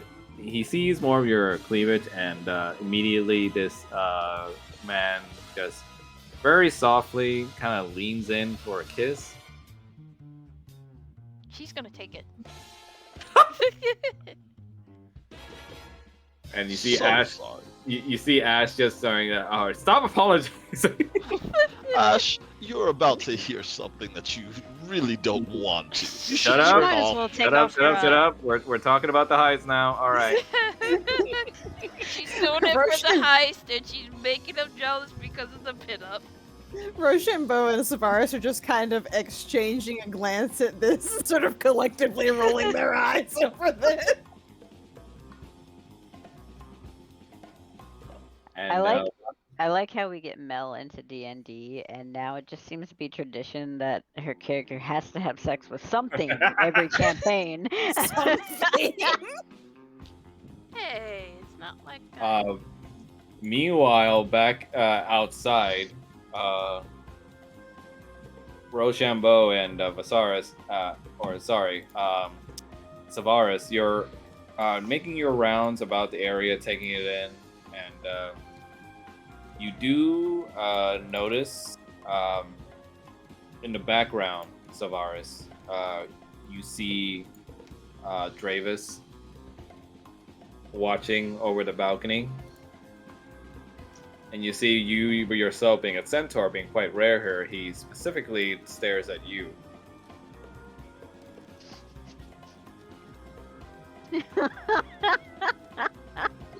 Oh man. She's just gonna narrow her eyes and stare directly back at him.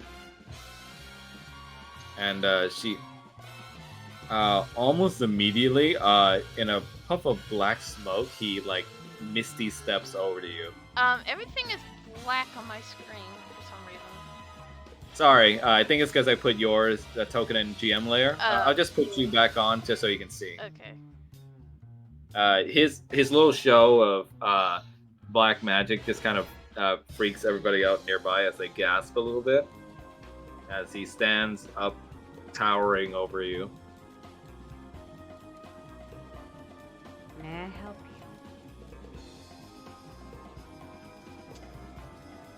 you? You reek of Cough. chemical. Oh, Mel. Wait, what? Of He's- what?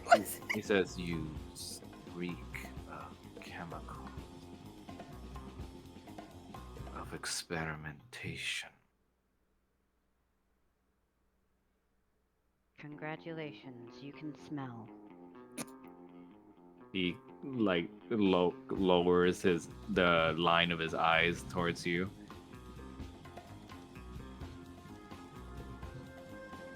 And what, pray tell, are you doing? Carrying those items along with you on this journey? I am a scientist and a professor. Is that so?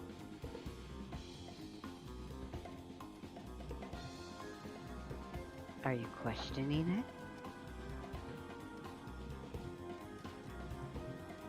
He looks closer at you to the point where it's almost like he's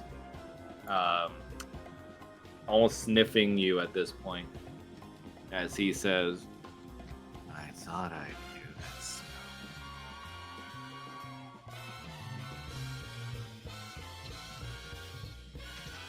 Yes, you've made that clear. I repeat my question. May I help you? Rochambeau's just gonna kind of slide in next to her and just be like, is there a problem? It would appear your memory is not as good as you purport it to be. After all, you can't even remember an old student, it looks. If you have been a student, you're definitely not one of mine. Oh, I was. I very much was. I sucked a cock in the toilet stalls. Mel. What?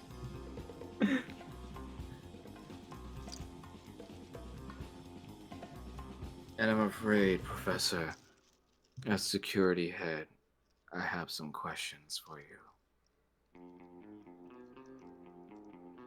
Well, you can ask them to my lovely friend here. I'm afraid I will insist on bringing you both in for questions. Did you fall down and smack your little head on the pavement? You see he begins to draw out what looks like daggers, just tainted in some sort of inker dark smoke that comes off of them. Last warning to come peacefully. Rochambeau's gonna put a hand on Savaris's back and just be like, I'm sure that we can answer a few questions. Don't you think so, darling? No, but sure. He spins his daggers and sheaths them back. Wise choice. I wonder how big his thong is. Oh my god. I'm a scaly, I'm sorry. And that's where we're gonna cut it off here. Okie What do you guys Excellent. think so far? I'm loving it. I'm having Yeah, I'm having a fun. good time. Fucking Yeah. great. Poker. Poker. I Okay. love all the characters. It's fantastic. Yeah, sorry, Sione. This session was kind of like roasting Sione the session too. It was. Okay, Sione's adorable, and I love her. Also, one last roast for Sione. I'm so sorry, but this was the first thing I thought of. Hold on. Let me see. Oh, Oh no! how dare you? Oh no! How fucking dare you? I just love the fact that there's 3 squads right now. Laverna is doing her own thing, basically seducing the shit out of her way through this operation. You got the Gremlin squad, which is freaking William and Zioni, and then you got like the Aaron and like rich Beverly Hills dad feels Rochambeau doing their business. Is there a way God. that Laverna could use her illusions to make it seem like the boss man is experiencing having sex with her without her actually doing it? My God. Unless she? I don't know. It's just an idea. If not, Yes. then I'm phoning a friend next session. I need Ash to help me. Wait, what do you need his help with? I need to know how to fucking get to the other floors. That's what I need him to. I'm sure he'll appreciate the distraction from being NTR'd by Laverna right now. what does MTR mean? It means netorare. It's like a Japanese tag for like cheating porn. Oh. Yeah. Like, Getting cooked. yeah, basically. Well, she's doing it for the mission. Oh, I know, but still, it's just hilarious that this. Yeah, you did this right as I was playing to reveal to everyone the comms stuff. Oh, sorry. No, it was funny. It worked out. It's just timely. I was about to say that was kind of perfect. Yeah. It's almost as perfect as the card suits being the same. Because Yeah, that like, was insane. yeah, I pulled out random cards for because you were switching them out, and it turns out they were the same as the fucking other guys. So I was like, oh. Hey, I mean that nat 1 worked out in our favor. Glorious that one. Oh, that was the other I thing I thought accidentally of. pulled out a card. Can you delete it? Oh, no problem. Whoops. I didn't realize you guys could also pull cards too. Yeah. When Sione got that 20 after, like, with Deception, my first thought was also this gif. It's called a hustle, sweetheart. I'm gonna be honest. I kind of wanted to do like a Judy Hopps-esque character. I mean, So you like I'm like succeeded. she's short. So I'm like everyone thinks she's like cute. So I'm like fuck yeah, let's go. I love it. I mean, you succeeded. And the funniest shit is Ash hired you for like combat prowess, and nobody respects you. Right. That just means she's the most dangerous. Yeah. Oh, yeah. When the violence starts, it's over. Oh yeah, she's gonna throw down for The sure. short ones always start the violence. I I was know saying that because I am there's- one. There's so much anger in such a small package. I mean with the constant disrespect. Oh yeah. But yeah, Mel, for the illusion thing, I'd allow it, but I'm gonna require a skill check for that too. Oh. Because you gotta hold up the spell and you gotta make it sound realistic if you're trying to make Ash as jelly as possible. Also, I love that Savaris' whole feel this entire time is that she has cross arms Karen energy right now. She really does. Like, has asked for the manager like almost twice now. Has threatened somebody with code violations. And has gotten in trouble with head of security. And all she has to do is just stand there. Just hoarding like drugs and chemicals too is the best part. Yup. But yes, I'm glad you guys enjoyed it so far. There's much more to reveal for part 2, so I can't wait. Nice. Let's do this on another Sunday. What's the next Sunday you guys are free? Next Sunday. Never. I The think 26th? Well, Yeah. for me, it's the Sunday after next. Oh, it would- pretty sure. Yeah. So it'd be the 26th you're free, because I'm free the 29th, the 19th and the 26th. Oh, okay. Okay, so when are you free, Pomp? I believe. Let me look at it. 26 is the Sunday after next, right? Yeah. Okay. Yeah. I might be free next Sunday, but to be safe, let's say the 26th. Okay. Is that cool with you, Mo? Mm-hmm. Is anybody free on the 5th of March? I'm free, yeah. Yeah. I should be free. Are you not free for the rest of this month, Rattles and Shrine? No. We can either do the 19th or that March because 2 days of D&D is just gonna burn me completely out. True. We tried that with Shrine's game and very quickly that dropped off. True. If How about I- can everybody do the 19th? Well, I can, let yeah. Let me say this. Because I'm going to Philly next weekend, but I think I'll be home on Sunday. But that's why I'm saying I'm not sure if I'll be back. Okay. What about Do you the know? 18th on Saturday? Can Yeah, you the do 18th will be a Saturday. No, Saturdays are a no-go. I have a Ah, okay. session. But Do I you know would what say- time? Do you know around what time you'll be back on the 19th? I'm not sure. If you give me like a day, because I just had to talk to the people I'm going with to see Okay. when we're Yeah, no back problem. at. So tentatively, we'll just put the 19th for now, Yeah. and around the same time, unless you guys want to start earlier in the day, I'm fine with that too. If you guys want to start early, I'm fine. Yeah, I'm Yeah. down with that. Do you guys want to start earlier in the day? Just Yeah. asking around.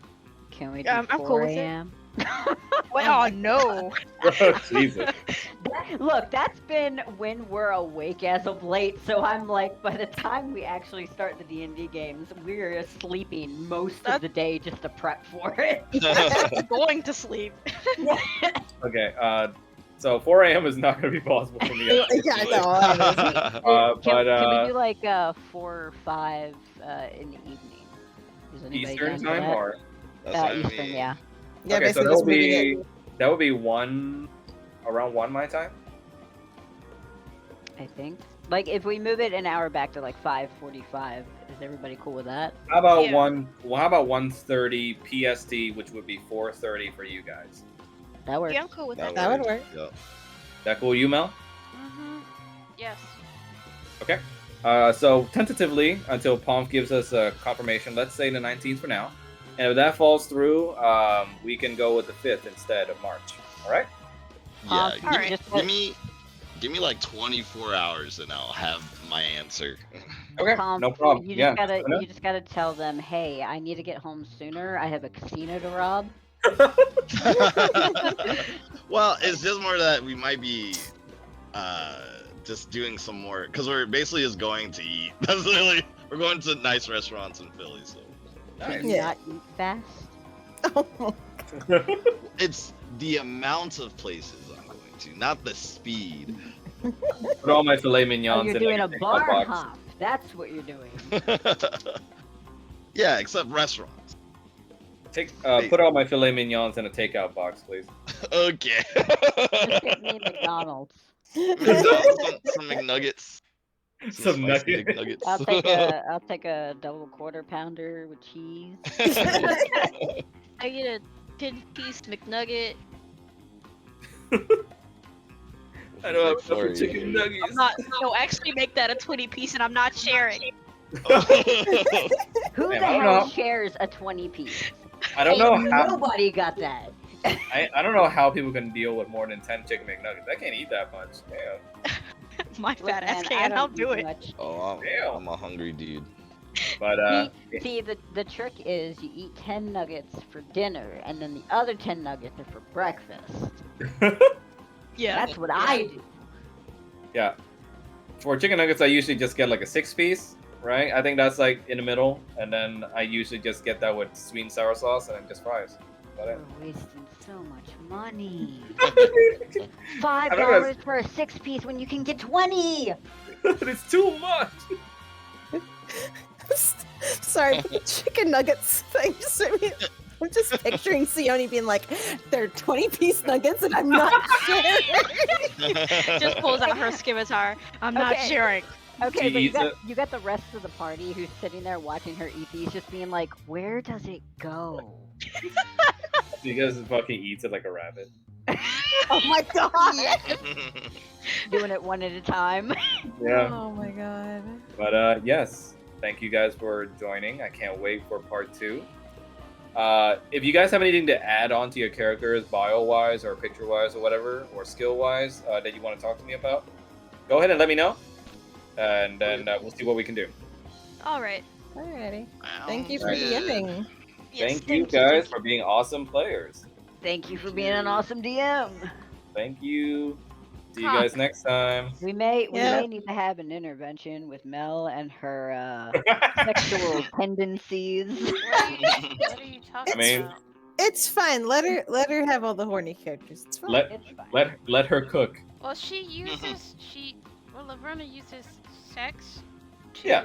Yeah. You're That's part you're of her- basically the femme fatale of this group. Yeah. Yeah. Yep. What is Kanan's excuse? I'm gonna go. You guys have a good night. Good night. See Alright, ya. good night. Kanan's Thanks, Leah. excuse- Bye. Kanan's excuse is that he was trying to keep from getting killed. Kanan's excuse is Odalia. Yeah, There you go. he was trying to keep from getting Well, killed, and that's think- what turned into. Well, the unintentional thing that's happened, and I love that it's just become part of his character arc-wise, is that Kanan is just good looking to everyone. the opinion everyone just has about him is that he's handsome. That tracks. Yeah, Roger said it, Fallman said it, Dahlia says it. Paul disagrees with it, even though he doesn't care. Oh my god. Wow, does Paul think he's ugly or something? Paul isn't into any of that. He has no opinion. He's like, congrats, he's a dragonborn.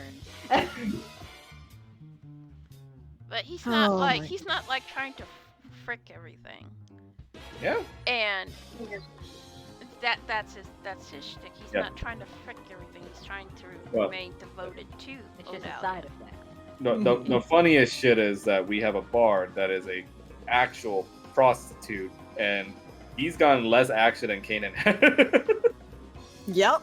And then with Laverna, she uses sex to get to the things that she wants.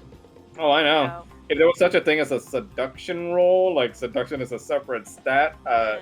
you'll be using it a lot. That's just persuasion. Yeah, it's essentially that's why I keep asking for persuasion check because it's the closest thing we have. Yeah. Huh. So now it's like, do I want to use her powers of illusion to make it seem like a boss man is getting action, or just actually have her doing the do with them just to make Ash jealous? With the illusion, are you trying to trick Ash, or are you trying to also trick Honglong into thinking that he I'm had trying sex? to trick Honglong. Okay, that's impressive if you use your illusions to gaslight a dude into believing that he actually got some. Yeah. And I don't know Like- how that's gonna work, but if you get creative enough and explain it to me, we I can mean, probably she's see if gonna, it works. she's gonna. I was gonna be like, she's gonna use her illusion powers to make him feel like he's actually touching her. He's actually doing stuff with her. He's got What are you her. gonna do? He's got her bent over the office Are table. you gonna mage hand this man? What's Yeah, You know happening? what's basically. really- You know what's really fucking funny is if she had talked to Savaris beforehand, Savaris has enhanced ability to make those rolls better. Well, She, I mean, Savaris can always just like kind of poke her head in and see if she can like zap it. No, it's a touch. That's why. yeah. Oh, But no, she's done this for a long time, so it's just a thing for Don't- her. Don't jinx it. I know. she Yeah. just looks at Hong Long and is like, man, have you ever had a mind fuck before? I mean, consider the fact that nothing is ever a guarantee.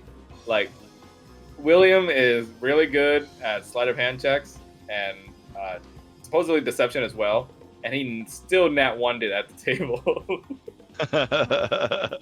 So Okay, but that was just a complete train wreck. Yeah, that was a beautiful nat one, I assure you, but Yeah. still. That was the true spirit of how gambling is.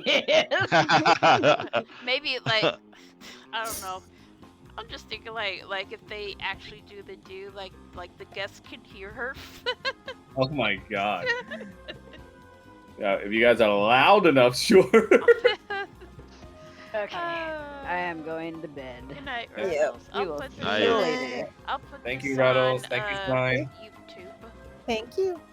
Thank you for recording, Mel. Yep. I appreciate you. Yeah. Whew. Yep. And thank you for joining us, Bump, and making us laugh. I love your characters, man. No problem, man. I had a good time. Oh, by the way, confirmed. I can play next Sunday. Awesome. Can you put it in the chat just so everyone can I see? will do that. All right, awesome. So the 19th at 1:30 p.m. I'll put that down for everybody after you're done yours. Okay. But yes, thank you for joining us, guys. See you next time. Bye-bye. All right. See you guys.